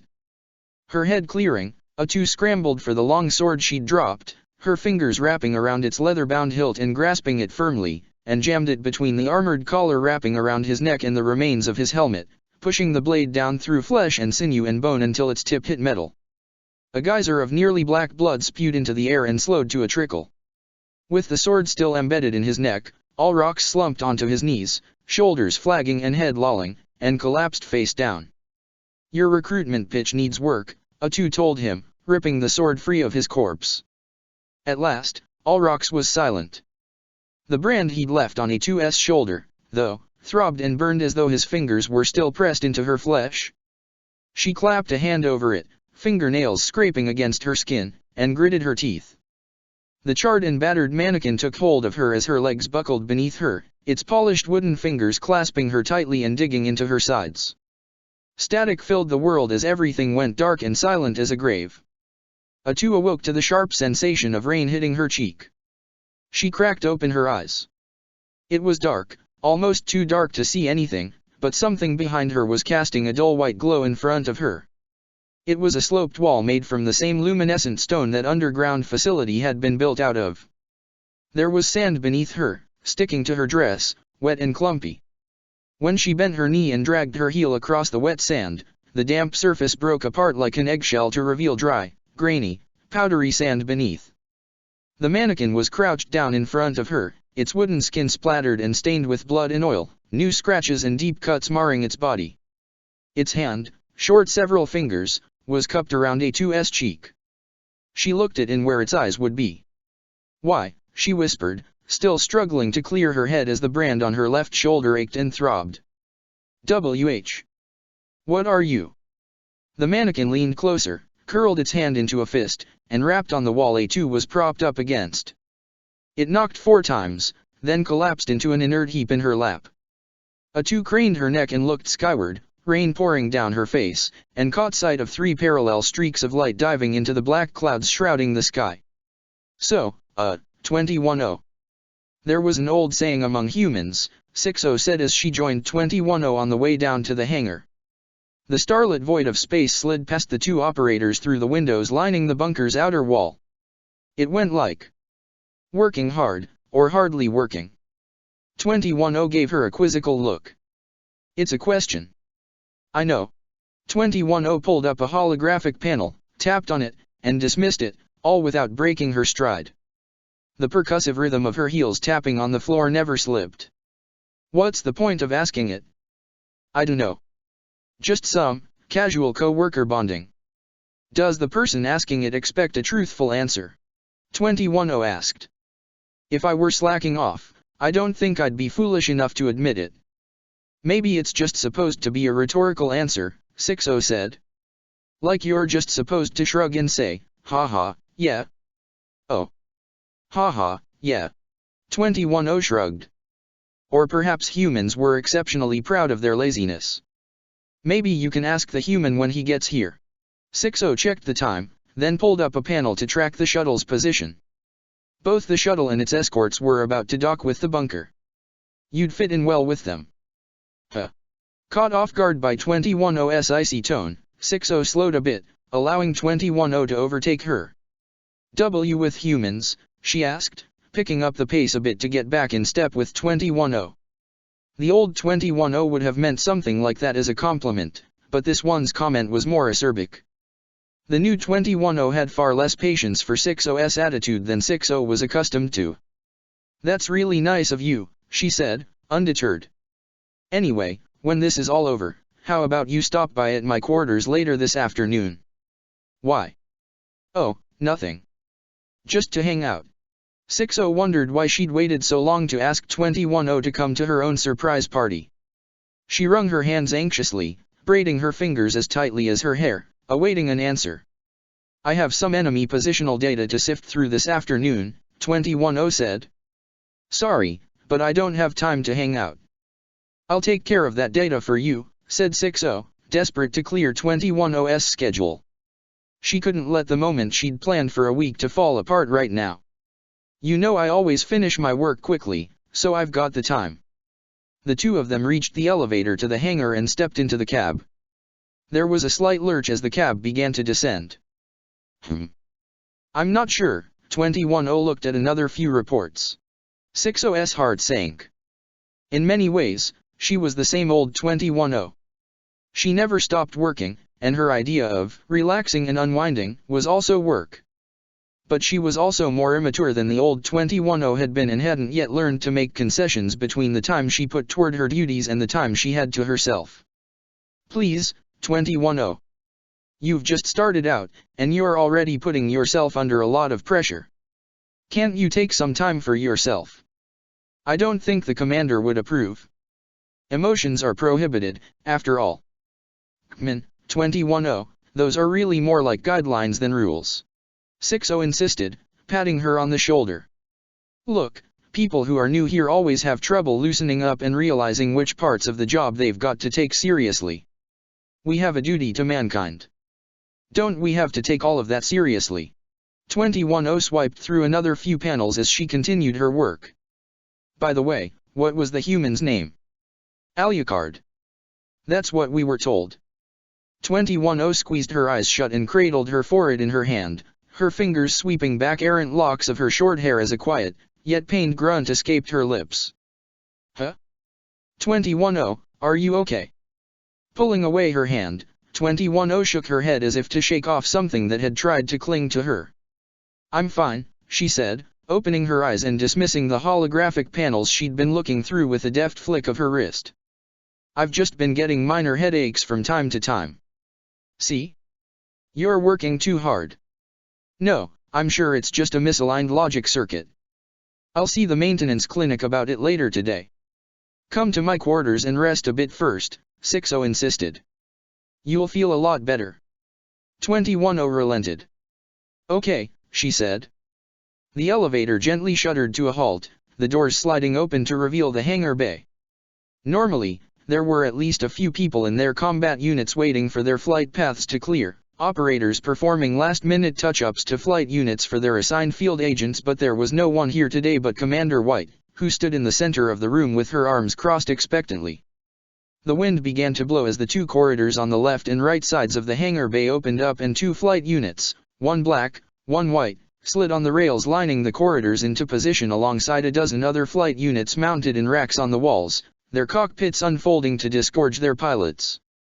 The hatches exposing the launch corridors to the vacuum closed, allowing the air in the room to settle as 2B and 9s got their bearings. Well, that was a whole lot of nothing, 9s said, stretching. Still, better safe than sorry. He stopped in his tracks upon seeing the commander and snapped to attention.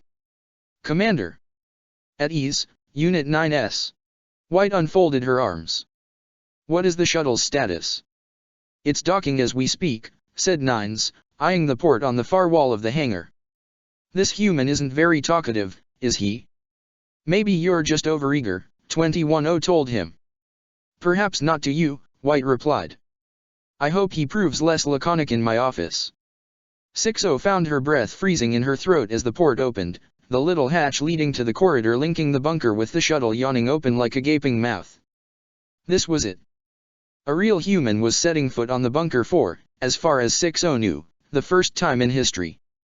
The leather of her gloves creaked as she threaded her fingers together and kneaded them so tensely that she could feel her knuckles turn white. A human. A real, live, breathing human, not the disembodied voice of the councilman who spoke to Yorha through radio transmissions. Alucard's long coat, black with elegant gold filigree, and his long hair, so pale blonde it was nearly white, swirled around him as he took his first steps onto the hangar bay's expansive floor. 6-0 wanted to say he was haunting in his beauty, but it was more that he was haunting in his everything. Or rather, haunted. His eyes were haunted, his lips were haunted, the long and slightly curled locks of silvery hair that furled around his face were haunted, the conspicuously empty sleeve that should have contained his right arm was haunted. The man was lousy with ghosts. Never in her life had 6-0 seen anyone save for Commander White herself, who carried so many invisible burdens on their shoulders. Good afternoon, Alucard. White bowed deeply and reverently, her voice ever so slightly hitching. Even she, with her stature, was cowed by his presence. I hope your trip was pleasant. It was uneventful. His gaze roved across the hangar, stopping when his eyes met 6-0's. 6-0 felt her black box burn in her chest, whirring so loudly that the high pitch of its whine stung her ears. Alucard's face softened and went slack when he saw her, and 6-0 saw the icy, purposeful glint in his eyes melt and give way to something she almost couldn't describe. It almost looked as though he felt sorry for her. Glory to mankind. 6-0 stammered, hastily saluting as Alucard drew near. The others snapped to attention, standing tall and straight and repeating the salute, the sound of their hands clapping against their breasts resounding against the hangar bay's walls. Alucard returned the salute, holding his left hand over his heart. Yes, Yar. Glory to me, I suppose, he bemusedly mumbled.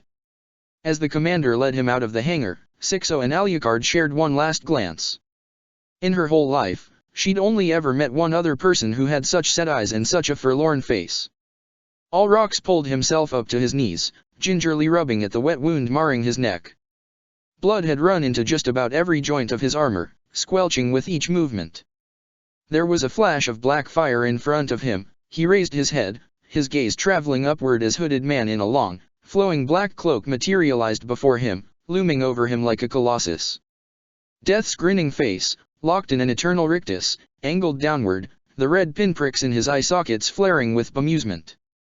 Well, Alrox, this is embarrassing.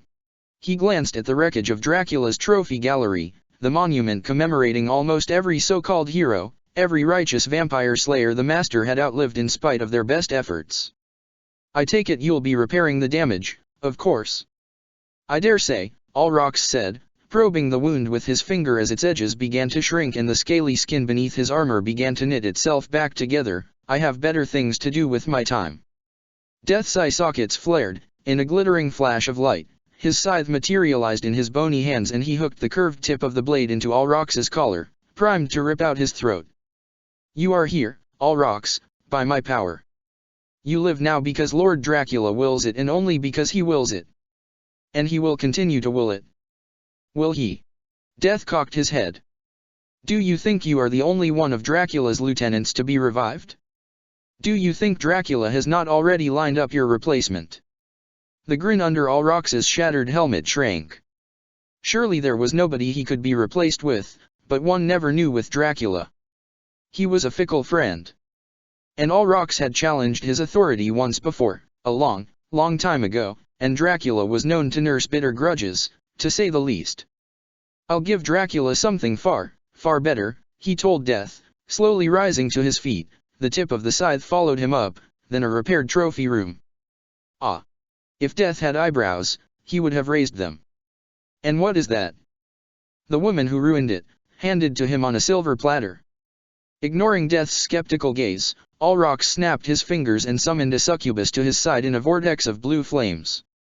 The succubus stood tall and proud, striking a figure of ethereal beauty, her perfectly proportioned and generously curvy physique tailor-made to awaken the greed and envy that lurked in the hearts of any man or woman. Her pale blue hair trailed from her head like a comet's tail, its tips flickering and guttering like candlelight. Long, twisted horns like a rims split the bangs framing her elfin face as they curled around the sides of her head. Her eyes were haunting rings of glittering ruby surrounded by black sclera, pools of darkness resting in a doll-like, ashen-skinned face. A thin, whip-like tail plumed with a flickering tongue of fire coiled itself in a loose spiral orbiting her legs as her hooves, cloven like a goat's and as glossy and black as polished onyx, tapped on the floor and the small bat-like wings sprouting from her shoulder blades flexed and fluttered. The succubus bowed in deference, bending her knee and lowering her head. Lord Alrox. What is thy bidding? You are to find number 2, take the shape of her beloved, Alrox told her, putting a hand to her head to feed her the relevant memories he had pulled from A2's mind, and use whatever methods you see fit to convince her to join our ranks. Yes, sir. The succubus pulled away from him and stood up, her skin bubbling and frothing like boiling water as she began to transform. Her cloven hooves split and softened to form bare feet, her wings and tail receded into her body and vanished under her skin, her black claws shortened into blunt fingernails, her horns unspooled and retracted, sinking into her temples and vanishing behind her hair, which rapidly shifted from powdery midday sky blue to snow white and slithered like a mane of snakes to contort itself into a loose, messy ponytail reaching down just past the base of her neck. Color came to her cheeks as the black sclera of her eyes turned white and her scarlet irises faded to a cool, pale blue, the shape of her face subtly shifting to form the kind, soft visage of her disguise. An ornate black dress uniform materialized over her nude body. In a matter of seconds, standing where the succubus once had stood was now a perfect duplicate, right down to the last pore on her skin and thread on her dress, of the woman Alrox had seen within A2's mind. He would give Dracula the woman who had vandalized his precious trophies for him to do with as he pleased and led along by her lost love like a dog on a leash, she would go to him with neither complaint nor resistance. Chapter 9, March in Ivory. Heavy rain lashed at the ruins. Holed up in one of the dilapidated buildings that rose from the overgrown ground like headstones, Atu sat down and inspected the burn mark on her left shoulder, 3 black ovals pressed into her bare skin. It had been hours since she'd killed all rocks and escaped that strange underground facility, yet the marks still ached and throbbed. Even though her body was fully capable of self-repair when it came to minor wounds, they hadn't diminished even a little. She'd have to ask Alucard. He was bound to know something about this brand and maybe even the creep who'd made it. And then there was the wooden mannequin that had come to her aid. Atu had carried it with her and kept it by her side, but it hadn't come back to life. Perhaps it was dead for good now, though how it had come alive in the first place was still a mystery. She'd have to ask Alucard about that, too. Wait. Ask Alucard? Was she losing her mind? Maybe she was. After all, she'd lugged a wooden person through the desert and across the ruins in the pouring rain for no good reason other than some vague sense of gratitude and camaraderie. Atu absent-mindedly scratched at an itch on the side of her neck, almost expecting to find fur there instead of bare skin under her fingernails. For a split second, she'd almost felt it. Maybe it was her new hardware and software not aligning with each other properly, like Jackass had warned her about, or maybe just because she was getting used to the transformations, but ever since last night, she had found herself occasionally feeling less like an android who became a wolf by night and more like a wolf who became an android by day. For the third time that morning, she leaned forward, lifted her head to gaze straight up at the ceiling, and howled. She wasn't sure why she did it. It was a compulsion she just hadn't been able to resist. Some sort of instinct. Stress relief, maybe, but it hadn't been making her feel any less stressed out. In fact, it had been having the opposite effect. When she lowered her head and let the last ringing echoes of her voice fade into the background noise of the rain drumming against concrete and steel, she was left feeling oddly hollow inside. Atu closed her eyes and curled up against the crumbling wall of her shelter. How was this supposed to make her feel? Disappointed? Let down? Abandoned? Alone? Get a grip, she told herself. Abandoned? Alone? She ought to have been used to that after what she'd gone through over the past few years. Why was it upsetting her now? And what was the point of that damn howling if caterwauling like that just made her feel worse? And then, all of a sudden, a welcome sound drifted through the heavy drumming of the rain. Faint, fading, its last echoes struggling not to be drowned out in the downpour, was the unmistakable lyrical sound of another howl responding to hers. Atu leaped to her feet, water sloshing in her boots and trickling between her toes as she rushed to the crumbling doorway, straining to see through the darkness, once again, something her wolf form had that she lacked here. Her hand drifted to her back to grab onto her tail and stop it from wagging, recalling just late enough to make herself look dumb that she didn't have a tail anymore, even if sometimes she still felt it.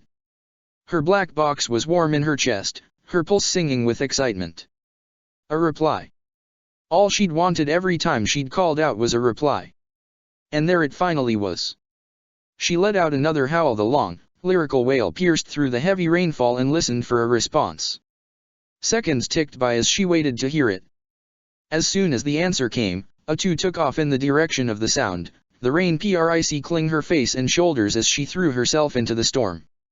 It took her a few minutes to realize that she had no idea where she was going. And with the rain pouring down in thick sheets and the black clouds overhead blocking out even the stars, she could hardly even see her own paw hand. She mentally corrected herself in front of her face.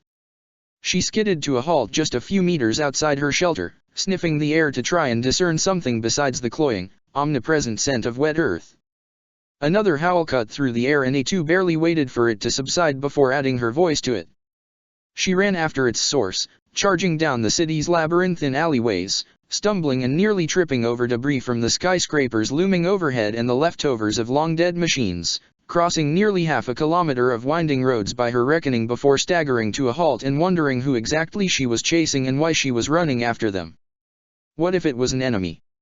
She didn't know. But what if it was a friend? She rapped her forehead with her knuckles, irritated at how easily her thoughts kept spiraling around that sort of thing. If this kept up, she'd have to, God help her, ask Jackass to take a look at her programming. No. Anything but that. Hey, knock that off. A2 caught the voice drifting through the rain and stiffened, adrenaline programs firing her nervous circuits and buzzing beneath her skin. It was coming from one of the ruined buildings surrounding her. Oh, come on, Cap. What's the worst that can happen? I'm just making animal noises. It's not like I'm screaming my head off about a bunch of foo. SHH. You want to get us killed, 64B. I hate to agree with 8B, but she's right. 22B, not you, too. What if a scanner got curious about all those howls and came looking for us? 3 voices. 3 people. Androids. Yo-arha androids. A2 clenched and unclenched her fists again and again, nails biting into her palms, her instincts screaming at her to attack them right here or run away. The mood within the building shifted. Girls, quiet, 8B said, lowering her voice. The radars picked up a black box signal. Put your visors back on and keep your weapons ready. Just one. Let's just. Loud mouth. It probably has a pod. We'll sneak out the back. Relieved, A2 loosened up. All she had to do was stay put and the 3 androids would run away themselves. We're not running away from one android. 64B shouted out, shattering glass punctuating her bold declaration. Let's take her out. Who's with me? The android leaped out the window she'd broken, flying right over A2's head. Crackling blue electricity leaping in arcs off the thick combat bracers around her fists and the battery pack on the back of her black armor lit her up in intermittent flashes. 64B had an imposing, bearish physique from what little A2 could make out in the darkness, but she moved as swiftly as the most wayfish of field units. It took A2 all of her agility to evade her swift jabs, arcs of electricity dancing through the falling rain and singeing her hair and clothes as the sharp, lightning-wreathed claws of the braces wreathing 64B's hands moved in for the kill. And here A2 was without a single weapon. She hadn't even managed to loot so much as a knife off of that all-rocks prick. Take that, Yo-arha. You'll never take the 3 of us alive. What? A2 backed away from another one of 64's jabs, one of the bracer's thick claws glancing off her armored breastplate hard enough to dent and scratch the metal. As the claw slid across A2's chest, sparks and flashes of lightning flew through the air, raindrops glittering around them. Just leave me alone. Why do you have to come after us, huh? 64B asked, throwing a haymaker at A2's head. All we want to do is leave. What's wrong with? A2 caught her by the arm and twisted it so viciously and violently that the elbow joint twisted and sheared apart. Gritting her teeth to dull the pain, 64B drove her remaining fist into A2's stomach, the bracer's claws leaving 3 deep dents in the armor and nearly puncturing it. The force knocked A2 back and into the slick, cold mud coating the ground. The 2 other androids rushed to 64B's side, leaving the safety of their hideout. Look what you've gotten us into, 22B scolded her, crouching down to tend to her mangled arm. 8B, the leader of the bunch, judging by the nickname 64B had for her, stood up, leveling a long, thick broadsword at A2. You hurt one of us, you hurt all of us. I'll make this quick. A2 had barely managed to pull herself upright when 8B closed in on her and drove her armored knee into her chin. While she reeled back, her feet lifting off the ground from the force of the impact, 8B landed a spinning kick, the side of her boot colliding with her cheek and throwing her through the air. 8B lunged after A2 before she had a chance to land, her heavy broadsword cutting through the air with a low and heavy whistle. A2 was lucky enough to right herself and land on her feet, allowing her to slip through 8B's offensive barrage. Fortunately, such a large sword was unwieldy and slow.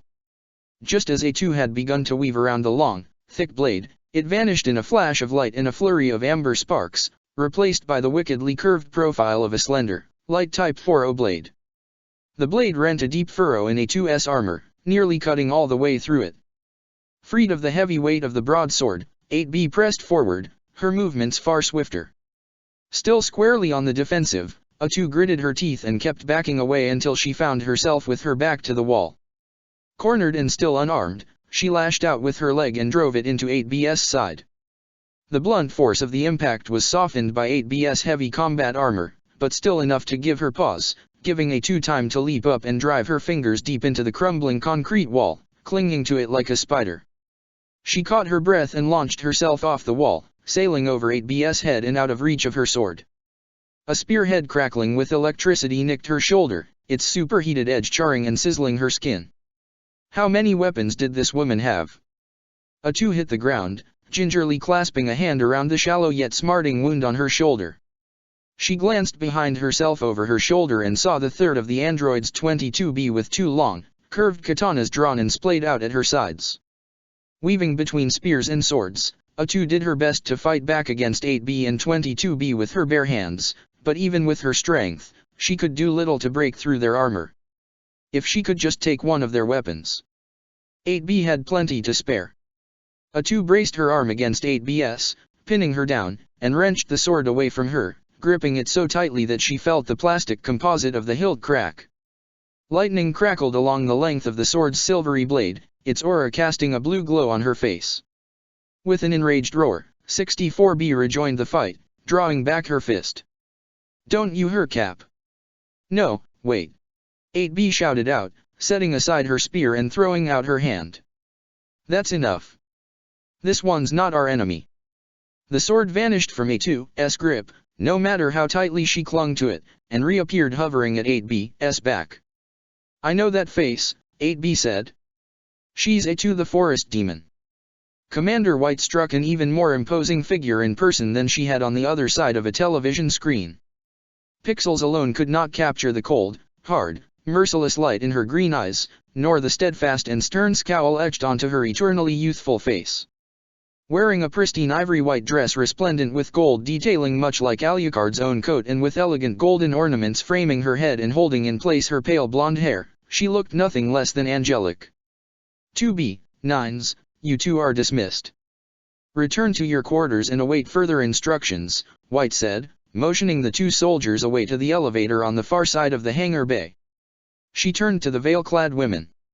60-21-0, return to your stations and get back to work. Actually, the woman with braided hair timidly raised her hand. Commander, I put in a time-off request for this afternoon earlier last week, she chuckled nervously. Her counterpart was staring at her as if she'd grown a second head. I thought you'd have seen the request by now, ma'am. White was nonplussed. Time-off requests should be made at least 2 weeks in advance, 60, she said, her fingers tapping in an irritable pattern on the handle of the riding crop hanging from her belt. I know, 60 said, her eyes darting to the side to avoid meeting White's. I'll remember that next time. Give her the afternoon off, Alucard said, hoping his status as a human, or partially human, although no one here knew that, continued to carry weight here. It was strange having such power to wield. The fact that he was half-human carried little weight among humans, after all, and whatever authority he had typically came less from his humanity than by his ability to bench press at least 2 adult humans. I'm sure she has done enough to earn it, hasn't she? White pursed her lips, shot him a half-second icy glare, and relented. Very well, 60. You are dismissed to your quarters as well. 60 took the other woman by the arm. And 21's been having headaches. I should lead her to the maintenance clinic. White nodded. Do so. 60 and 21 departed into the same elevator 2B and 9s had disappeared into, leaving Alucard and White alone in the hangar bay, flanked by the inert hulks of inoperative flight units mounted on the walls. Follow me to my office, White said, taking off. Her white dress's hem rippled like lake water around her ankles with every step as she led him through the sparse white corridors of the bunker. With each step she took, the slit running up the side of her dress to her waist shifted to allow a glimpse of the bare, flawless skin of her uncovered thigh.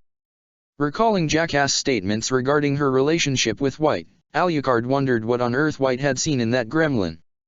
The bunker was claustrophobic in spite of its wide and empty halls. The omnipresent hum of pressurized air and buzzing of electricity behind each wall was oppressive.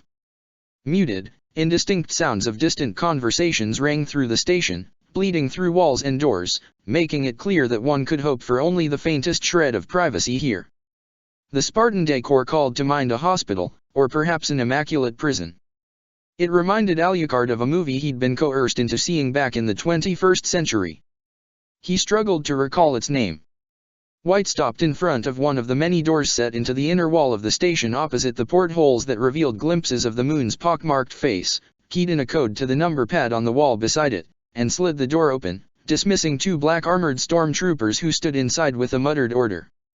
The Soldier's boots clanked against the floor panels as they filed out into the corridor. Star Wars.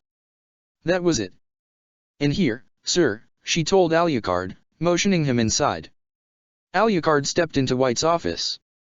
It was as orderly and devoid of personality as the rest of the bunker, save only for two thin floor-to-ceiling mirrors that striped the left and right walls, reflecting each other into infinity. White closed the door and walked past him, countless doppelgangers springing into existence and vanishing just as quickly as she strode past the mirrors to her desk. "Should we get down to business?" Alucard asked, looking for somewhere to sit. There was nothing save for White's desk, and he supposed taking a seat there would be a faux pas. He hung back, standing awkwardly with the door at his back, not quite knowing what to do. "Not yet," White said. She rummaged in her desk for something. "I have a few questions I'd like to ask you first." "I'd be happy to oblige, ma'am." The lights in the room flashed, growing sharper and warmer. No, not warmer, hotter.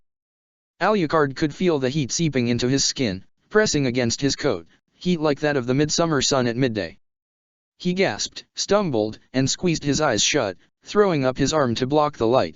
The light bled through his eyelids nonetheless, bathing the darkness in a throbbing orange hue. "Excuse me," he said, regaining his composure. I am sorry, did you install tanning lights in here?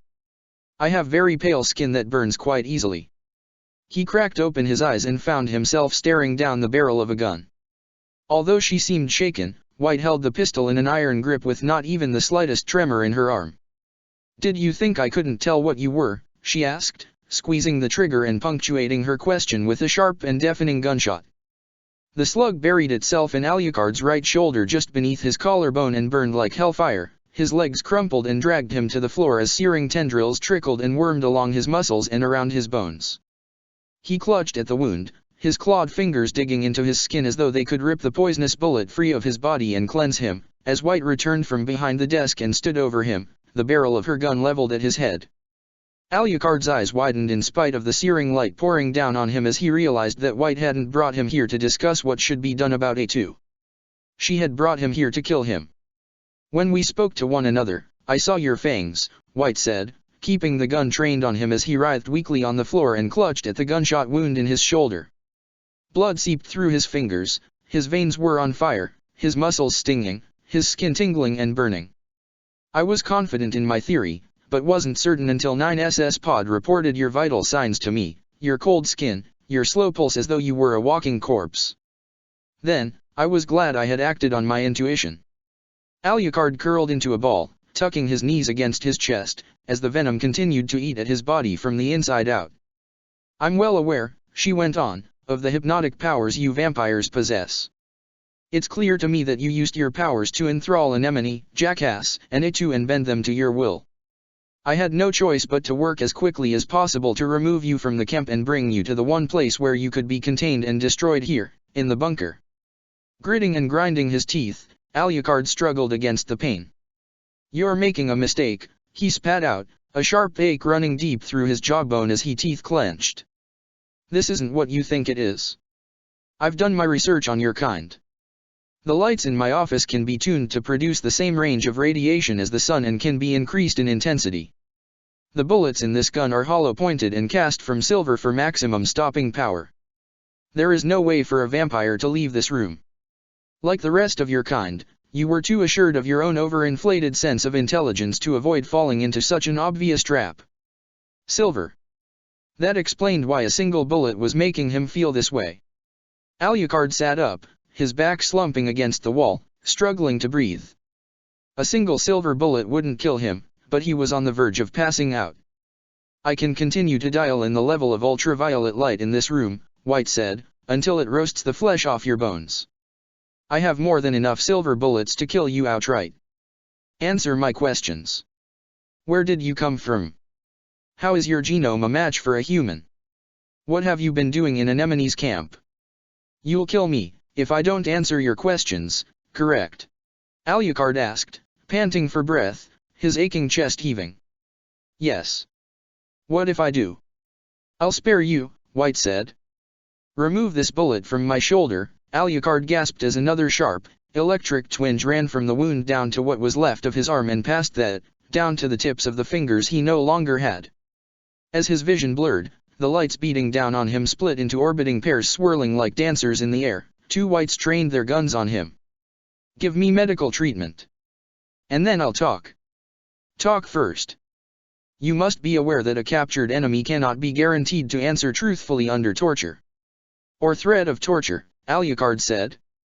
Then he realized that neither White nor any other android had ever had to deal with an enemy who could not simply be hacked to retrieve whatever data was contained in its brain. Living creatures were much harder to extract information from, but White had no experience with that. We don't capture our enemies. Well, he muttered, mustering a weak smile through the pain, that's one more crime you haven't committed, then. The 2 Whites coalesced into one. I don't appreciate snide remarks, she said. Talk or die. Look, White, Alucard closed his eyes. Listen. You cannot use pain to coerce somebody into telling the truth. They care only about stopping the pain. Instead of the truth, their obligation is to telling you what you want to hear. Do you want that?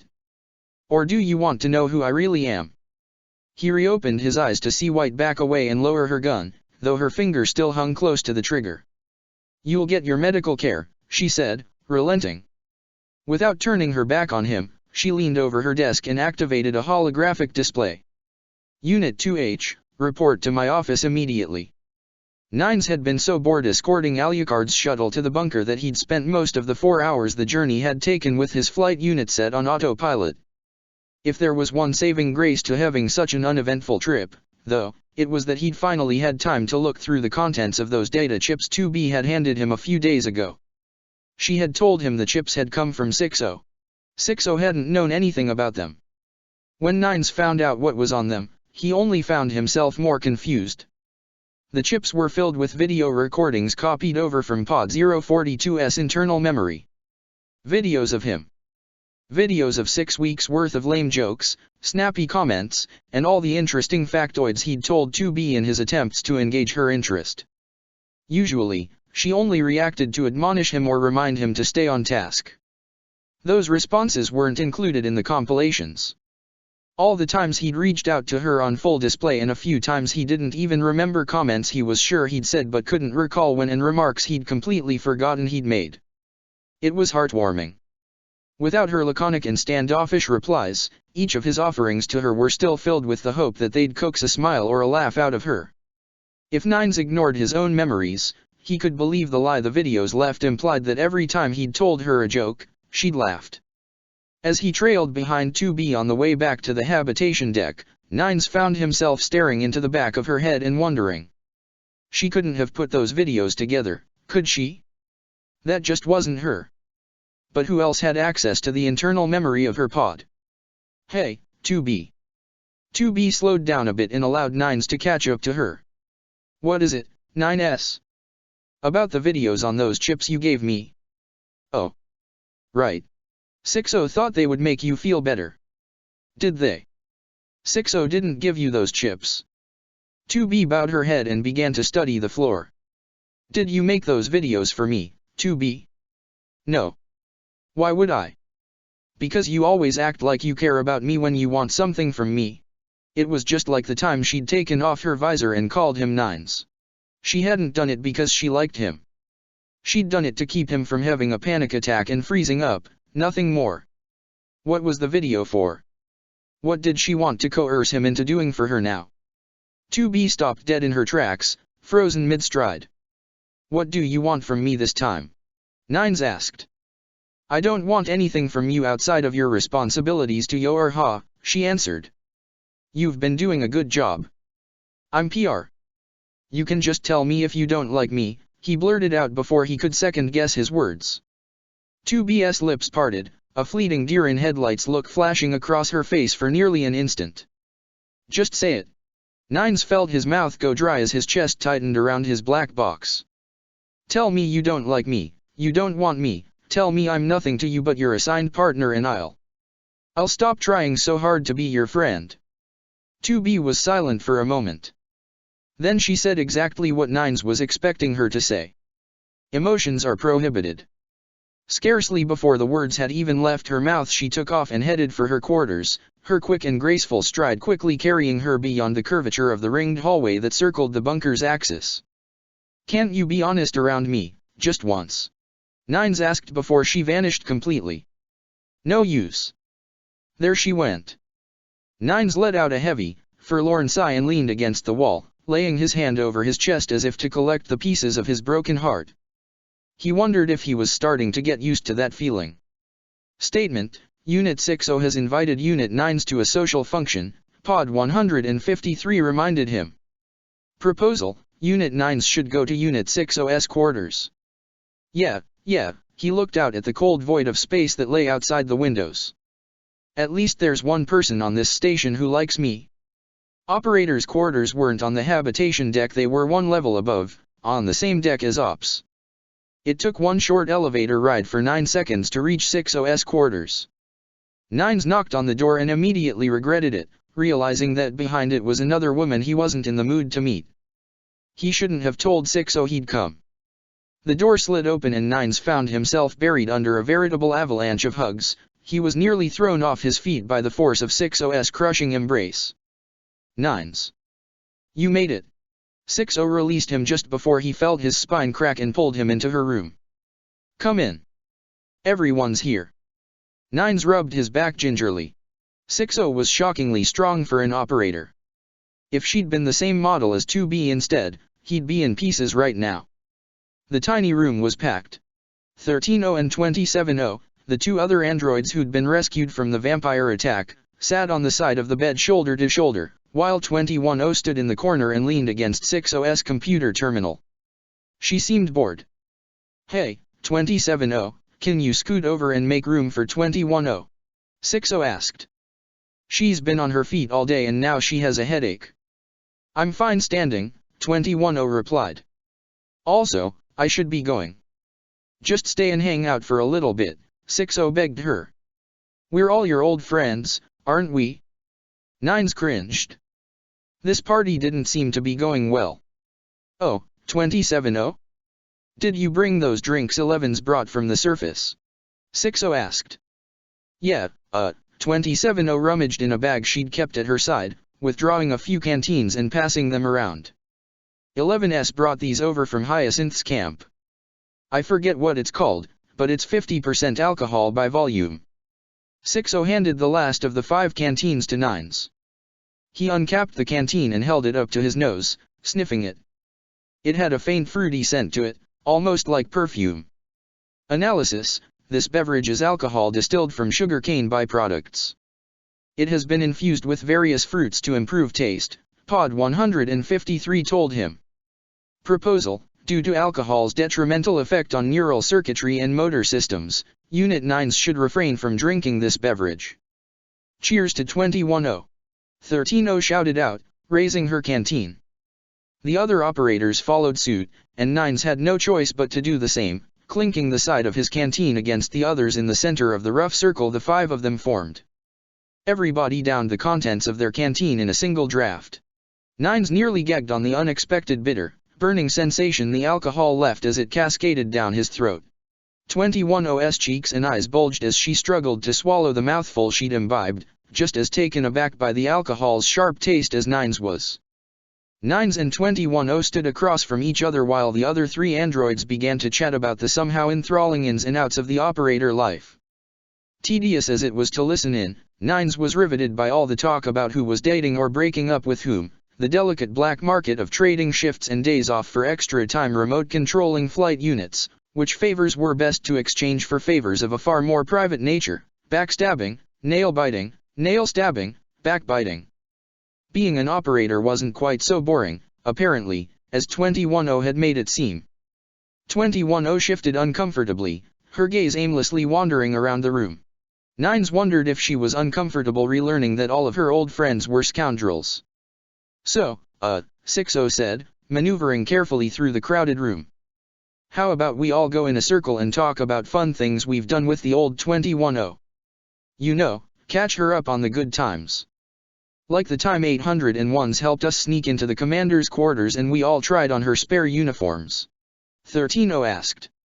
No, not like that, 6-0 said. Or the time the commander made you and 21-0 clean all the windows from outside. 27-0 asked. No, not like that, 6-0 said. 13-0 drained the rest of her canteen. Or the time you flooded your room so we could have a pool party. No, not like that, 6-0 said. Nines shifted uncomfortably. I think 2B once told me something about you and 21-0 sneaking a red sock into the commander's laundry. 6-0's face turned as pink as the commander's uniform had been the following day. Don't forget the panty raid, 13-0 chimed in. Hey, 6-0, don't you still have some of 27-0's?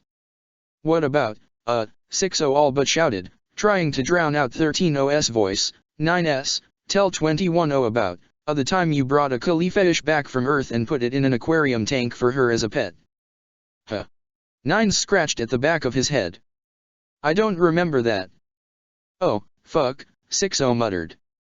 What about the time we snuck into Ops after hours and played cat videos on the big screen? Yeah, I remember that. 13-0 shouted out. 21-0, you liked the kittens with those little triangle tails the most. Oh. I did. 21-0 asked. One time, 27-0 said, a certain someone sent a shipment of E-drugs to the bunker and we had to physically restrain you from selling your OS chip to her for another sample. 21-0 held her hand up to her mouth. Oh. I don't think she wants to hear about that, 6-0 told 27-0. Nines, do you have any funny stories about 21-0? Did we really once break into the commander's quarters and steal her clothes? 21-0 asked 6-0, raising an eyebrow. The icy tone in her voice suggested that she was less than pleased to learn about her old self's less than permissible antics. And no, 6-0 stammered, her face going from pink to beet red. That was just, 13-0 was trying to embarrass me with a fake story. That deadpan expression of yours made you a dead ringer for white, 13-0 said, grinning wickedly. 27-0 buried her face in her hands to keep herself from laughing. When the real white barged in on us we almost didn't know who was who.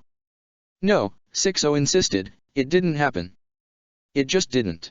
She glanced back at Nines. Nines, she whispered, hissing through gritted teeth, memorable story, now. Memorable story, Nines shuffled and rocked on his heels uncomfortably as every pair of eyes on the room turned on him.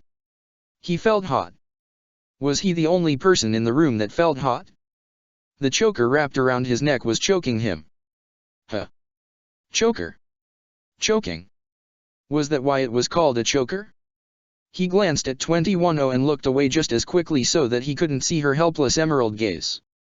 It was still too easy, all too easy, to see her with 2 holes in her neck and a sword in her chest, no matter what his eyes and visual processors told him. His trauma superimposed that horrible sight on her, overriding his optical sensors. She was a ghost to him.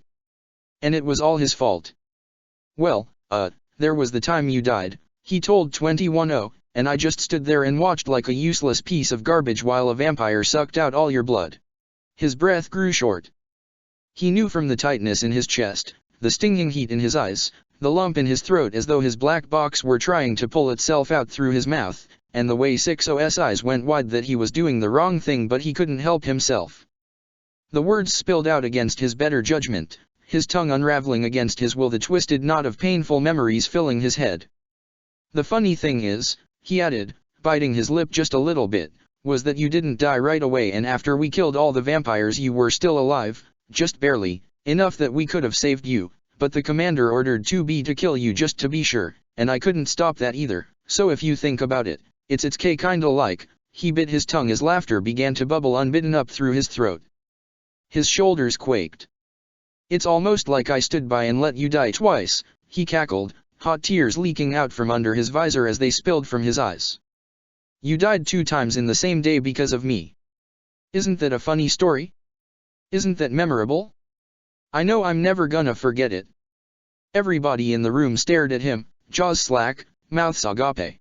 6-0 had gone from embarrassed to mortified, her face had turned sickly, ashen, pale. Holy shit, 9s, 13-0 muttered. 21-0 held her hand to her forehead. I just got another headache, she said. I'm leaving. 6-0 held out her hand. Wait, no, don't. 21-0 left. Go, her face fell. The room was utterly silent, the vacuum of space was noisier than the sad little aftermath of 6-0's grand disaster. Crestfallen, 6-0 looked around the room. Nobody met her eyes. 9 sniffled and stared down at his boots, trying to count the threads in the laces to keep his mind off his outburst. So, 6-0 said, anyone up for an impromptu vampire survivors support group meeting? Girls. 9s. Her voice cracked. Her eyes were misty. She seemed to be on the verge of tears. 13-0 stood up. I just remembered. I have some weather data to sift through to plan 43D's route through the Appalachian Mountains. 27-0 stood up next. And I've got a similar thing. I thought I told you to block out your afternoon, 6-0 mumbled weakly, wiping her eyes on her glove. Girls. Sorry, these things pop up, you know, 13-0 said, heading for the door with 27-0 on her heels. We had fun. See ya in ops, 6-0. 6-0 hung her head. Yeah. See ya. As the door slid shut, she trudged over to her bed and sat on its side, folding her hands in her lap. 9s took as deep a breath as he could. Although he was ashamed to admit it to himself, unlike 6-0, he didn't feel like crying anymore. He didn't even feel sad. He just felt empty, as if he'd vomited out his chassis in his outburst and was now just a vacant shell of thin, fragile skin in the shape of an android. I am sorry I ruined the party, 6-0. 6-0 shrugged. It was already ruined. I don't think 21-0 liked hearing about the crazy stuff we all did together. She does seem stricter than before. It took her a while to loosen up back then. I just tried to force her to be her old self too quickly. She started to weep, tears streaming down her cheeks. She hurriedly clasped her hands to her face to muffle her sobs. Proposal, Unit 9's should comfort Unit 6-0, Pod 153 chimed in. 9 sat down on the bed next to her and patted her on the shoulder. There. You were right, 9s, she wailed. She's gone and she's never coming back, just like, she cracked her fingers apart, peeked at him through them, and then started bawling even harder. I'm so sorry, 9 said. If I'd known you two were so close, I'd have. He'd have what? Done nothing twice as hard? 6-0's tears were contagious. Before he knew it, 9's had his arms wrapped over her shoulders and was crying into her hair. It hurt, each wretched sob dragged from his throat and every heave of his chest burned and ached like a fresh wound. Like a wound, it drew all focus toward it, his thoughts circling his pain like water down a drain until it all faded away. 2B never has this problem, 6-0 whimpered. Her tear-stained cheeks glittered like dew-dappled grass. I wish I were more like her. 9's dried his eyes. Be careful what you wish for. He looked around the room, idly studying the contents of 6-0's quarters. Since operators never left the bunker, their rooms were often more personalized than other units who spent most of their time on Earth. Unlike his own Spartan quarters, 6-0's room was adorned with holographic photos of flowers projected into thin glass frames. They were the photos, he noted, that 2B had taken for her. He felt a wave of jealousy wash over him. Why did 2B constantly do more for her than she did for him? He'd be lucky if she gave him the time of day, but 6-0 got a picture from her twice a week by the looks of it. Speaking of her. Are you and 2B still? 6-0 hiccuped. Still struggling. Why, you know. I'm her operator, 9's. 9 stuffed his hands into his pockets. Yeah, I guess. I need to ask you something. About her. Well. 6-0 put a hand on his shoulder. I just don't get her, he blurted out, fixing his gaze at the floor as the flowers adorning the walls, symbols of 2B's affection that did not belong to him, stared down at him with indifference. She's just. Sometimes, she'll be nice to me, but the rest of the time, she acts like she hates me. Is she just using me, or? 2B doesn't hate you, Nines. She could never. 60 gave him a gentle pat and reached for his hands, wrapping hers around his and pulling them free of his pockets. I know this might sound hard to believe, but she cares a lot. About you. About each of you. What do you mean, each of me? Oh, 60 let go of Nines and played nervously with one of her braids. You know, each of 2B's partners. She's had partners before me. Yeah. But, 60 looked away, choosing to focus on one of the flowers on the wall. None of them lasted very long. Some of them weeks, some days. What do you mean? Nines furrowed his brow. They backed up their data, didn't they? It's complicated, 60 said. The point is, she's lost a lot of people she's cared about, and you're the longest one of her companions has lasted so far. If she seems uncomfortable around you, that's why. It's a bit like how we both feel about 210, I guess. She really cares about me, huh? Nines asked. Sounds fake, but okay. Look, don't tell her I told you this, 60 said, dropping her voice to a furtive whisper as she leaned closer to him, as though someone could be listening in. But whenever she loses one of her partners, she comes to me. I've seen how much she suffers. She just falls apart when she's alone. You're important to her, Nines. You really are. She wrapped her arms around him and hugged him tight. Take care of yourself, okay, Nines? And don't let 2B tough it out by herself. She needs you a lot more than she could ever say. Nines hugged her back. Thanks a lot, 60. No problem. 60 sighed. Try to make it to next week's support group meeting. I think you really need it. Yeah, I will. Nines stood up. Sorry again about everything. He left 60's quarters. He didn't feel so empty anymore, but he still felt awful both over how 60's party, which she'd planned for so long, had gone sour and for how he'd spoken to 2B beforehand. Also, he felt a little queasy and the light hurt his eyes. Pod, can you locate 2B? He asked Pod 153. Affirmative. Scanning. Analysis, Unit 2B is located in the training hall on Deck C. Training hall, huh? Guess combat units need to keep in shape from time to time. He patted Pod 153 on its hull. Thanks. Observation, Unit 9 is still adversely affected by alcohol. Proposal, return to your quarters until the effects wear off. I'm fine, Nines said, stumbling a bit on his way to the elevator. The corridors didn't feel quite as straight as before, but he made it down to the training hall with few major incidents. He entered the training hall and felt his foot slide out from under him as the sole of his boot squeaked against a slick puddle of oily blood. Pod 153 was agile enough to catch him and clamp its claws around his arms to keep him from falling. The training hall was a mess. The walls and floor were stained with streaks and spatters of blood and gouged from errant blades, blackened spots blossoming on the walls where Podfire had missed its mark. Sparks flew from steel grinding against steel as the two combatants within locked their blades and fought with no regard either for their surroundings or themselves. 2B leaped backward to avoid a vicious counter-attack from the foe she'd just wounded, her white blade crossed in a defensive position across her chest. Blood streaked her hair and skin and flowed freely from a deep gash in her arm that left her forearm connected to her elbow by a thread. Her opponent loomed over her, her long and curly whitish lavender hair struggling to break free of her pigtails as she readied her 2-meter-long blade and panted with exertion.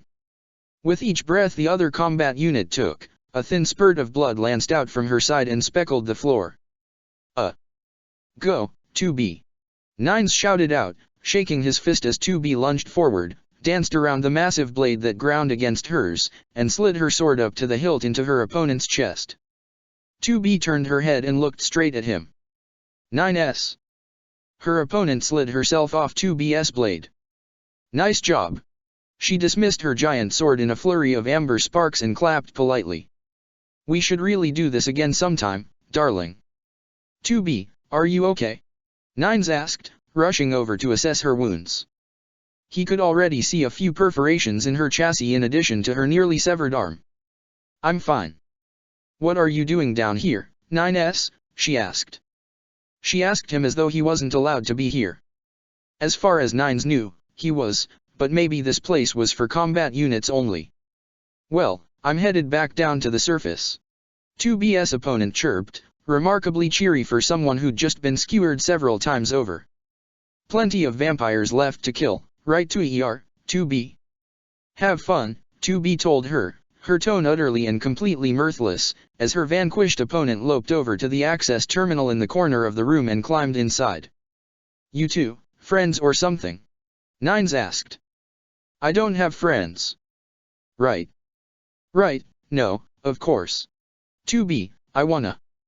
Hold that thought.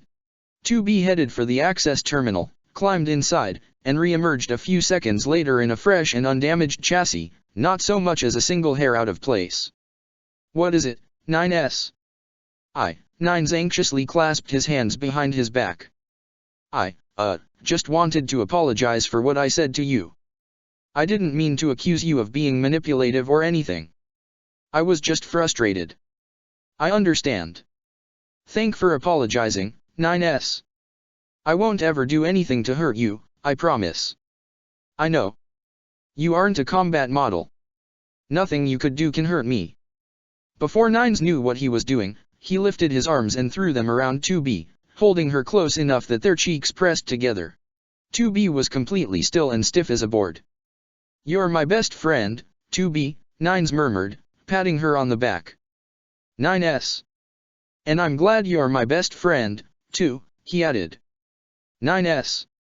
60 told me you like me, but you're afraid to get close to me because of what happened to your other partners. I get it. 9S. I promise I won't let anything bad ever happen to me. Ever. No matter what. 9S. Nines let go of 2B, who backed away and crossed her arms, turning her head to avoid his gaze. This is inappropriate, she said. Oh. Right. Sorry. She walked past him. If you need me, I'll be in my quarters. Oh, and, thanks for the videos, Nines called out to the back of her head. I really liked them. 2B pretended she hadn't heard him as the door closed behind her. The fugitive Yorha android's hideout was dimly lit by the soft light of a dying electric lamp that sat in the center of the room, its weak glow casting long, yet fuzzy shadows. A2 stepped inside after the three fugitives, resisting the urge to shake herself dry as they milled about. I can't believe it, 8B muttered as she rifled through the canvas bag languishing in the corner of the room. Her serious expression, framed by her white hair, couldn't hide her excitement, nor could her voice. Yorha's legendary fugitive in the flesh? And you wanted me to stop howling, 64B said with a mischievous smirk, roughly running a gloved hand through her short, bristly silver hair to dry it as 22B helped her out of her armor. Told you we wouldn't attract trouble. She was shockingly good-humored considering A2 had nearly ripped her arm off. In fact, she barely seemed to take anything seriously. 8B pulled a battered repair kit out of the bag and tossed it at 22B, who caught it and set to work on 64B's broken elbow. You're really A2, huh? 22B asked as she brushed her long, cherry red hair out of her eyes. I thought you were a myth. Or dead. A2 gulped and shuffled nervously on her feet, uncomfortable to be the center of so much attention. Sorry to disappoint. Disappoint? Are you kidding? 8B crossed her arms, her serious mouth curving into a slight smile. Running into you is a dream come true. You're the reason we're here. Huh. I mean, you proved it was possible to leave Yorha, 8B said. Uncomfortable with so much flattery, A2 crossed her arms. She wanted to say that she hadn't so much left as been abandoned, and if Yorha hadn't decided she was of more use to them dead, she'd have probably wanted to go back. We should stick together. 64B added. 4 of us against the world. I mean, you know all about making it out here, right? How have you been surviving out here? 22B asked. They say the commander's been sending Type E units after you for years. Luck and pluck. A2 sighed and leaned against the wall. Take this as a warning. Being a fugitive isn't fun or healthy. Well, we've kinda burned our bridges already, 64B said, taking the repair kit from 22B and packing a little more staunching gel into the split and bloody skin around her elbow. We can't exactly go crawling back to Yorha now. And I'm sure Anemone's already put out some bogus statement about us stealing supplies from the camp or something, so we can't find shelter there. 22B wrapped her fingertips on the sheaths of her blades. It's the first thing the commander would do. A2 wondered if she should tell her that Anemone and White weren't exactly on great terms now. With her wound treated, 64B hefted the remainder of the squeeze bottle full of staunching gel she'd been using and tossed it at A2. Here you go. A2 caught it, her fingers curling around the bottle with such force that the bottle ruptured and blew out the bottom, covering her entire forearm in the sticky transparent gel. That's all right, 64B said, unfazed by A2's accidental show of strength while the other two fugitives looked on in surprise. We've still got 1 or 2 more bottles of that stuff. A2 crossed her arms. How long were you planning on running from Yorha? 8B shrugged. The rest of our lives, or at least until the war's over. Your lives won't be very long if you've only got 2 or 3 bottles of staunching gel, A2 pointed out, ignoring her own hypocrisy. She hadn't had anything she could use to treat her wounds when she'd made it to the mainland, and it had been weeks before she'd managed to scavenge anything. See, this is why you've got to stick with us. 64B said. You're an expert at running away. We don't have a clue what we're doing. I told you two we wouldn't last a week, 22B muttered. A2 had to agree with her. These 3 knuckleheads made her feel like a genius. Well, A2, what do you think? 8B asked, offering her hand. I think the 4 of us would do just fine together. A2 looked at each of the 3 fugitives in turn. A week or 2 ago, she'd have told them to get lost and pray it took more than a few days for someone like 2E to cut them to ribbons. But now, here, she struggled to muster that attitude. Especially when her gaze crossed paths with 64B and she recalled how elated she'd been when she'd first heard that howl drifting through the air. She closed her eyes and shook her head. What was wrong with her? What was changing her? Why was she acting and feeling so strangely, and what did it mean? How much could she change? How much could the wolf inside her dictate her moods and her behavior before she wasn't herself anymore? You'll have to do what I did, she told the 3 fugitives, speaking as harshly and brusquely as she could muster even as it tore her up inside. Learn by trial and error. That's the choice you made when you left Yorha. The fugitives' faces fell. But, A2 added, White and Anemone aren't on the best terms with each other now. There's probably still time to stock up on supplies at the camp before word reaches them. There. She'd done her part. She spun on her heel and made for the door, leaving the fugitives behind. And one more thing, she added, glancing over her shoulder before she fled back into the storm raging outside. The city's too busy. The forest is the best place to hole up, more places to hide, and the canopy makes it harder for satellites to pick up your black boxes. Just my advice. Thanks, A2. 64B called out, waving goodbye to her as she stepped into the curtain of rain pouring across the threshold of the crumbling building, the rain pelting her face and soaking her to the bone. With a deft hand and a delicate set of instruments, 2H withdrew the silver bullet from Alucard's shoulder. The bullet's tip had deformed, flattening into a mushroom-like cap. Blood glistened on its silver surface. Alucard was amazed these healer units were programmed with the knowledge to treat humans, although he supposed it was necessary to keep up appearances. No one here knew or could know the truth. Even Commander White probably didn't know. It's been an honor to treat you, sir, 2H told him once she'd finished bandaging his shoulder. The almost religious reverence in her quiet, soft voice, like A2's and 2B's, only more demure, stung like a wasp's tail. She probably entertained the fantasy that one day her skilled hands would treat other humans. That when the war was over, her life would be devoted to ensuring the good health of her creators. It broke Alucard's heart to know that he would be the only human she would ever mend, and he was barely one at that. Thank you, 2H, Alucard mumbled. 2H folded her hands in her lap. Commander, she asked, turning to face White. May I suggest a prosthetic for Alucard's arm? I believe I could connect Yorha unit nervous circuitry directly to his nervous system. That won't be necessary for now, White told her, her tone suggesting that it wouldn't be necessary ever. You are dismissed, Unit 2H. Thank you for your service. 2H stood up, bowed, and saluted to Alucard before exiting White's office.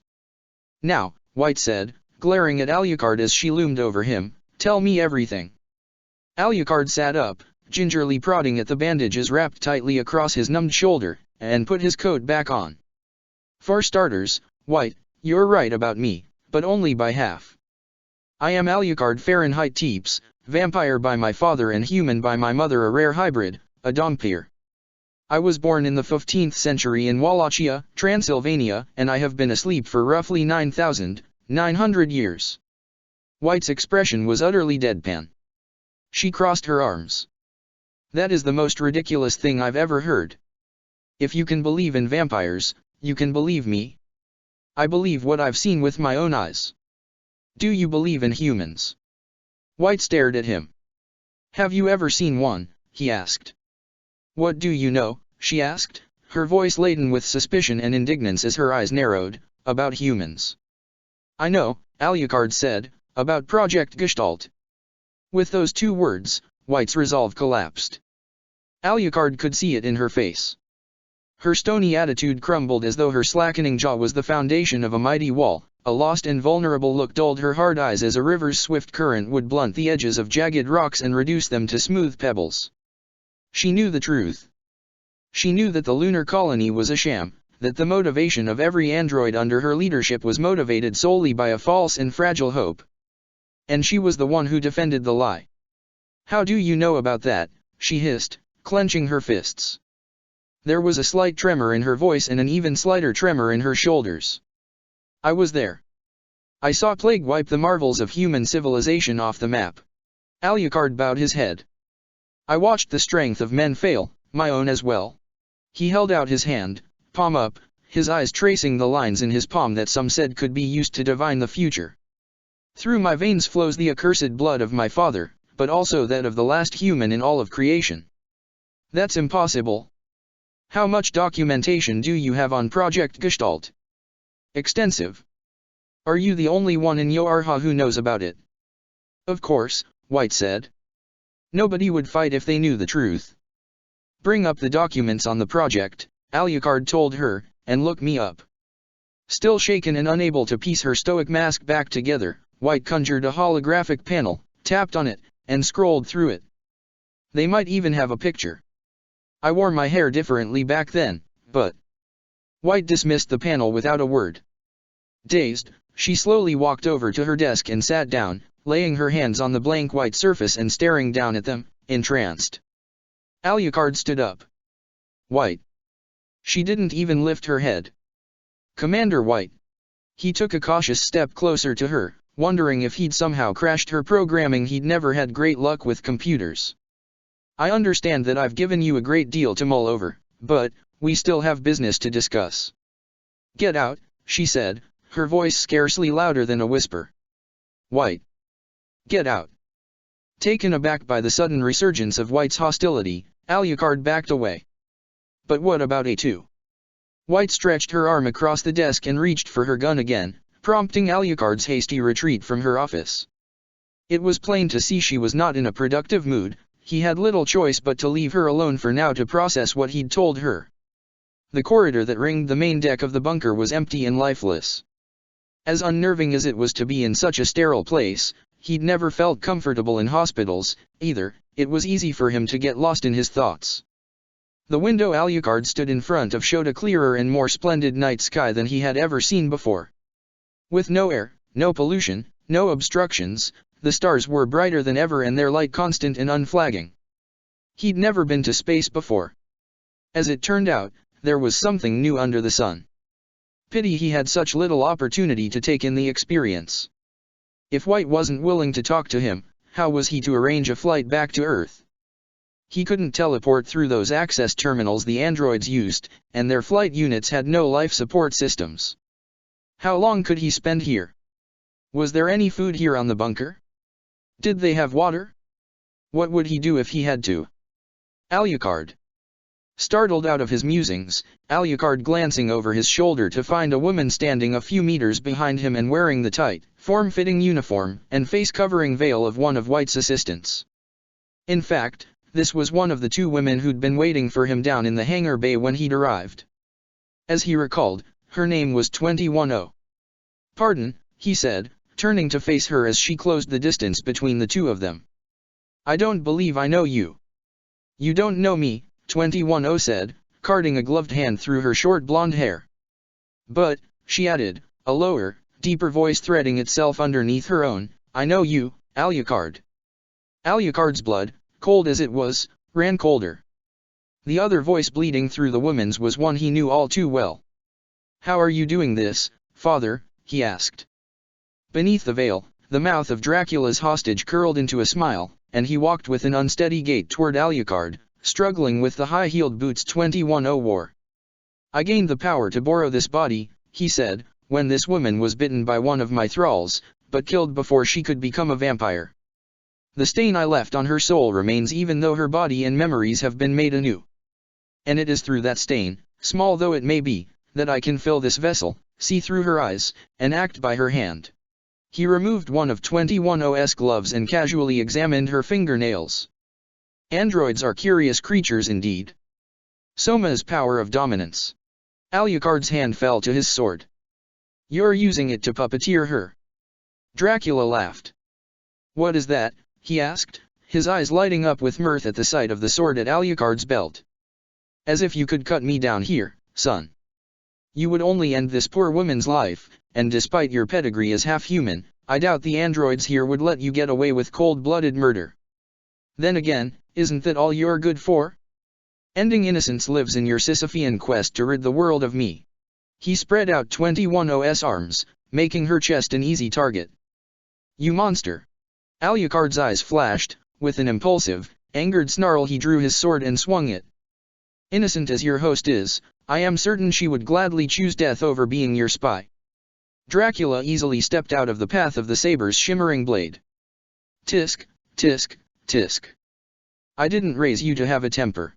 He wagged 210's finger at Alucard. "And neither did Lisa." Alucard regained his composure and sheathed his sword, glaring daggers at Dracula. "Don't you dare invoke her name," he growled. "You betray her memory with every breath you draw." "Besides," Dracula said, "do you think this woman is the only pair of eyes I have in this station?" He grinned. "Oh, Alucard, I raised you better than that. What are you doing here?" "For now, I am watching," Dracula said through his living mouthpiece, "and waiting. That is all." "Waiting? For what?" 210's eyes went wide and glassy, her stare blank and lifeless, as she froze in place.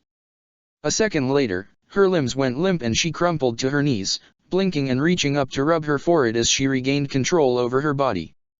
Alucard took a wary step closer. "Excuse me, ma'am, are you feeling unwell?" he asked. Disoriented, she looked up at him and glanced around the hall as though she didn't recognize her surroundings. "I'm fine," she said, speaking in her voice and hers alone. "I've just had a little headache. I'm going down to maintenance to get it checked out." Alucard's eyes narrowed. "You don't recall?" "I don't remember falling down," 210 admitted. She staggered to her feet, clinging to Alucard's arm for support. You're the human, aren't you?" "Alucard." "Yes," Alucard replied. "Here, allow me to escort you to maintenance." "Thank you." "You're too kind, sir. The clinic is on the habitation deck 1 level down." Alucard nodded. "Which way to the elevator?" "The deck is a ring." "Either way." "Ah. Right." "This is a transmission from the Council of Humanity," a gruff and gravelly voice announced over the intercom, booming and echoing down the corridor as Alucard guided 210 to the elevator. 100,000 human refugees salute you, the Yoarha forces, for your tireless service in liberating the surface of the earth. The road ahead is fraught with peril, but with every battle fought, we inch closer to seizing our ancestral homeland. Although a new enemy has presented itself as a clear and present threat to human existence, the machine forces have fallen into disarray and have begun to fight among themselves. It will not be long until the human race returns to rebuild the earth, but until that point, all androids must be ready and willing to sacrifice everything for victory. Glory to mankind. Alucard reflected on the broadcast. In ancient prehistory, the human race had once recovered from a population bottleneck of as low as 2,000 people. 100,000 people were more than sufficient to jumpstart a new civilization, especially with the benefit of space-age technology. Dracula, who was as ignorant as his unwitting spy as to the nature of Yorha's deception, surely had no other goal but to find and destroy the alleged lunar colony. Glory to mankind, 210 repeated, reciting the words with the dull monotone of rote repetition. Alucard, may I ask you a question? Go ahead, ma'am. Alucard led 210 into the elevator, located the button for the deck below this one, and pressed it. As the elevator lurched and began to slide down to the next deck, Alucard felt the bottom drop out from his stomach. I found the previous 210 model's private logs, 210 said, her forehead cupped in her hand. I was curious about how humans formed families. Well, usually, when a man and a woman feel a certain way about each other. I'm aware of how humans reproduce.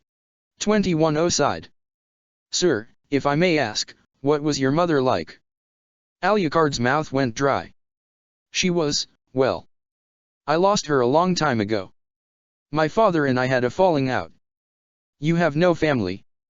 I am sorry to disappoint. 210 slowly shook her head. I didn't mean to upset you, sir. The elevator slowed to a halt and the door slid open.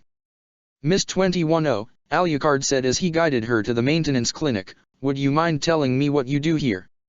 No, not at all, 210 replied. I work in ops with the other operators to monitor Yorha unit's progress on their assigned missions and keep them up to date on their objectives. My assigned unit is 9s. I'm also responsible for performing data analysis on the positions and capabilities of the machine lifeforms and the resistance forces for the tactical specialists. Are you okay? You've gone pale. Alucard frowned, his brow furrowing. So that was what Dracula was getting out of her. As long as he could use her eyes as a window to the bunker, he could know where any given Yorha soldier was at any given time. Take the rest of the day off, he told her. Don't go back to ops at all today, not even to collect whatever knickknacks you may have at your desk. I don't have any. Good. That's one less excuse. But the commander? I'll deal with her. You have my explicit permission to remain in your quarters for the day. If you say so. Oh, hi, Alucard. Hi, 210. Alucard turned white as a sheet as Soma's voice cut into his ears. Suppressing a shudder, he reminded himself that 9's voice was simply a coincidence. 9 stumbled toward the two of them, weaving across the hallway, his steps halting, his cheeks flushed. Is it just me, he asked, or did the bunker tilt a bit on its axis? It feels a little wobbly. It's just you, Alucard assured him. It was plain to see that 9's was drunk. The boxy machine floating at the boy's side wrung its claws helplessly. Observation, the bunker's axial tilt has not changed.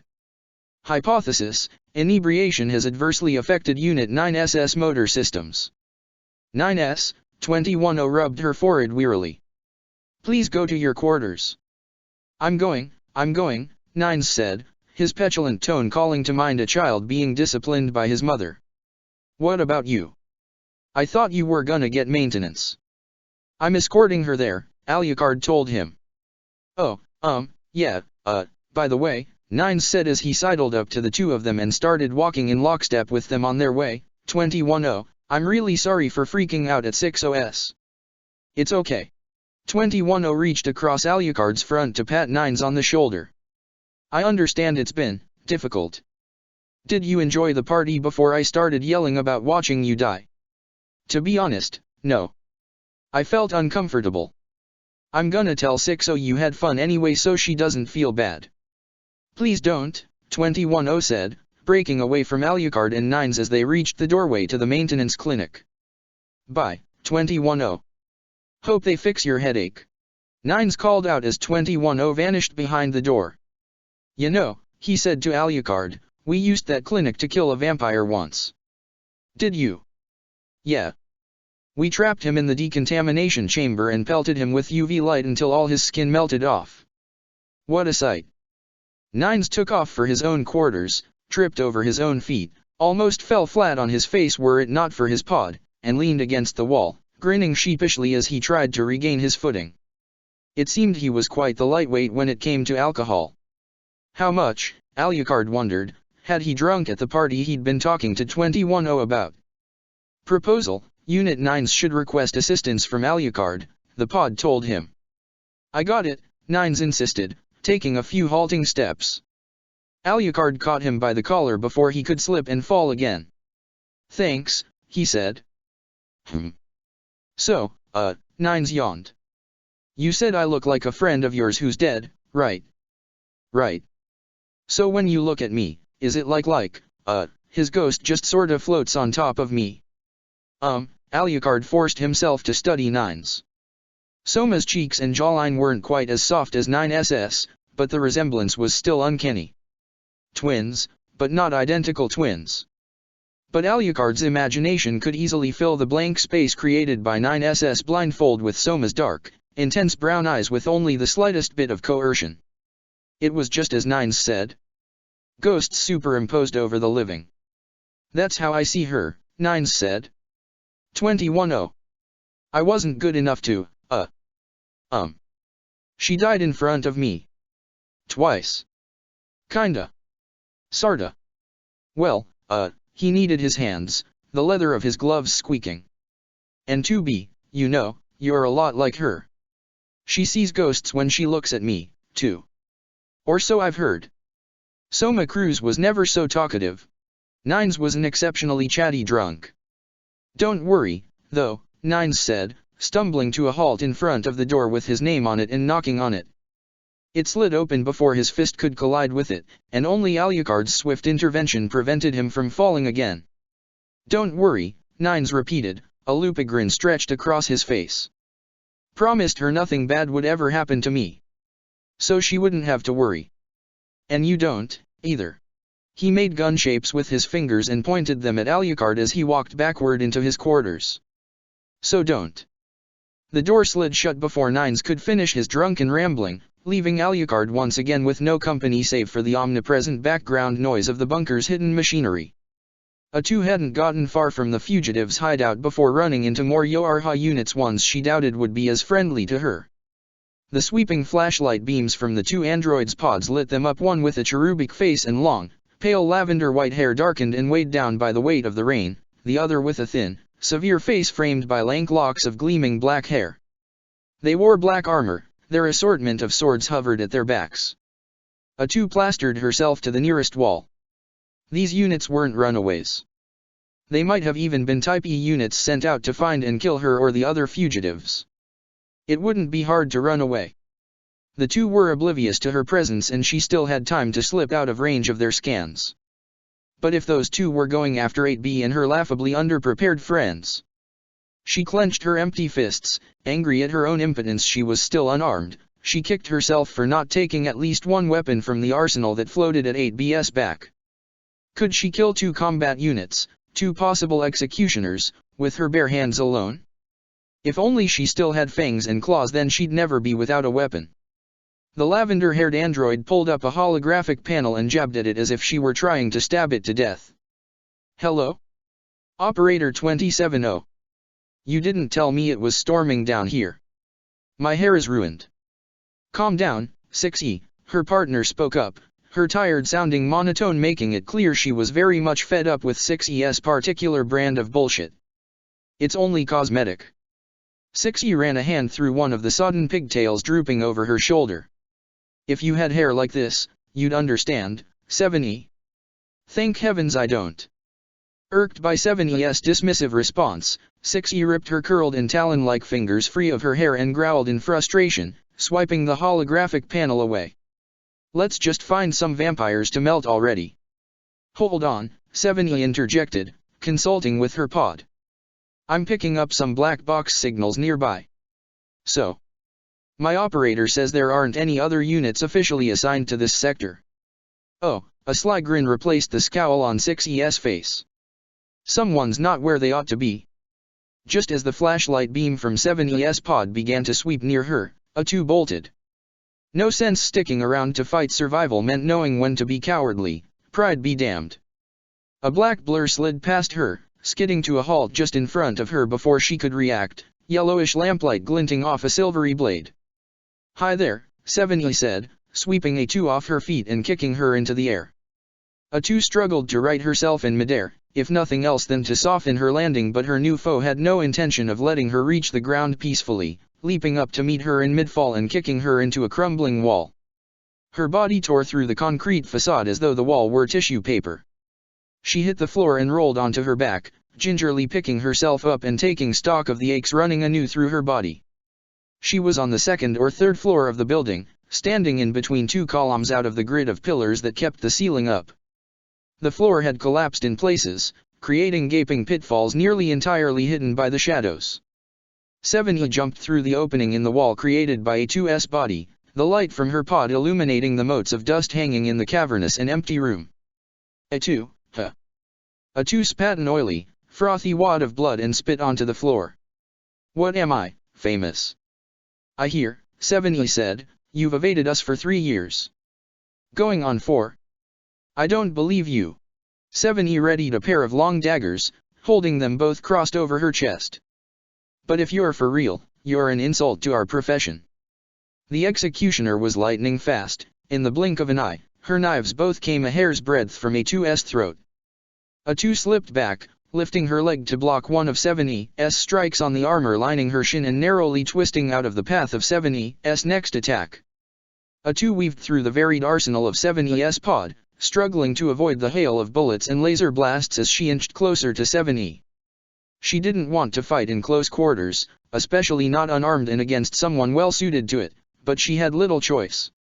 Barely managing to dodge the flashing blades of Sevigny's daggers, A2 closed in and jabbed her elbow into her throat, then drove her fist into her midsection with all the strength she could muster.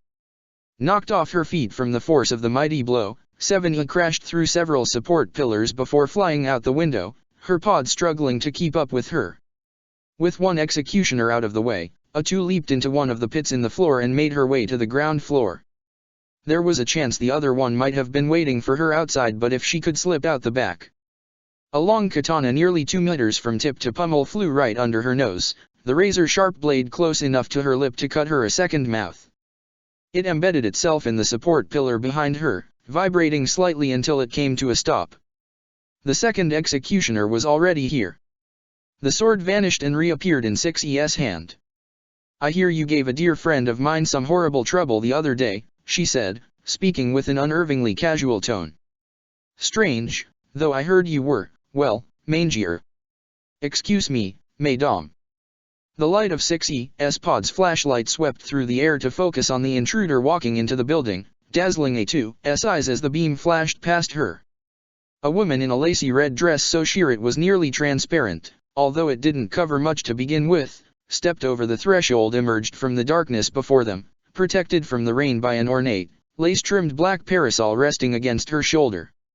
A white mask with a single streak of red running down one of its cheeks hid her face, silken gray hair reaching down nearly to her ankles billowed out behind her like a cape with every step she took. She twirled her parasol, rainwater spitting from the edges of the canopy. Her long and thin fingers, tipped with sharp crimson nails, tapped on the parasol's gleaming shaft. "I was told I would find 2 adorable little automatons here. Care to point me in their direction? I'm new in town, you see." 6E hefted her sword, resting its long blade over her shoulder. "Sorry, miss, there's just me." She glanced over at A2. "Well, give me a minute, and there'll be just me." The masked woman giggled coquettishly. "Well, one will do. You're 6E, right?" 6E fumbled with her sword, taken aback that this mysterious figure knew her name. Yes, my name is Carmilla. It's a pleasure to meet you." She looked over at A2. "And you, oh, you're not 7E, are you?" "Sorry to disappoint," A2 said. There was something awfully disquieting about Carmilla. She was too much of a ditz to be a resistance android, never mind the definitely not regulation way she dressed, and definitely didn't belong to Yoarha. A2 could barely make it out with such a dulled sense of smell, and it was masked by the heavy rainfall outside, but, this woman smelled like all rocks. Well, Carmilla said, giving her umbrella another twirl, I'm pleased to meet you two, nevertheless. What are you up to, 6E? We're looking for vampires, 6E said, brandishing her sword. Have you seen any lately? Vampires? Carmilla cocked her head. I believe I have. She gave her parasol another spirited and vigorous twirl, water droplets flying off its wide and lace-trimmed brim, lowered it and folded the canopy in on itself. Leaning on the parasol like a cane, she raised her free hand to her mask. The last vampire I saw. She tossed the mask away, revealing a thin, pale face with a high forehead and cheekbones and a sharp, elfin chin. Her plump crimson lips parted, the corners of her mouth curling into a coy smile. Her eyes were just as red as her lips and glittered in the beam of light that illuminated her. Was staring back at me, she concluded, in the mirror this morning, darlings. 6E lunged forward, but her sword vanished before it could cut into the vampire woman's flesh, much to her surprise. Taking advantage of the confusion, Carmilla jabbed her parasol into 6E's stomach and caught her in mid-charge, twisting her arm behind her back and pinning her to the ground with her knee. Pod. 6E growled, straining and struggling against her foe's iron grip as Carmilla's sharp nails dug into her armor and peeled the black plating away from her bare and vulnerable skin. Fire anti-vampire ordnance. Negative, her pod replied as it orbited her. YoRHa support pod protocols dictate that all offensive functions of both support pod and assigned unit be deactivated when used against a human. Human? It's a vampire. Carmilla tore off the armored collar covering 6E's neck, her tongue darting out to lick her lips in anticipation as more and more of her prey's bare, pale skin was revealed. Negative, the pod replied. Human genome detected. That its heart is not beating and no brain activity is detected does not. Oh, do shut up, you flying refrigerator, Carmilla snarled, snatching the pod out of the air and ripping through its hull. Sparks flew as her pale fingers tore through the metal plating like tinfoil, leaving ragged furrows. Badly damaged, the pod flagged and began to float erratically, smoke pouring from its inner machinery as rainwater seeped into its hull. This was, as far as A2 knew, the first vampire she had seen. But she'd heard of them. YoRHa was focusing harder on destroying them right now than it was on defeating the machines, according to what she'd overheard while holed up in the resistance camp. And what she'd heard was true, they were an enemy worth taking deadly seriously. A2 noticed 6E's long sword laying on the grass, the edge of its blade faintly glistening in a faint ray of light cast from one of the pods. Those two androids couldn't use weapons against Carmilla because of her human genetics, but A2. Alucard was human, or half-human, or whatever he was, but A2 hadn't had any problem locking blades with him. She didn't have any pod blocking her combat functions on its whims. But she couldn't move. Carmilla still had an eye on her and A2 had never been under the paralyzing influence of a vampire's gaze. You androids, you really do look just like humans. Carmilla marveled, her claw-like fingernails gently raking 6E's naked back. I'm amazed those miserable little creatures could create such fine toys. I think I'll collect you all. With wonder and excitement glittering in her crimson eyes, she opened her mouth wide and plunged her frames into 6E's neck. 6E choked and coughed, a gurgling scream tearing itself from her mouth as the vampire began to feed on her. Her fingers scrabbled weakly against the floor, nails tearing against the dirty concrete, as foam began to spill from her mouth, her skin turned so pale it was almost blue. As the vitality left 6E's body, Carmilla's skin began to shine, her gray hair darkened and turned a shiny, lustrous black. Feeding broke Carmilla's eye contact with A2, liberating her from the numbing terror that had rooted her to the spot. Seeing her chance to put an end to both the vampire and at least one of the two executioners, A2 made a mad dash for 6E's discarded sword, snatching it up and drove the long, nearly 2-meter blade all the way through Carmilla's chest. The force pushed Carmilla onto her feet, tearing her away from her hapless prey as she stumbled backward. The sword plunged deeper, the entire blade sliding neatly and easily into her flesh, its hilt coming to a stop nestled amid her lace-covered cleavage as A2 pinned her to the wall. Carmilla's eyes bulged as A2 planted her boot on her stomach and yanked the sword out, blood spraying in a torrent from her mouth like a waterfall. She pulled herself the rest of the way off the long blade that had skewered her, gagging, and began to frantically spit out wads of blood and frothy saliva. Ugh! Vile little! Nonplussed, Atu readied her blade for another strike. I wanted to drink both of you, Carmilla spat, her face twisted in horror, disgust, and gut-wrenching nausea, but I can barely stomach one. She reached down and grabbed Sixie, dragging her limp body off the ground by her hair, and staggered drunkenly. You vile little dolls have the foulest blood I've ever tasted. I think I'm going to vomit. How about I give you something to vomit about? Atu snarled, cutting into Carmilla's midsection. Blood spurted out and trickled down the length of the long blade. Oh, Carmilla said, curling her fingers around the blade lodged in her side, your awful blood has given me more than enough. With just her bare hands alone, she snapped the blade into 3 jagged pieces, leaving Atu with barely a quarter of the sword's impressive length. Her clawed hands lashed out, striking Atu across the cheek and leaving 4 long, deep, oozing cuts in their wake. Atu leaped backward, clutching the remnants of her sword tightly and raising it defensively just in time to parry another strike from Carmilla's razor-sharp fingernails. Lord Dracula told me the world was full of funny little toys who looked and acted just like humans. Carmilla spat, driving Atu against the wall with a furious flurry of blood-red claws. Why can't you taste like humans, too? Atu tossed aside her broken sword and caught Carmilla by the wrists, her fingers digging into the vampire's wet, ice-cold skin. She squeezed with all her might, knowing she had the raw strength to shatter an android's chassis as long as she applied it right. How much stronger could a vampire with a human body be? But Carmilla's wrist bones, thin and delicate though they were, did not yield, no matter how much force Atu applied. Grinning wickedly, Carmilla pinned Atu even harder against the wall, the tips of her nails inching closer to her face.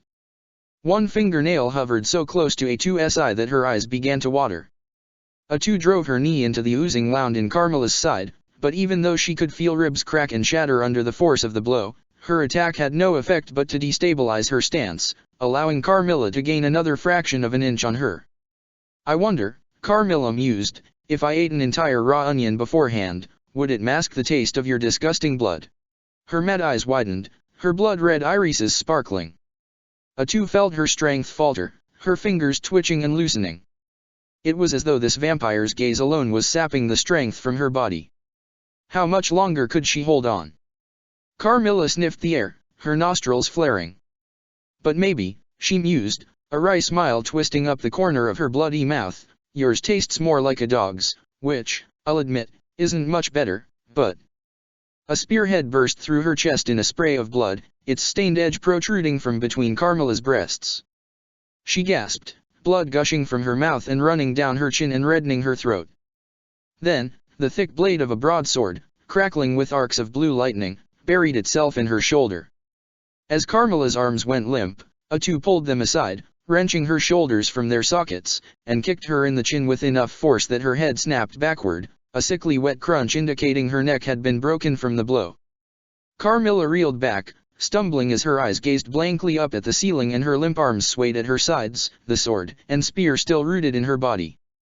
A familiar howl cut through the air, echoing through the cavernous building. All 3 fugitives had barged into the building, weapons drawn. Atu! 8B shouted out, driving one more sword into Carmilla's back to add to the broadsword and spear she'd already planted. Take these.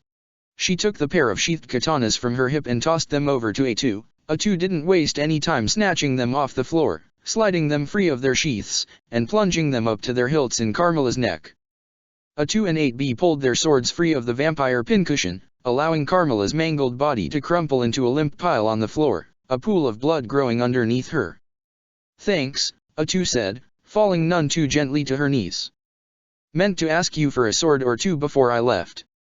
8B smiled and helped her back onto her feet, sheathing and picking up her swords and handing them back to her. No problem. Atu bundled the gifted swords under her arm. What are you doing here, anyway? We noticed you ran headlong into 2 black box signals, 64B said, and figured, hey, maybe you'd be in trouble without any weapons and stuff. Carmilla's eyelids fluttered and cracked open. You, upstart automatons, she mumbled, gurgling wetly as blood trickled from the perforations in her body. A crimson bubble grew from one of the holes in her neck and popped. Toys like you, should know your place. She rose unsteadily to her feet, her bones snapping as broken ribs, shattered vertebrae, and dislocated joints popped back into place. You have no respect for your betters, she snarled, backing away from the 4 androids and sweeping the limp and lifeless body of 6E off the floor, cradling it to her chest like a child. We don't have anything that can permanently kill a vampire, 22B hurriedly hissed to 8B. We'd better put as much distance between it and us as we can while we can. Right. 8B readied her blades. I'll bring up the rear and hold her off. The 3 of you. Carmilla laughed bitterly and vanished in a pillar of flame, leaving nothing behind but a black scorch mark on the concrete floor and a matching scorch mark on the ceiling. Yeah, that's good, too, said 64B, taken aback by the vampire's sudden disappearance. White rolled the malformed bullet around in her palm, leaving faint streaks of human blood on her hand. Blood on her hands normally didn't bother her. It was the price of leadership. She was numb to it, blind to it, red was a color she'd taught herself not to see. But this blood did not belong to an android who had died on the altar of their fabricated god. Yorha's purpose was to create for androids a god worth fighting for, a god worth dying for, to rekindle their guttering fire that was their will to live.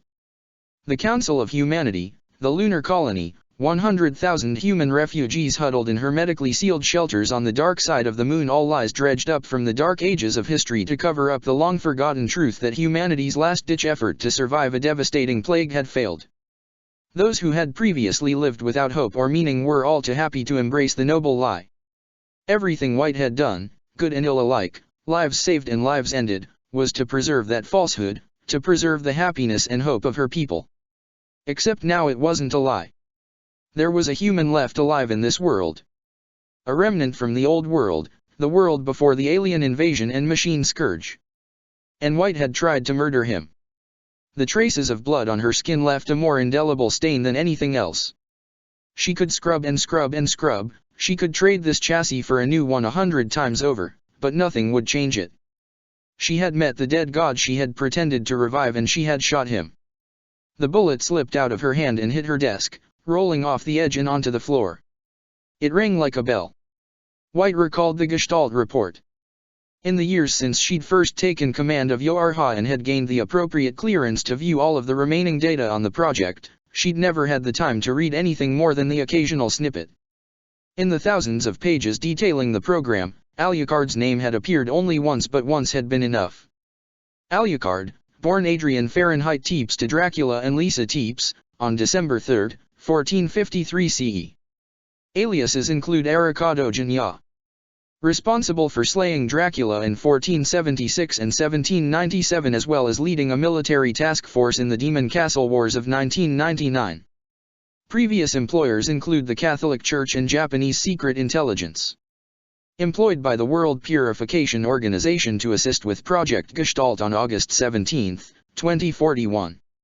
His coffin, which held his body in stasis, went missing in 2349 due to seismic activity and was deemed unrecoverable, resulting in the loss of Alucard as an asset to the project.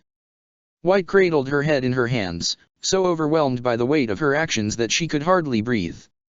It felt as though her mind was crumbling, her thoughts slowing and falling to pieces, a self-inflicted logic virus poisoning her circuitry and turning her brain into rust. Her hand shaking, her fingers crept over to the handgun lying on her desk. The thought of picking it up had barely crossed her mind before she found the barrel of the gun, still warm from the shot she'd fired at Alucard, pressing into her temple. White squeezed her eyes shut, her breathing shaky and labored, her trembling finger brushing gently and lightly against the trigger. After what felt like an eternity with her feverish, all but incoherent thoughts swirling in her mind, her grip loosened and the gun slipped from her weakening grasp, clattering to the floor with a bang so loud compared to the utter silence engulfing her office that for an instant she thought that she had actually shot herself. White collapsed over her desk, resting her cheek against the cool and hard ceramic surface. As she began to breathe again, something hot and wet trickled across the bridge of her nose. For the first time in a long time, for an instant, not a single one of the hard decisions she had made as the commander of Yorha seemed as though they had been worth it. Jackass did her best to focus on her work, but with the utter cacophony of the rain drumming madly on the scrap metal roof of her workshop, it was impossible to hear herself think. Unless she shut down her audio sensors, which was seeming like a better idea with every passing second. Letting out a frustrated growl, she leaned backward in her chair, tipping it onto its two back legs, and tried harder to focus on the words swimming on the surface of her tablet. Huh. A new text message. She tapped on the notification icon. It was from White. Jack. I hope you are staying well out of trouble, you embarrassing train wreck in humanoid form. If I hear one more complaint from Anemone about your special brand of Frankensteinian mischief, I will make a trip to Earth myself and rearrange your internal systems personally. In fact, I may do so anyway. Take care. White. Jackass smiled. Love you too, asshole, she texted back. Chapter 10, Impromptu in Ebony, Part I. Every single inch of Carmela's room was white. The walls, floor, and ceiling was white. The hardwood floor was white. The beautifully detailed rug was white. The elegant molding lining the ceiling and the windowsill were white. Ornate patterns on the wallpaper were just barely off-white to distinguish themselves from the white background. The chandelier hanging from the ceiling was lustrous as gold, but pure white as well, and the crystal lights were translucent and milky. The curtains hanging over the bay window were white silk, as were the sheets and canopy of the enormous four-poster bed in the corner of the room. The hearth, too, was white, as was the armchair set at an angle beside it. The bookshelf, as well as all the books on it, yes, those, too, were without the slightest hint of color. White like milk, white like paper, white like eggshells, white like undyed silk, white like a ghost, white like pale smoke, white like snow, ivory, alabaster. A veritable rainbow of every shade of white imaginable. It was all so monochromatic that it hurt to look at it. Oh dear, Dracula, Carmilla muttered, thinking aloud as she trudged over to the bed and laid her newest toy, the lovely doll-like 6E, to rest. Is this what passes for interior decorating these days? She wiped blood away from the healing cuts in her neck, letting errant droplets trickle across the side of her pale hand and drip onto the carpet. A little bit of red was just what this room needed, although she would have to bleed quite a lot to make it easier on the eyes. Her shoes left bloody tracks across the floor as she made her way to the vanity in the corner of the bedroom. Of course, she didn't have a reflection in the ornate silver, or perhaps white gold, mirror. She wondered why Dracula kept mirrors in his castle at all. Perhaps it was his idea of a practical joke. She ran a finger lightly, gently, gingerly across the stinging gash running across her shoulder. Those automatons put up quite a fight, even though they'd been aware they had no way to kill her. She'd been smart to take one of them for herself. What a strong vampire 6E would make when she woke from her slumber. Part of her wished she'd taken more of those androids. Just a handful of strong vampires serving as her handmaidens could enslave 50 weaker people for her. But the rest of her still knew all too well the utterly unpalatable taste of that android's blood coating her mouth. How many real humans would she need to drink to wash that down? Pricking that girl's throat had been like drinking kerosene. It would be slow going, but she would make do with one. She cleaned her face as best she could in the wash basin, the water turning rosy pink and then pale red as the signs of battle washed away from her alabaster skin. It was demeaning to do this herself. Next time, though, she'd have a proper servant. And perhaps if she were to find some humans, she could have more. How many had she had in the old days? Dozens? Hundreds? It had been so long ago. After spitting liberally in the basin in a vain attempt to drive the odious aftertaste from her mouth, Carmilla took to the cabinet at the side of the vanity and rummaged through it for something to wash her mouth and teeth with. She vigorously scrubbed her teeth with a salty paste and rinsed her mouth with vinegar and mint, but the taste still lingered, faint but maddening in its presence. It was like a ghost haunting her mouth. She winced. This would not do at all. If androids and animals were all she had to subsist on, she would starve to death. Then she noticed a strange device, an odd tube, a bottle of bright blue liquid, and a handwritten note in the back of the cabinet. She dried her hands, took the note, and smoothed the rumpled sheet of paper with her thumb. Dearest Carmilla.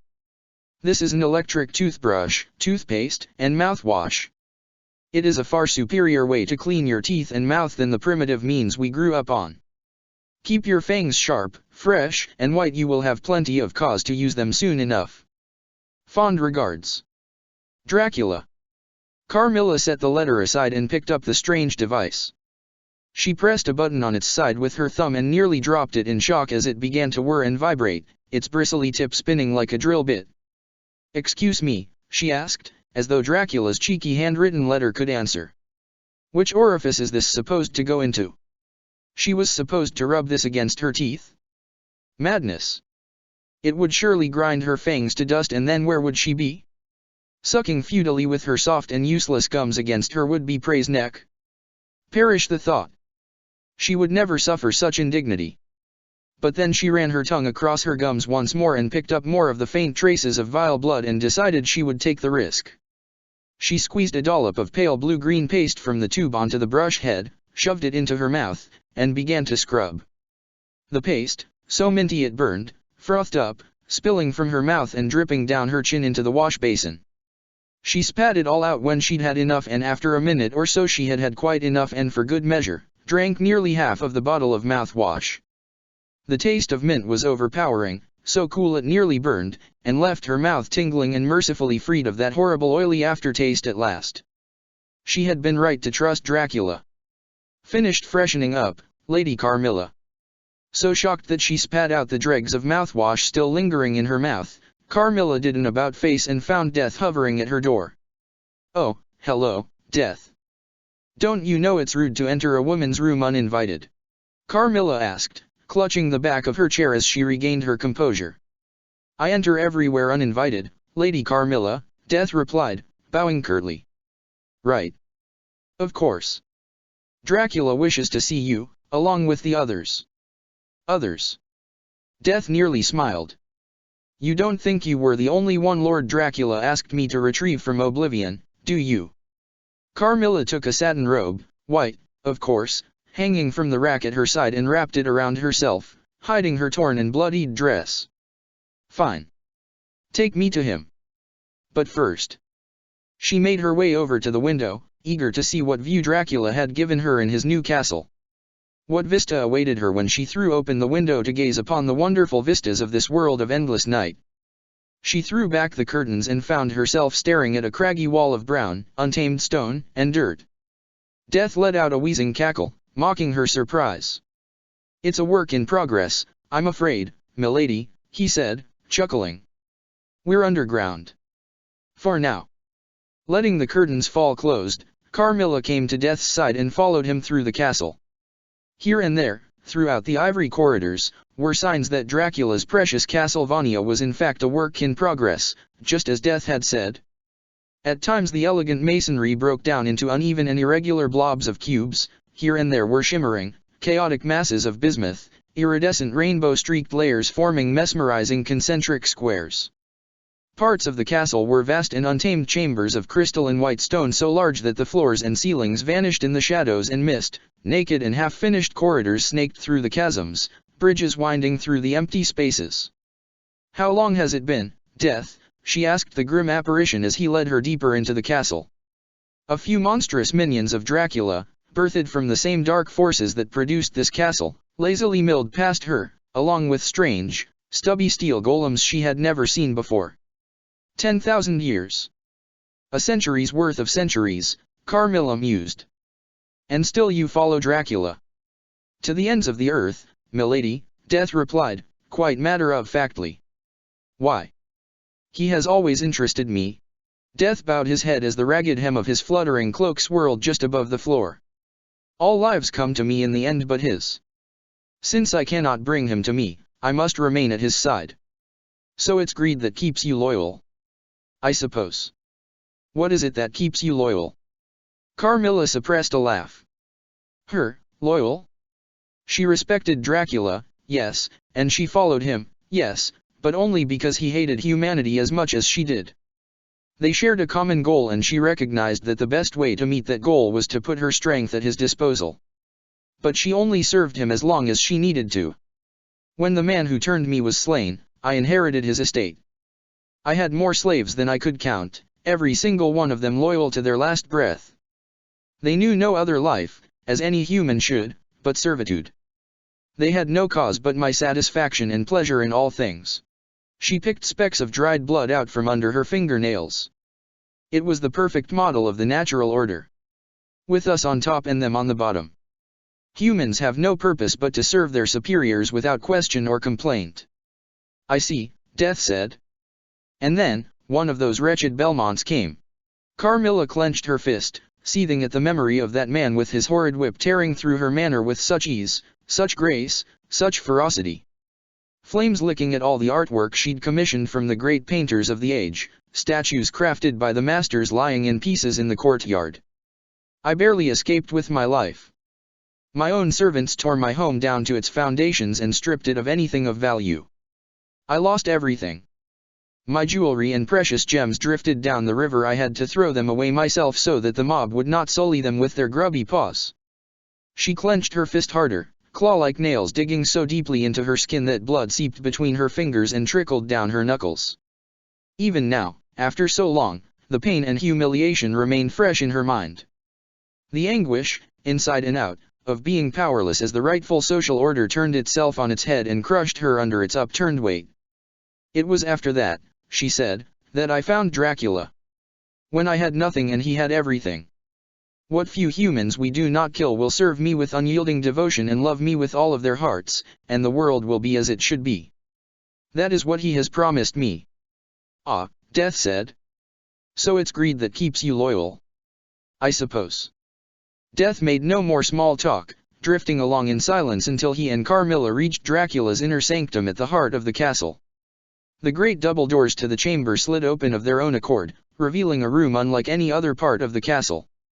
Dracula's chamber was a circular room with jet black and gunmetal gray walls, ceiling, and floor lined with thin strips of glass that glowed with a hard blue light. A segment of the curved wall was a sheet of curved glass revealing a stony cavern filled with metal vehicles the likes of which Carmilla had never seen, like boats designed by someone who had never seen a body of water before. Mummified husks of squid-like creatures sat in alcoves lining a raised platform in the center of the room. On the platform was a long table with Dracula's ornate throne at its head. Alrox, commander of Dracula's legion of monsters, stood up to greet Carmilla as she climbed the staircase onto the platform. "What a pleasure to see you here," he drawled, bowing deeply. His voice echoed within the confines of his helmet. Carmilla looked him over as he supplicated himself before her. His lustrous violet armor was scuffed, stained, and scorched in places. Faint wisps of violet smoke curled around his black glass helmet, seeping from a spiderweb of cracks that spread across his face. The shards of glass his helmet had been reduced to were hastily pasted together. "You certainly look well put together, Alrox." "The donkey calls the pig long ears," Alrox retorted, gesturing to the ragged scraps of her blood-stained dress which poked out from under her robe. "You've met some of the denizens of this world already, haven't you?" "I have," Carmilla admitted, stroking the nearly healed stab wounds in her throat. "The one I met was an ornery little she-wolf with hair as white as snow." "Pray you never meet her," Alrox said. "You may not be able to survive her." Carmilla smirked, well aware that the girl Alrox was describing seemed to be the same one whom she had fought. "Oh, she sounds dreadful. Did she do that to your helmet?" "She would have done far worse if I hadn't exhausted her first." "Count your blessings." Carmilla crossed her arms. "I'm sure she would have." Her eyes roved across the room, spying two more guests. One wore an ornate robe and gilded cowl, the richness of his outfit contrasting sharply with his shabby appearance. His skin was sickly and ashen, his face gaunt and thin, cheeks hollow, eyes yellowed by jaundice and nose whittled down by syphilis to nothing but a rotting nub. He was certainly not a vampire. He had no fangs. In fact, he had few teeth to speak of at all. He was out of place among Dracula's most trusted lieutenants, looking more like he belonged with the lowliest of the monsters defending this castle than here. The second one looked more like he belonged to the High Court. His white shirt and black pants, though simple in their designs, were as finely tailored as any nobleman's clothes. Silver hair spilled down his back and over his shoulders, framing a haughty face and noble brow. A pair of spectacles were perched on his nose. He was preoccupied playing a game of chess against himself, and yet he seemed to be keenly observing the others in the room at the same time. When his eyes met Carmilla's for a split second, she felt as though he were reading her like a book, one he found very, very interesting. "Don't you worry, though," Alrox boasted. One of my minions is already on her tail. And even if that doesn't work out, I've marked her with my sigil. If you stay at my side, both of us will be quite safe from her." His gauntleted hand slipped from his sides and made for hers. She jerked her hand out of the way, burying it under her robe. "I would sooner consort with one of your beasts, Alrox," she spat. The shabby man laughed at Alrox's romantic misfortune. The chess-playing man pretended to be unaware that there was anybody else in the room at all as he slid a black piece across the board to put the white king in check. A flurry of ebony fire swirled in a vortex around Dracula's throne, predicating his arrival. Black and violet sparks flashed and fluttered in the air like fireflies as the air in the room grew bitter cold and oppressively heavy. "Be seated, friends," his booming voice echoed through the room before the flames had died. Dracula always knew how to make a bold entrance. At Dracula's order, everyone hurried to be seated before his form manifested in the room. The shabby man sat up straight, removing his elbows from the table and folding his hands in his lap. The chess-playing man snapped his fingers and the chessboard, pieces and all, disintegrated into a cloud of golden sparks. Alrox hastily took his seat, as did Carmilla. Death hovered over the chair at Dracula's right hand. The whirling flames died down, revealing Dracula as Carmilla had never seen him before. He was young. His body, physically, couldn't have been past his mid-20s, but he looked even younger. He didn't come close to filling his own throne, his elbows barely managing to sit on the obsidian armrests.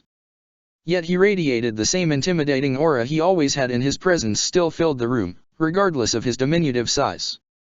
His cheeks and chin were as smooth and hairless as an infant's, and feathery white hair framed his face, yet this boyish and angelic countenance belied the smoldering intensity of his dark eyes, eyes that spoke to the horrible sights he had seen and deeds he had done. The rest of him notwithstanding, the eyes alone made it clear that he was unmistakably, undeniably Dracula. "Welcome to Castlevania, Carmilla, Alrox, Shaft," Dracula announced, spreading out his arm and waving it over his guests. "I am grateful to you, Death, for returning these indispensable allies to me from the abyss. We are just as grateful to be brought here as you are to receive us, M-Lord," the shabby man Shaft said, bowing as if in prayer. "Exactly. What a pleasure it is to revisit our old haunts," Alrox chimed in. "Isn't that right, Carmilla?" Carmilla crossed her arms. "Where are the humans?" she asked Dracula. "Excuse me?" Dracula asked, cocking his head. "The message you gave me when Death woke me up said that the world was filled with wonderful toys here that looked and acted just like humans," Carmilla said. "But I will tell you this much: they most certainly do not taste like humans." Dracula raised an eyebrow. "And we must feed on something," Carmilla said. "I refuse to lower myself to subsisting on those automatons' disgusting oily blood. So where are the humans?" "I see." Dracula leaned back, kicking his feet up on the table in a flagrant show of disrespect that belied his graceful words. "Fret not, Carmilla. My newest lieutenant, Adam," he gestured to the chess-playing man, who was, of course, no longer playing chess, "shall explain everything." Adam bowed and rose to his feet, and in his silken voice he explained the history of this world. As he finished his story, Carmilla sank back in her chair, feeling as though she had been struck across the face. There wasn't a single human on Earth? How disheartening would she be resigned to feeding on beasts and machines until she found a way to reach the moon? "Oh, but don't despair," Dracula said, as though he had read her mind.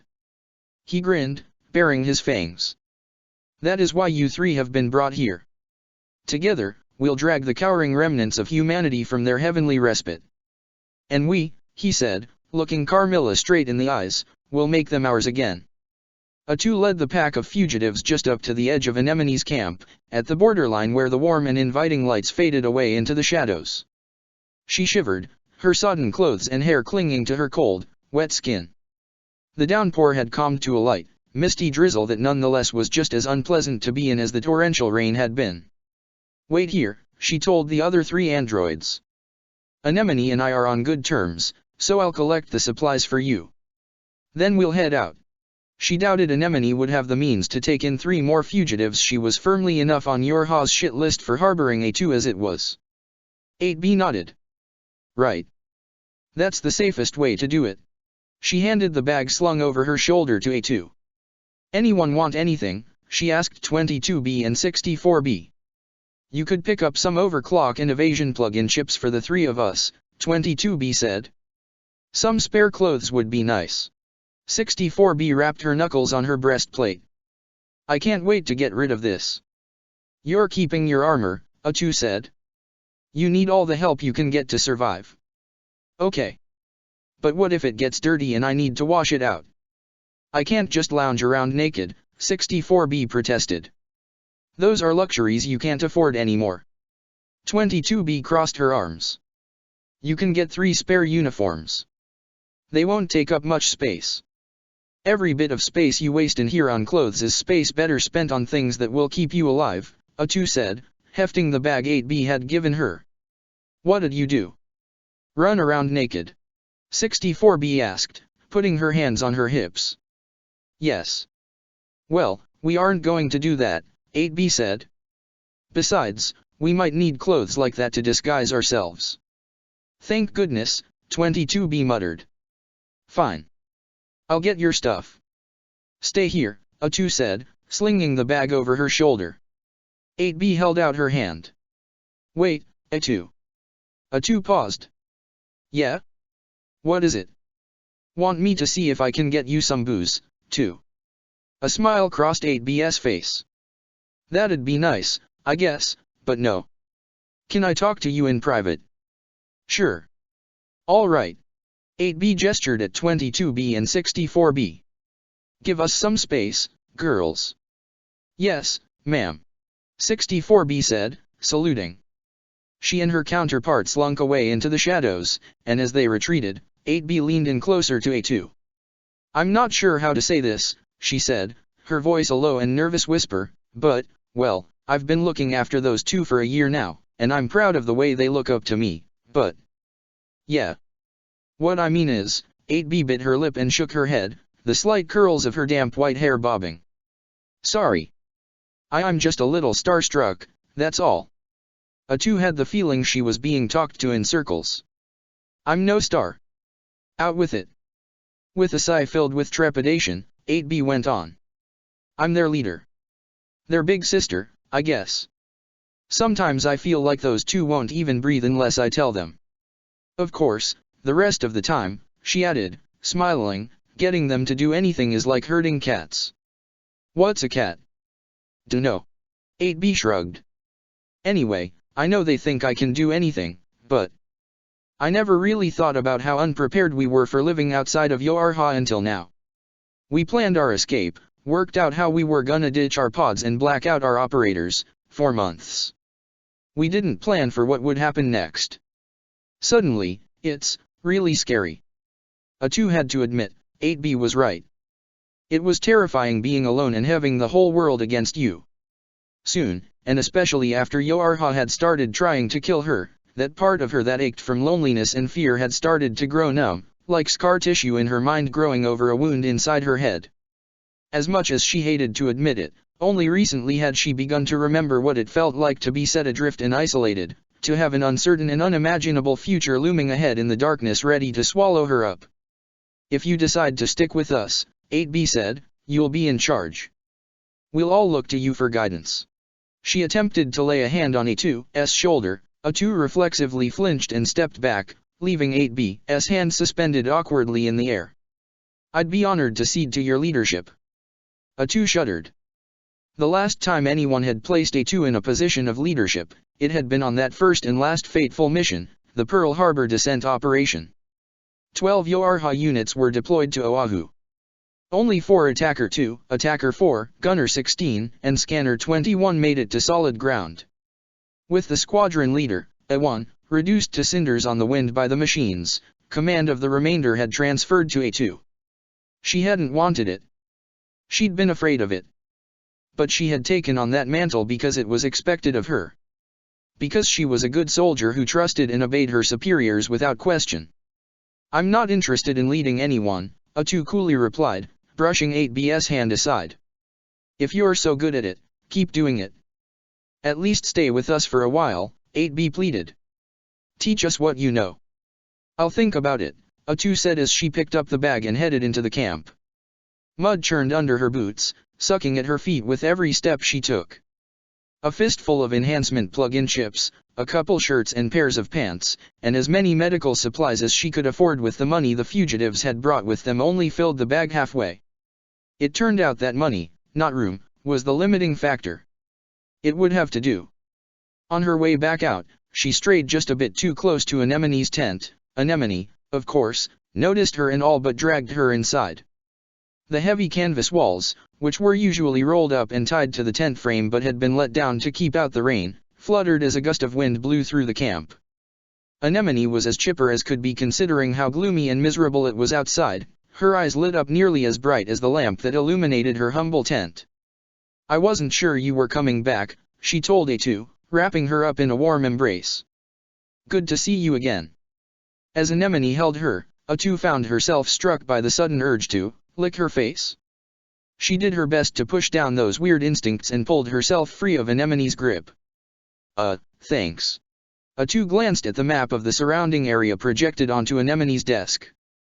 It looked like Anemone had been mapping out points of interest all around the area, one of which looked to be the same crystalline structure A2 had ended up near when she'd escaped the underground facility. "Am I interrupting?" "Here's a towel," Anemone said, tossing her a towel. "How was the hunt?" "Fun. Until the stuff I ate started coming back out." "That wasn't." Suppressing the urge to shake herself dry, A2 toweled off and wrung the water from her hair. "Is Alucard around?" "I've got some, werewolf questions to ask him." "What's bothering you?" "Nothing," A2 said, uninterested in telling Anemone that her thoughts were becoming less her. She might worry, and A2 couldn't have that. Anemone worried enough already. "I didn't say the questions were about things that were bothering me," she lied. "I see." Anemone nodded. "Well, unfortunately, you just missed him. 2B and 9s came by to escort him to the bunker in the middle of the night." She sat down at her desk, resting her forehead in her hand. "He's probably meeting with White right now. I hope he can talk some sense into her, although knowing her. Talk about an uphill battle. Yeah. But either way, I'll still be here for you. If she doesn't budge, I'll just have to be more discreet about it," Anemone said, coyly raising a finger to her lips. Once the towel was soaked and A2 was less uncomfortably wet, although still far from dry, she dropped it to the ground. "That's, thanks again," she said, collapsing onto another chair and slouching against its back. She hadn't slept all night, and on top of that she'd spent half the day running with fugitives and fighting weirdos. Now that she'd settled in somewhere, she finally felt tired. Anemone eyed the bag hanging from her shoulder. "A2, you're not leaving, are you?" Not like it'd be a bad thing. Somehow, though, the idea of admitting it made A2 almost feel guilty. Was it that she didn't want to leave, or Anemone didn't want her to leave? Or was it both? Either way, this camp would be safer without her in it, and both of them knew it. "Anyway," A2 went on, "this bag's not mine. It's for a couple of people out in the ruins who need supplies. They're welcome to come here themselves." Anemone shifted in her seat, resting her cheek on her hand. "What are you doing?" she asked, a coy smile tugging at her mouth. "Running errands for a couple strangers." "They're, some friends." A2 nervously played with a damp lock of her hair, coiling it around her finger and tugging on it. Anemone sat up, invigorated. There was a brighter, more attentive look in her eyes. "You made friends? Bring them over. They're on the run. From Yorha?" "Yeah." "Oh. I shouldn't be surprised," she said, her mood deflating. "There's 3 of them and they're all dumb as rocks. They need all the help they can get, so. You're going to go with them?" A2 blinked, her words failing her. She hadn't said she would, not to them, not to Anemone, not even to herself. But hadn't that decision already been made? She couldn't just leave them to die, and she knew it. Crestfallen, Anemone lowered her eyes, already expecting A2's response. "Well, you're still welcome to come here whenever you need anything." A2 leaned forward and placed her hands on the table. "Hold on, I didn't."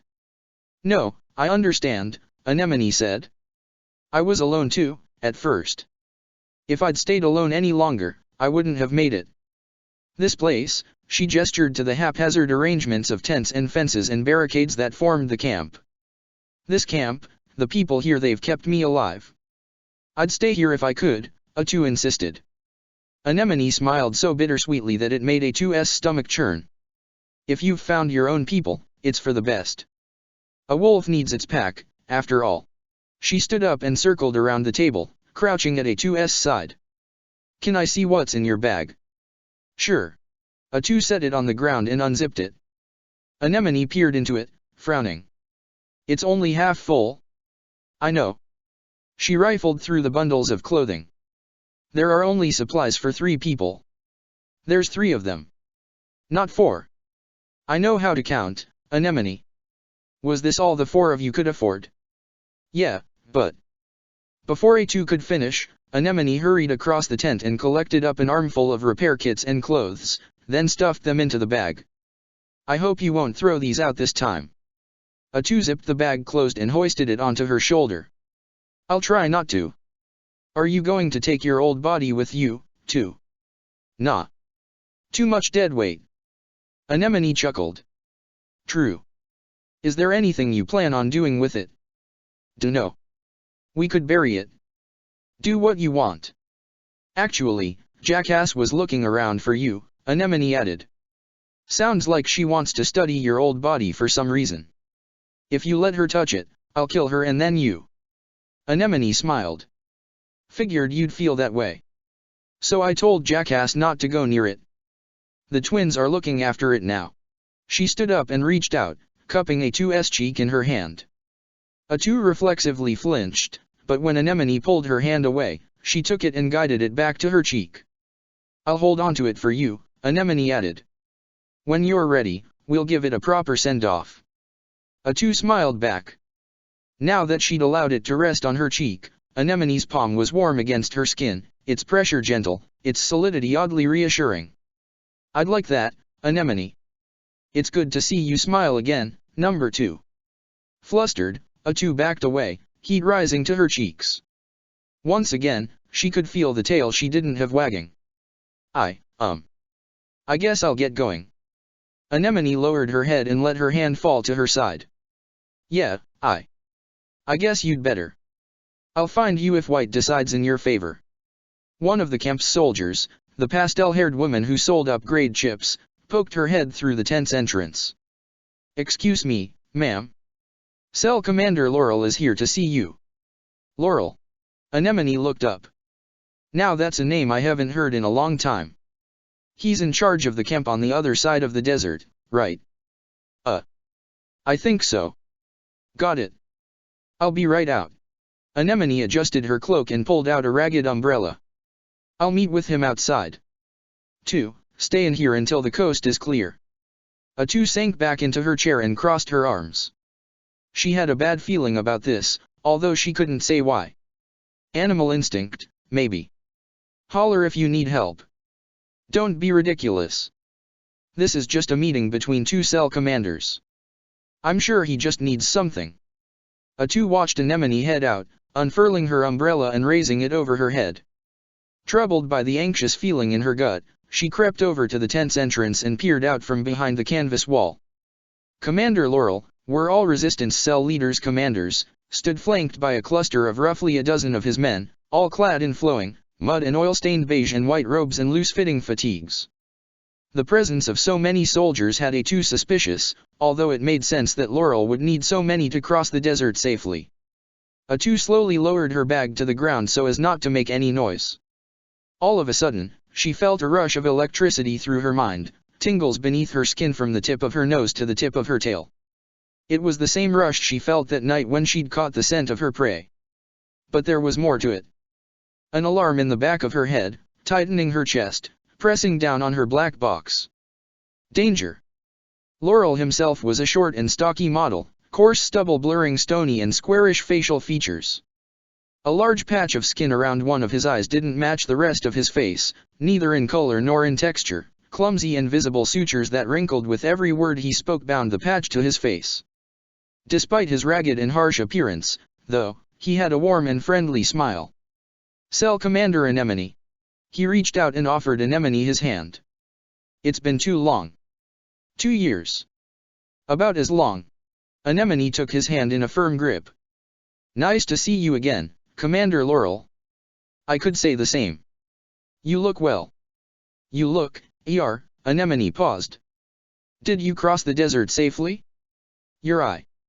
The trip was fine. We didn't meet anything we couldn't handle. Laurel gingerly scratched at the stitches in his face. As for this, it was from a few weeks ago, actually. My model's been discontinued, you know, budget cuts, resource shortages, those sorts of things.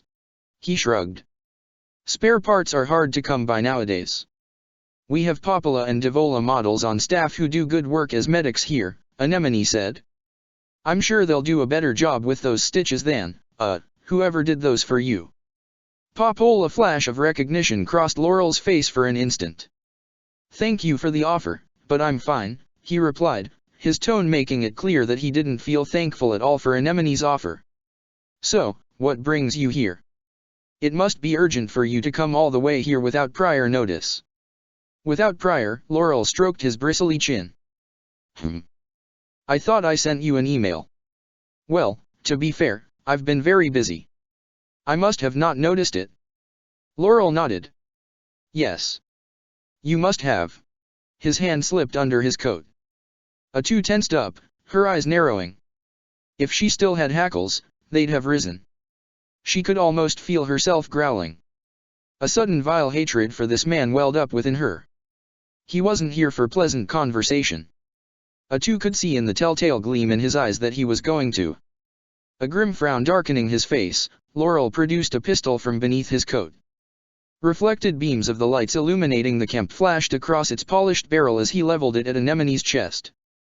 The soldiers flanking him drew their guns as well, all aiming in the same spot.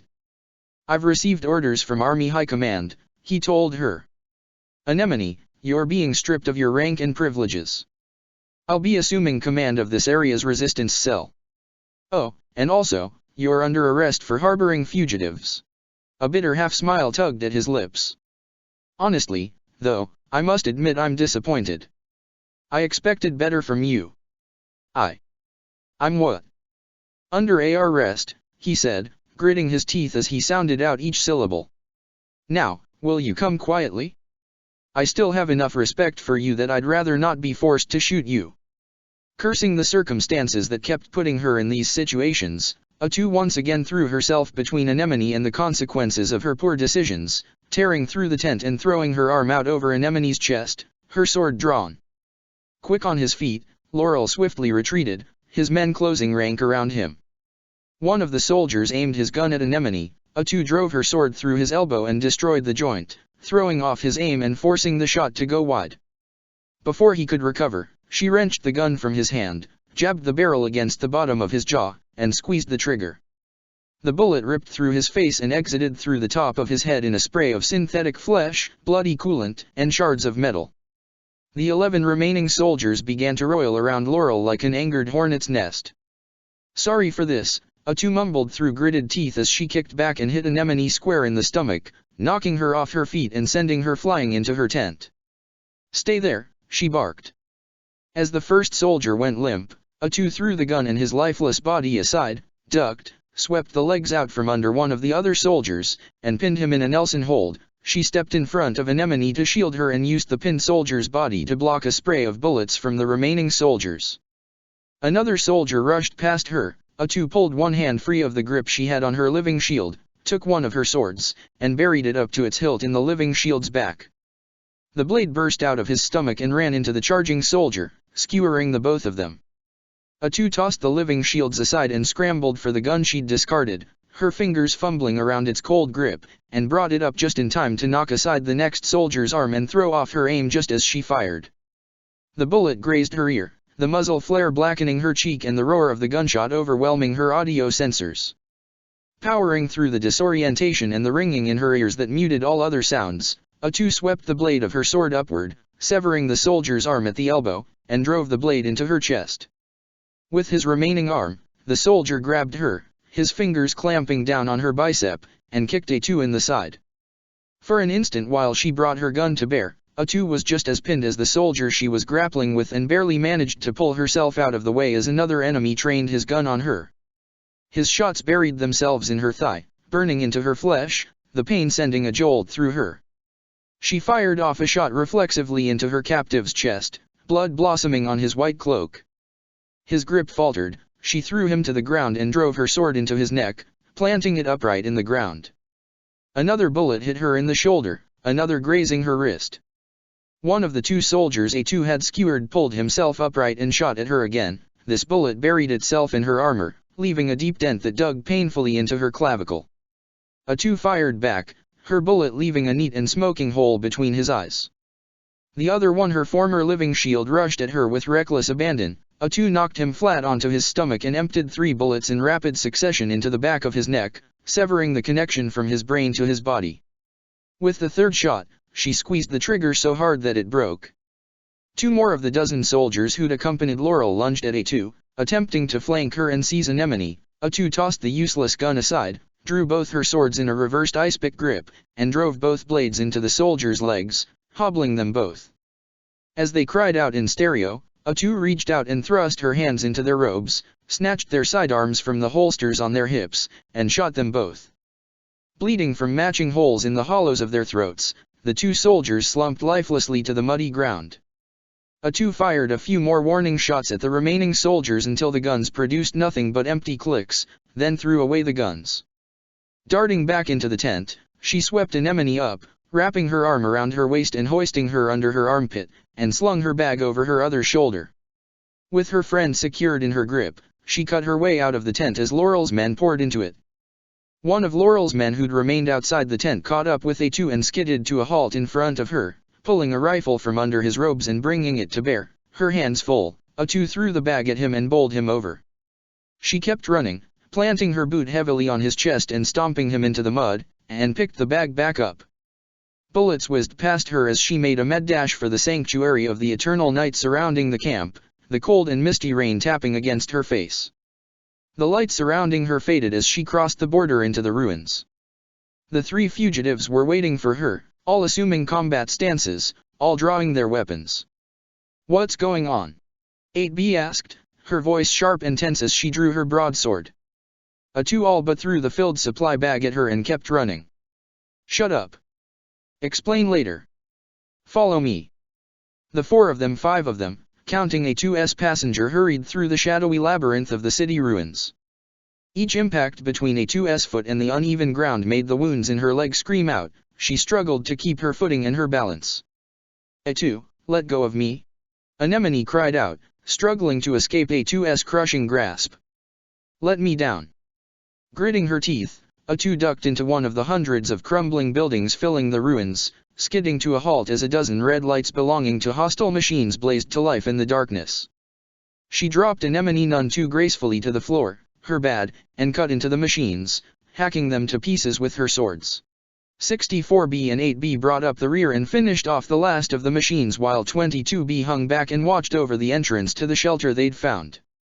As her adrenaline ran low and combat programming ceased to drown out her pain signals, A2's injured leg crumpled under her weight, pulling her down on her knee. She clutched at the torn-apart remains of one of the bipped machines she'd destroyed and pushed herself up off of it, forcing herself back onto her feet. Searing twinges ran up and down her leg from the perforations in her thigh. Anemone coughed and sputtered, clutching her stomach. "A2, what have you done?" she gasped. A2 leaned against the wall, panting with exertion. "You're welcome." "What the hell happened back there?" 8B asked as she fished through the supply bag for her lamp. "They were going to arrest her," A2 said, "so I brought her with us. 5 of us fugitives now, huh?" 8B shrugged.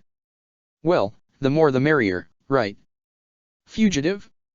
"No, Anemone trailed off, raising her hands to her forehead. "Oh, God," she moaned, cradling her head in her hands. "Oh, God, I'm a fugitive." "Look on the bright side," 64B insisted in a meager attempt to console her. "You're in good company, at least." "But I have duties, responsibilities," Anemone protested, still fighting to avoid accepting reality. "I can't just leave. Who's going to take care of the camp?" That Laurel guy seemed pretty eager to take on your responsibilities, A2 said. But they're mine. 8B pulled the portable lamp from the bag and set it on the floor, illuminating the room the five of them had taken shelter in. This building had once been a home. The worn skeletons of furniture and scraps of decaying carpeting littered the concrete floor. A puddle of water surrounded the crumbling fireplace set into the wall, empty cabinets, their wooden shelves and doors riddled with tiny tunnels and holes bored by termites, hung over a dusty countertop. Anemone took a deep, shuddering breath, still clutching her abdomen, and stood up.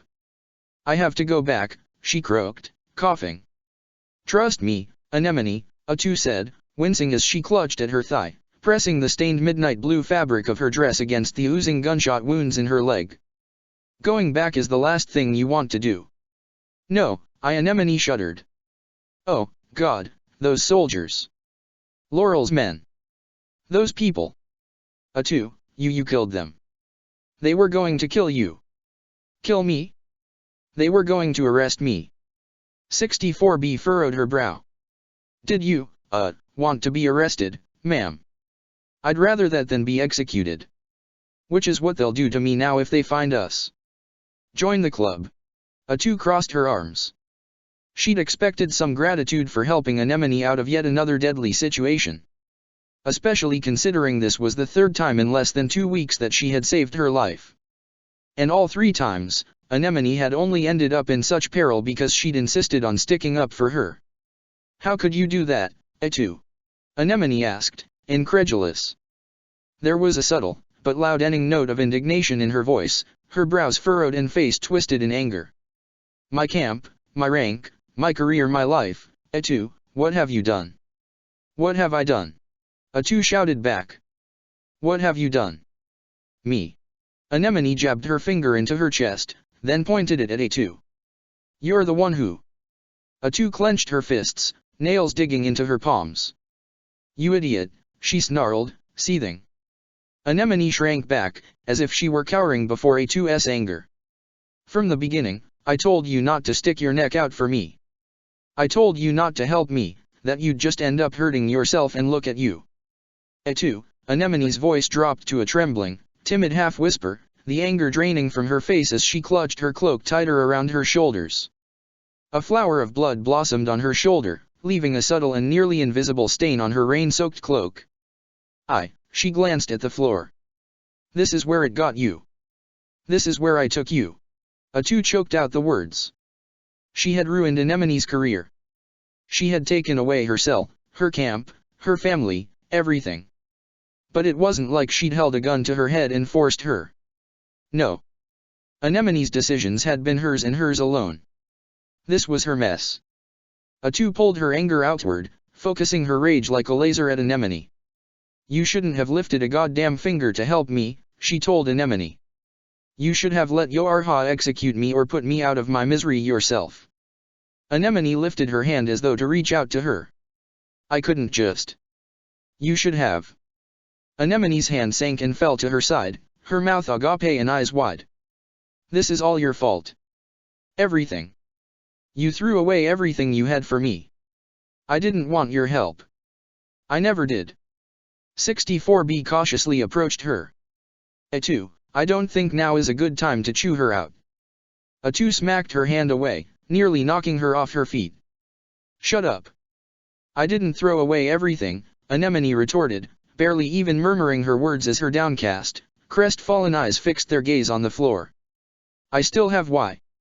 How did you even last this long with all the stupid choices you've made? A2 asked. How have you survived as long as I have? What gave you, you of all people, the right to last 3 years on your own when other people who knew how to fight for their lives didn't? What gave you the right to survive instead of 4? The words burned her throat on the way out. It was the truth A2 had tried not to think since the day Alucard had dragged her into Anemone's camp. When A4's name echoed through the air and faded away, all sound died with it, leaving A2 free to let the thought play uninterrupted in her mind. The wrong people had died at Mount Kaala. 4 should be here instead of Anemone. But if she had lived instead of Anemone, would A2 have deserved her? Anemone opened her mouth, but made no sound. A2 wanted to keep ripping into her, to keep lambasting her for her willingness to throw away so much for so little, but her voice, too, had left her. "I don't know," she finally told A2, her voice hardly more than a choked, strained whisper as she slumped to her knees. Blood from the wound in her shoulder trickled down her arm, leaving blooming red stains down her sleeve, and ran in thin rivulets down her hand and dripped onto the floor. "I don't know." 64B spoke up. "Hey, there's no reason why any of us live or die. Don't you start," A2 snapped at her. "You and your pals didn't even know what death was until yesterday. We didn't have a backup system, we didn't just keep coming back.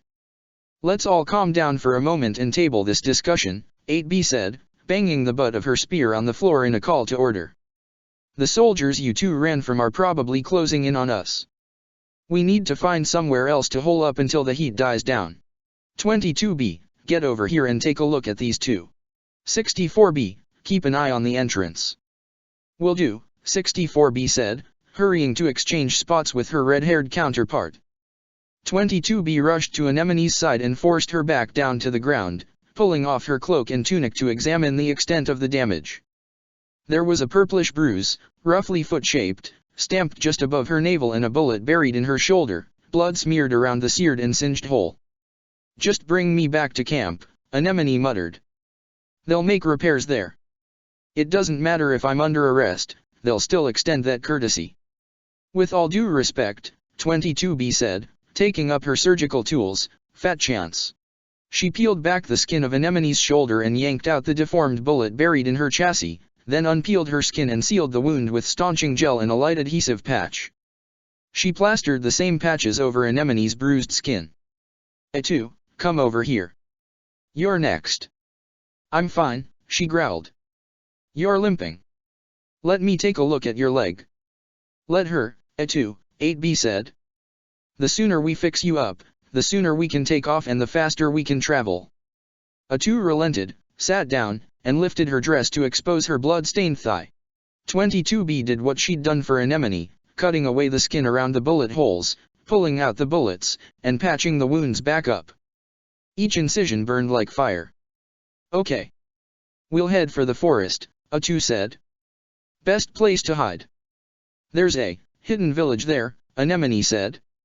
"They're neutral. Pacifists. You four can seek asylum there." "Oh. Pascal's, right?" 64B asked. Anemone blinked. You know about it." 2B and 9s did a full report on it a few weeks ago," 8B said. "It was, kinda one of the reasons we decided to defect. We'd love to stay there if they'll take us." "I haven't heard of it," A2 said, instantly suspicious.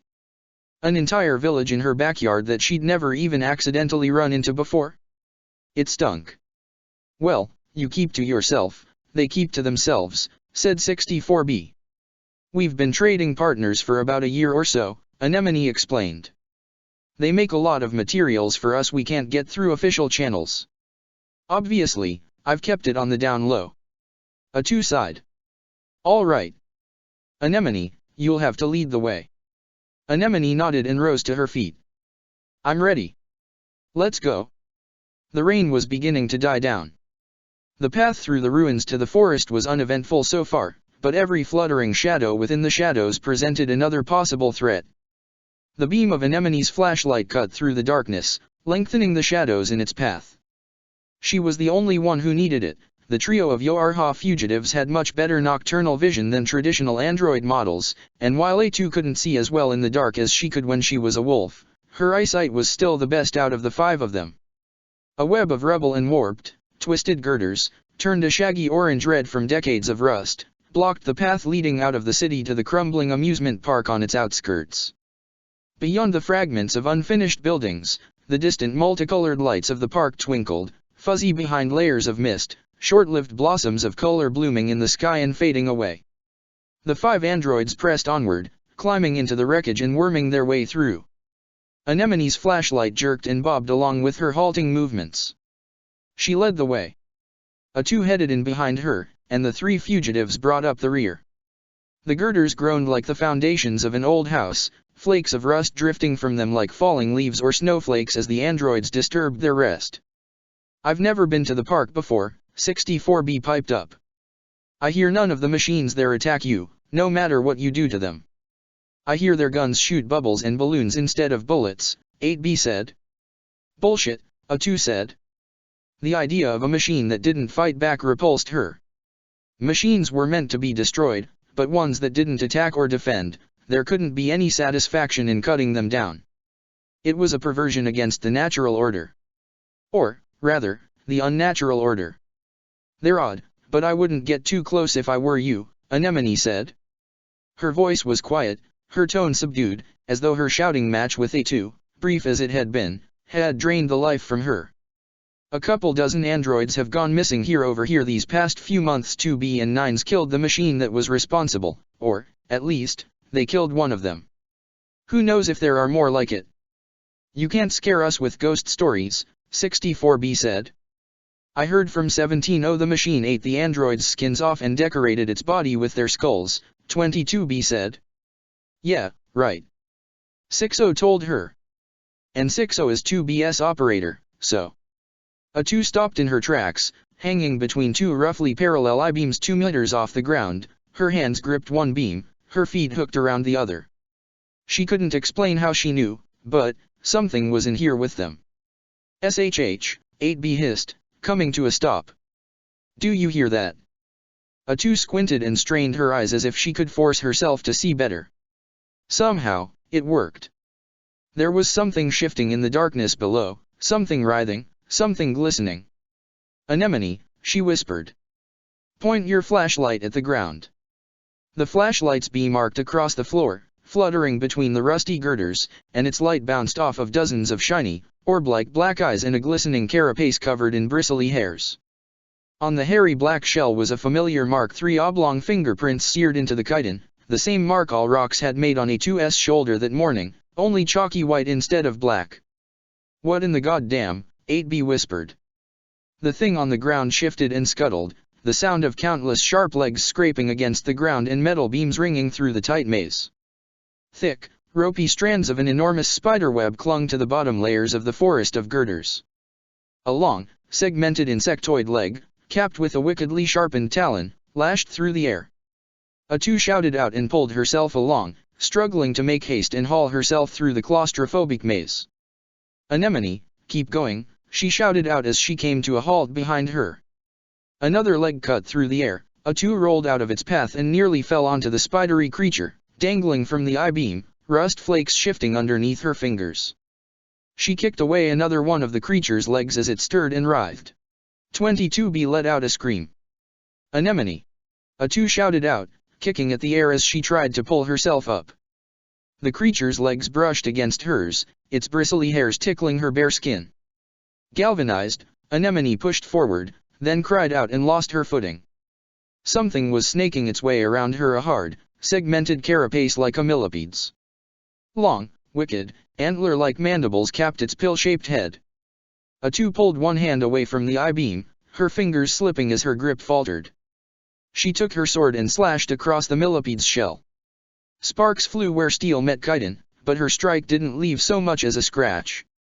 Suddenly, her dangling feet met something solid, not the ground, but the rising carapace of the beast below. Anemone's flashlight swung wildly as she struggled to free herself, illuminating more of the creature. The giant millipede wrapped around her legs and waist, A2 could now see, was not a separate creature, but rather the beast's tail. Anemone screamed as the monster's mandibles snapped shut around her wrist, severing her hand. The severed hand, along with her flashlight, tumbled down and hit the ground, casting its light at an odd angle across the metal forest. The beast began to drag her down, its movements and her thrashing cast a wild, grotesquely stretched shadow play across the iron beams. A2 swung up above the spidery creature as it rose, metal girders bending around it. The frantic shouts and cries of her fellow fugitives filled the air as the creature's carapace slid open to reveal a slavering maw filled with glistening black fangs and lined with wet black eyes. A slick tongue slithered out from the hellish mouth, thick slime dripping from it as it probed the area. The creature's tail, with Anemone firmly in its grip, began to retract, drawing her closer toward its mouth. Anemone! A2 cried out. She wrapped her legs around the girder and swung down from it, suspending herself upside down with her swords in hand. One blade cut deeply into the creature's lashing tongue and stuck so firmly she couldn't pull it free. The tip of the other blade grazed a few of the clustered eyes and popped them like bubbles. Flecks of luminescent fluid flew through the air. The ones that landed on A2's clothes began to sizzle and smoke. The creature's tongue went wild, wrenching her sword out of her hand. As the now armed tongue whipped around, its blade cut a deep gash across A2's upper arm, numbing and deadening everything below her elbow. "I got this!" 64B shouted, swinging down onto the creature's back and drawing back her arm, one of her combat bracers materializing around her fist. "Take this, ugly." 64B, get away from that thing. 22B shouted as 64B drove her fist into the creature's eyes. The combat bracer's electrified prongs buried themselves into the creature's eyes, popping dozens of the black capsules. Lightning coursed through its body. The creature began to jerk and flail, its spindly legs jabbing frenetically and at random through the air, its tongue with the sword still embedded in it flailing, the bladed head purloin slicing through the air. 64B let out an anguished, hoarse scream. The splashback from the creature's burst eyes had splattered her arm and chest with the creature's luminescent fluids, which quickly began to eat twisting, wormy holes into her armor like ravenous termites set upon a rotting log. 22B leaped down to her aid, only for one of the creature's legs to puncture her armor and pin her to one of the girders through her stomach. Gritting her teeth, she shoved her sword into one of the leg's knobbly joints, cutting into the gap in the creature's chitinous armor. More luminescent, acidic blood spurted from the wound, eating through the blade and turning the steel jet black before it decayed into nothing. A2 let go of the girder she'd been hanging from and rushed over to the beast's tail, prying her fingers between the curled tail and Anemone's body. The underside of the tail was soft and fleshy, but covered with tiny legs tipped with tinier, razor-sharp blades. The razors skittered against her fingers, leaving hundreds of shallow cuts as she struggled to loosen the creature's grip. A2. Anemone cried out, squeezing her eyes shut and clenching her jaw as her fingers raked and scrabbled against the creature's carapace. "Get out! Just run! Stop wasting your..." The creature squeezed the breath out of her. She punctuated her message with a pained, rattling gasp. A2 let go of the creature's tail, blood pouring from the stinging skin-deep lacerations on her fingers, and whirled around as one of the creature's spearhead-tipped legs shot toward her. She froze. If she dodged, the sharpened talon would bury itself in Anemone's body. 8B landed in front of her, cut the leg in half with her massive Type 40 broadsword, and hastily twisted the sword so that the wide flat of its blade shielded her from the splatter of acidic blood. As the creature's truncated leg retreated, she raised her blade just in time to wedge it between the snapping mandibles of the creature's tail. "A2, she said, pushing the mandibles back, "I've got an idea. I'll..." One of the creature's remaining legs speared her in the side. Then another, and three more, digging into her torso from all angles. Blood ran through the perforations in her armor and trickled down her legs. "Cap!" 64B wailed, her voice hoarse from all her anguished screaming. 22B, who'd been busy ripping the corroded armor off her body before the acid could eat all the way through, stopped, frozen in shock. The beast held 8B aloft over its maw, using the smoking blade embedded in its tongue to draw a deep gash through the side of her head and cutting away her visor. Willing to fight to the end, 8B took her spear and drove it as deep as she could into the creature's mouth. The creature convulsed again from another electric jolt. 8B looked over at A2. Her eyes were blue. And in those blue eyes, A2 saw something familiar and realized with horror what 8B's plan was. At that instant before the beast dragged her into its mouth and swallowed her up, 8B looked just like 4. She even smiled the way 4 had. The beast shoved 8B down its gullet, retracted its tongue and legs, and snapped its mouth shut. A2 screamed until she went hoarse. A low rumble shook the ground and a roaring, deafening burst of white-hot fire tore open the creature's mouth. All of its clusters of eyes turned to vapor as shafts of light tore through them. When the light dissipated, thick and acrid plumes of smoke poured from the creature's orifices. When A2 felt herself fall silent, the sound of the blast had deafened her. The creature's lashing limbs went limp, its tail loosened its grip and fell slack, releasing Anemone from its grip. "Let's go," A2 whispered, her words clinging to her raw and aching throat. She'd only met 8B earlier that day. But in that single act of bravery and sacrifice, 8B had bared the depths of her soul to her. She helped Anemone through the forest of girders until they reached the end. 22B dragged 64B through. When the four of them had made it out, 22B stripped 64B down, tossing aside all the rest of the acid-eaten armor and leaving her with nothing above her waist but her grimy singlet. Discolored blotches and singed pockmarks marred 64B's arm and broad chest where the acid had eaten all the way through her armor and into her skin. A narrow path along the edge of the ravine that separated the city from the forest led to the park's open gates. The lights were brighter now, blossoms of color exploded in the misty air with dull, muted booms. The park's whimsical skyline, the crumbling castle at its center, loomed overhead. Watching 22B inspect her comrades' wounds, A2 realized that they'd lost the bag of supplies. 8B must have dropped it somewhere among that creature's spiderweb-coated lair. Was it worth going back for? Damn it, 22B muttered, shaking her head. We lost the bag. Let's go back, 64B sniffled, pulling off her visor and wrapping it around one of the worst burns on her arm. Her eyes were misty and rimmed with red. We can't go back in there for the bag. We don't know what else is in there. No. Back to Yoarha. I want to go back to Yoarha. We can't do that. If we apologize, if we say we're really sorry, maybe they'll reload Cap from her last backup. 64B's voice cracked as she buried her face in her hand. But if we stay down here, she'll be gone, she added, her voice muffled. She won't ever come back. A2 knelt down beside her. She knew the girl's pain. In the beginning, she had wondered if she could find White and apologize for whatever she had done wrong, and if they could give her back her friends if she did. She wouldn't want you to go back, she told 64B. 8B sacrificed herself so we could move forward. Come on. It's not far now. Right, Anemone. Anemone didn't answer. Instead, she staggered over to and slumped against the trunk of a nearby tree, her severed wrist resting in her lap.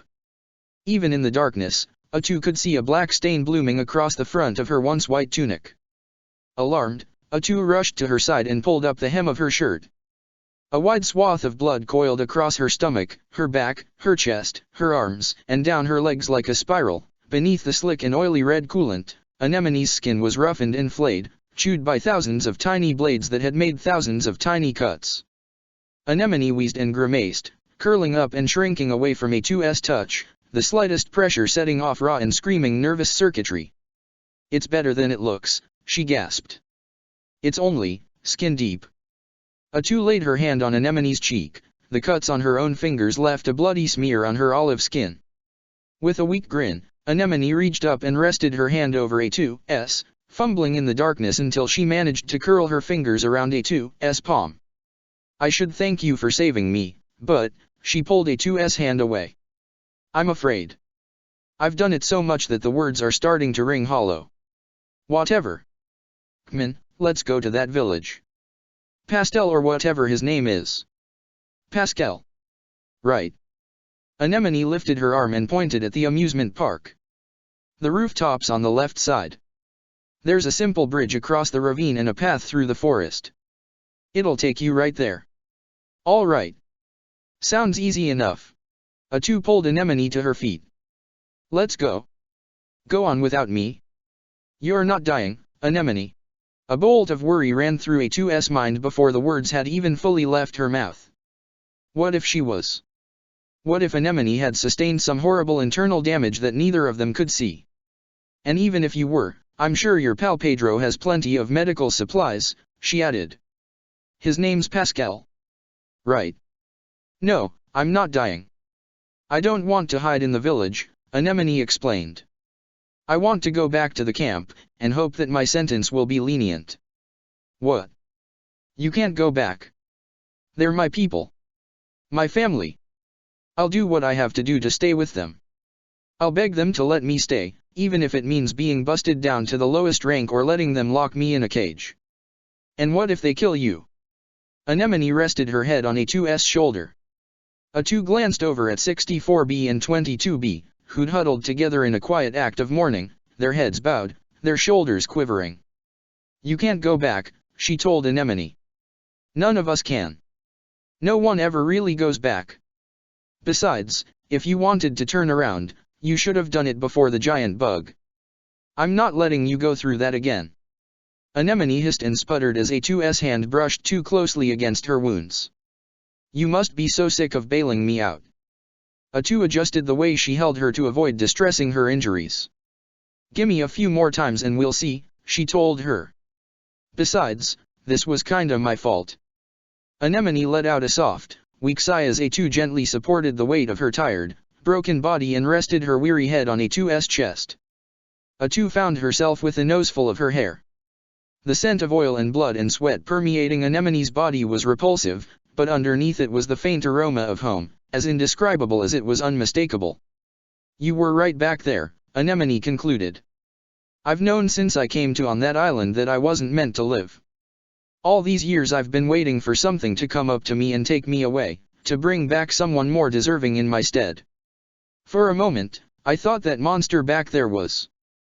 Hearing Anemone agree with her invective from earlier didn't make A2 feel justified or right. It just made her feel worse. The anger she'd felt earlier had long since drained away and left her empty. She wasn't sure if she believed what she'd said anymore. If she ever had. I wasn't right, A2 told her. I was just mad. I wish so badly that 4 was still alive, but I don't resent you for living. She took a deep breath and closed her eyes. You're my only friend. She placed her hand over the back of Anemone's neck, cradling her head. Anemone's skin, dotted with pearly beads of sweat, felt hot and was growing hotter by the second. A2 worried she had lost too much coolant to keep her chassis from overheating. I'm sorry for today. I know I ruined you back there, but I didn't want to lose you, either, and when you hurt yourself so much for the sake of a piece of junk like me. She just wasn't worth Anemone's sacrifice. Anemone was somebody. She was a leader. She commanded respect. Or, at least, she had before A2 had fucked it all up. But A2? What was she but a tool that had outlived its usefulness? What made her worthy? I'm sorry you lost so much because of me, she said. I wasn't thinking. He pulled out that gun and suddenly, I was an animal. All I cared about was keeping you safe. It's okay, number 2, Anemone said. I understand now. So, where do you want to go now? Anemone fell silent. I don't know, she said after a long pause. All right. Let's go to your friend and get you patched up. Then you can decide. A2 glanced at 64B and 22B again. Come on, you two. We're close. The two grieving androids helped each other back onto their feet and followed A2 into the park. The rainfall finally trickled to a halt and cold, indifferent starlight peeked through widening gaps in the heavy clouds. The amusement park was a rare splash of color in the ruined world. Even though the park had been abandoned for so long, the faded paint on the walls of the buildings lining the street still popped compared to the bare gray concrete and rusted metal that comprised the city. Street lamps glowed a soft amber and twinkling lights lined every door and the eaves of every building. Brightly colored wagons and pavilions littered the cobblestone road. Off in the distance, a magnificent castle loomed, a vaguely heart-shaped hole running through it too neatly for it to be natural. A shimmering crystalline structure poked out of the castle's front like the blade of a sword. Rusting rails twisted around the castle's crumbling spires. In the distance, an enormous metal ring lined with enclosed seats slowly rotated. Machines marched and danced in the streets. Colorful stripes and polka dots were splashed in paints on their torsos. Some had painted their heads ghostly white and drawn crude red lips on their faces. Some wore colorful hats. A dozen distinct choruses of their grating electronic voices echoed through the air. Let's dance and play. It's so much fun. Let's sing and dance. A tall machine loped down the street past the androids as they ventured further into the park. A2 reached for her sword, but the machine paid her no heed. It simply walked up to another machine, a stubby one with a black and white tuxedo print crudely painted on its torso. Papa, it said to the stubby machine, crouching down on one knee, please buy me some cotton candy. Why? No sweets until after supper, the smaller machine retorted. You will ruin your appetite. A2 trudged down the festive, garishly decorated street with Anemone tucked under her arm, the other androids following in her wake. Every machine fluttering in the corner of her eye all but screamed at her to draw her sword and start chopping, but she did her best to bury those animalistic impulses. They were surrounded, but as long as nothing attacked them, they were safe.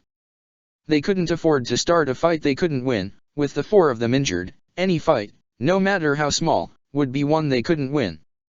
A tall machine with red and white stripes running up its legs and torso and a star-studded blue top hat perched jauntily on its head ran into the center of the road, raising its arm. A Gatling gun was mounted on its right forearm, its barrels beginning to spin as it aimed for the androids. A2 clutched Anemone closer to her side and drew her sword, awkwardly fumbling with her numb and weakened arm. 22B stepped to her side, but stumbled, clutching with her free hand at the oozing wound in her stomach. So much for dancing and playing. The machine abruptly raised its gun straight up and fired. A torrent of bright blue, yellow, and red bubbles streamed from it and drifted through the air. The other machines cheered and clapped at the spectacle. 22B slowly lowered her sword, sighing in relief. A2 sheathed her sword, but kept her hand resting on the hilt. These dancing and playing machines still unnerved her. Hear ya, a machine with a fancy feathered hat shouted out as it ran in front of the wrought iron gate that blocked off the castle. A crowd began to gather around it. May I have your attention? Due to the castle no longer being safe, the Park Players troupe will be performing their latest play here in the Park Square. You will all be charged for admission when the play is done. What's in there that a machine would be scared of? Anemone wondered. One of the machines passing by her muttered something and moved its arm, tapping on its forehead, chest, and both shoulders in sequence before joining its brethren in the audience. A2 eyed the area, looking for a way onto the rooftops. Don't know, don't care. And now introducing the newest play from the Park Players troupe, Barnstroker's Count Dracula. The machines cheered and clapped as the announcer ran to the side. Another machine stepped on stage. Hello. I am insurance adjuster Ralph Belmondo, the machine said, turning to the crowd and bowing. I have come to this castle to write a tax insurance policy for my new client, Count Dracula. But now that I am here, so far from home, I miss my fiancée, whom I am soon to marry. Mina Hakuba. I do hope my business here does not take long. Another machine clad in a flowing black robe walked on stage from the other side. Greetings Mr. Belmondo, I am Count Dracula and I am very pleased to meet you. Will you please join me for some wine which is definitely just wine and not the human blood humans need to live, which I definitely do not drink. A machine crouch ran behind the 2 actors with a soggy cardboard bat on a pole raised above its head. Certainly, Count Dracula. But I must insist we look over your last tax statement first. What is your mortgage on this castle? While the 2 actors droned on about property ownership and rattled off an itemized list of all of Dracula's belongings and their tax-deductible status, A2 led the others away, weaving and jostling through the crowd of unusually non-threatening machines, until they reached a side alley with a rickety metal staircase running up the brick wall to the roof. The stairs shook and rattled hollowly with every step the 4 of them took. There was indeed a bridge, a simple ramshackle collection of bolted-together sheets of metal and salvaged guardrails, running from the other side of the building across the ravine and into the dark forest on the other side. Deep within the woods, a faint warm light glittered through tiny gaps in the thick foliage. That way, Anemone said. 64B lingered on the edge of the rooftop, staring down at the eccentric festivities filling the streets. Overhead, another colorful explosion flashed behind the mist with a dull and muffled thud, short-lived arcs of red and yellow light leaving ghostly trails in the dark sky. Come on, 64B, 22B said, tapping her on the shoulder. The sooner we reach Pascal's, the sooner we can all get patched up. 64B nodded and turned away from the edge, her head bowed, her eyes dulled, cheeks glistening in the dim light. 2. A familiar voice rang through the damp, heavy air, cutting through the din from the open-air play. A2's ears perked up. She turned around and rushed over to the edge of the roof where 64B had just stood. A girl in a ragged black dress pushed her way through the machines milling around below, her frayed white ponytail streaming out behind her. A2 froze. It couldn't be. It wasn't. She had to be seeing things again. Number 2. The white-haired girl hopped on top of a machine's head, skipped onto the head of a taller machine, leaped with cat-like grace and balance onto a windowsill, and jumped over the brick parapet lining the roof, hand standing over the edge and landing perfectly on her feet. In spite of their injuries, 22B and 64B both drew their remaining weapons. A2 didn't. She stood before the visitor, dumbfounded and rooted to the spot. The girl adjusted her wavy, wispy hair and grinned, her single blue eye left uncovered by her unique visor sparkling. 2, it's really you. I knew you were out here. A2 glanced at Anemone, who stood just as frozen in place as her mouth agape and eyes wide. Neither of them could believe what they were seeing. Put down your weapons, A2 told the fugitives. She's not with Yorha. 64B and 22B hesitated, but relented, lowering their weapons with bemused looks on their faces. A4 rushed over to A2 and nearly swept her off her feet, wrapping her arms around her. Oh, 2, I've been looking everywhere for you these past 3 years. I'm so glad I found you, she kissed her on the side of her neck. I'm so glad, she kissed her again. So glad, she planted one more kiss on her cheek. So glad. Hot and flustered, A2 pulled herself away. She still couldn't. 4 was here. She was real. She was. How, A2 stammered, her voice hoarse, how did you I mean. We thought you were dead, Anemone said. A4 gasped. Anemone. You're here, too. She hugged her, too, but let go as soon as she realized how injured Anemone was. Wow, what a reunion. A2 hadn't just thought A4 was dead. She'd known it. She'd seen A4 kill herself. You blew yourself up, she told A4. I saw it, you self-destruct too. A4 cocked her head, confused. Huh. I saw the way you looked at me, the way you smiled at me. You killed yourself and I. 2, A4 reached out, laying one hand over A2's chest and tracing the scars on her cheek with the other. A2 involuntarily relaxed, feeling the warmth of her skin through her gloves eased and loosened every tense muscle in her body. She nearly fell over. I don't know what to say, A4 said. I didn't self-destruct. She smiled nervously. Trust me, I'd know if I had. But I saw. A4's fingers traveled up and brushed across A2's forehead. Maybe your memories were corrupted. You must have imagined it. But. A4 slipped a finger over A2's ear and gently scratched behind it. A2 melted. Every bit of disbelief running through her mind went up in smoke. I guess I must have, A2 concluded. It was possible she'd made it all up. Memories weren't perfect, even for an android.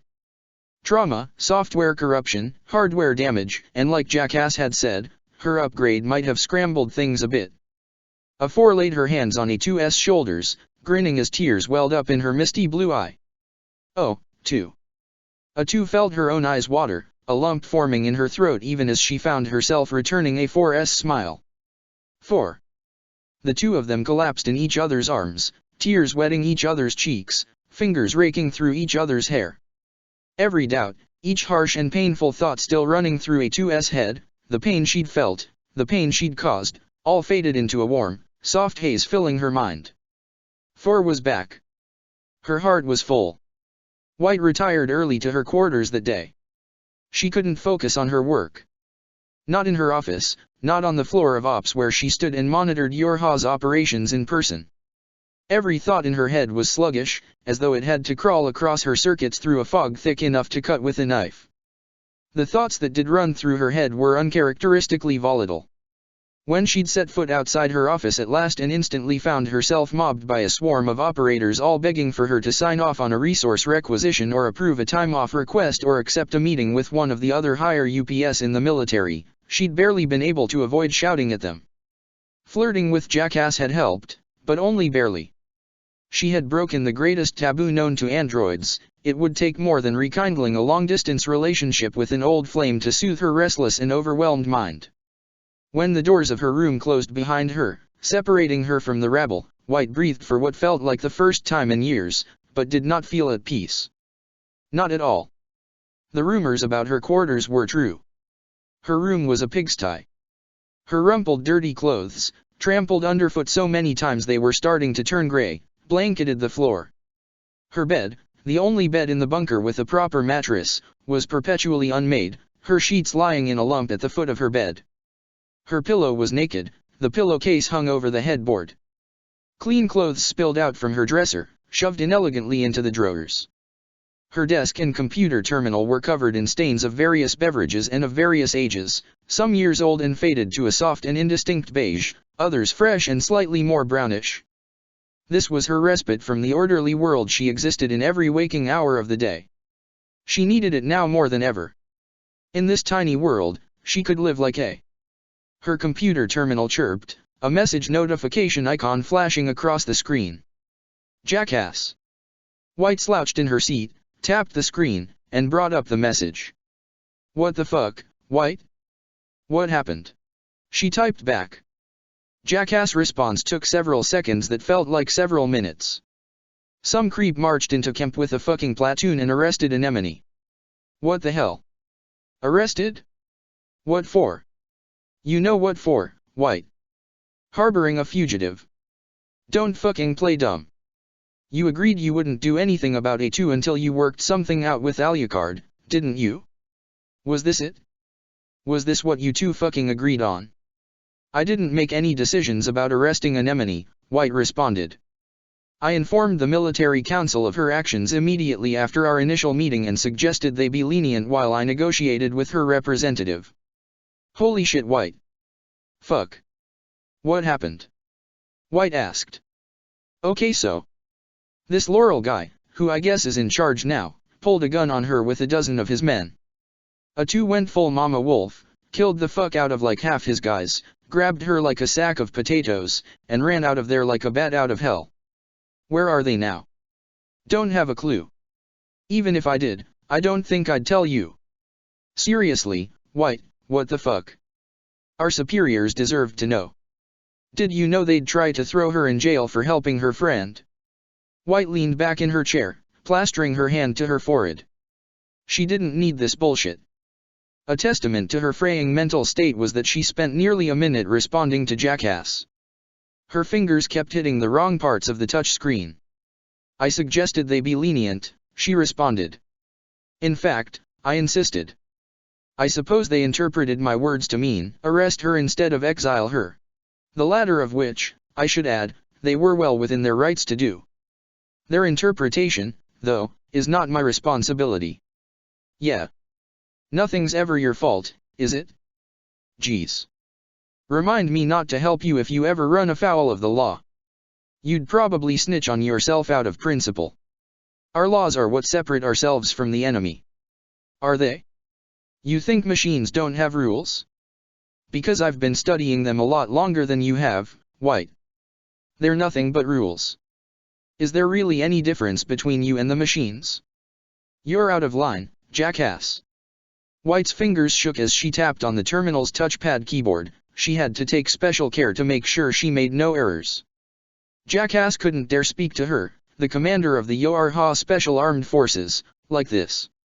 Yeah? Well, you're in of line. I mean. Jack, calm down. Are you a woman or a train? Do you just run on a track and explode if you go off it? Javk. Is it so hard to admit that you fucked up? This isn't so simply. Anyway, how'd things go with Alucard? Did you just fucking shoot him as soon as he landed for consorting with fugitives? Seems like a you thing to do. White tore the keyboard out of the terminal and threw it across the room. Fuck. I thought I loved you. You know? Really loved you. We were best friends. But the White I wanted to spend the rest of my life with blowing shit up. You're not her. She's gone. White no longer had any means to retort. Her words had failed her literally. With a hollow ache stabbing at her heart, she powered down the terminal and buried herself in her bed, the weight of her sins heavier than any blanket.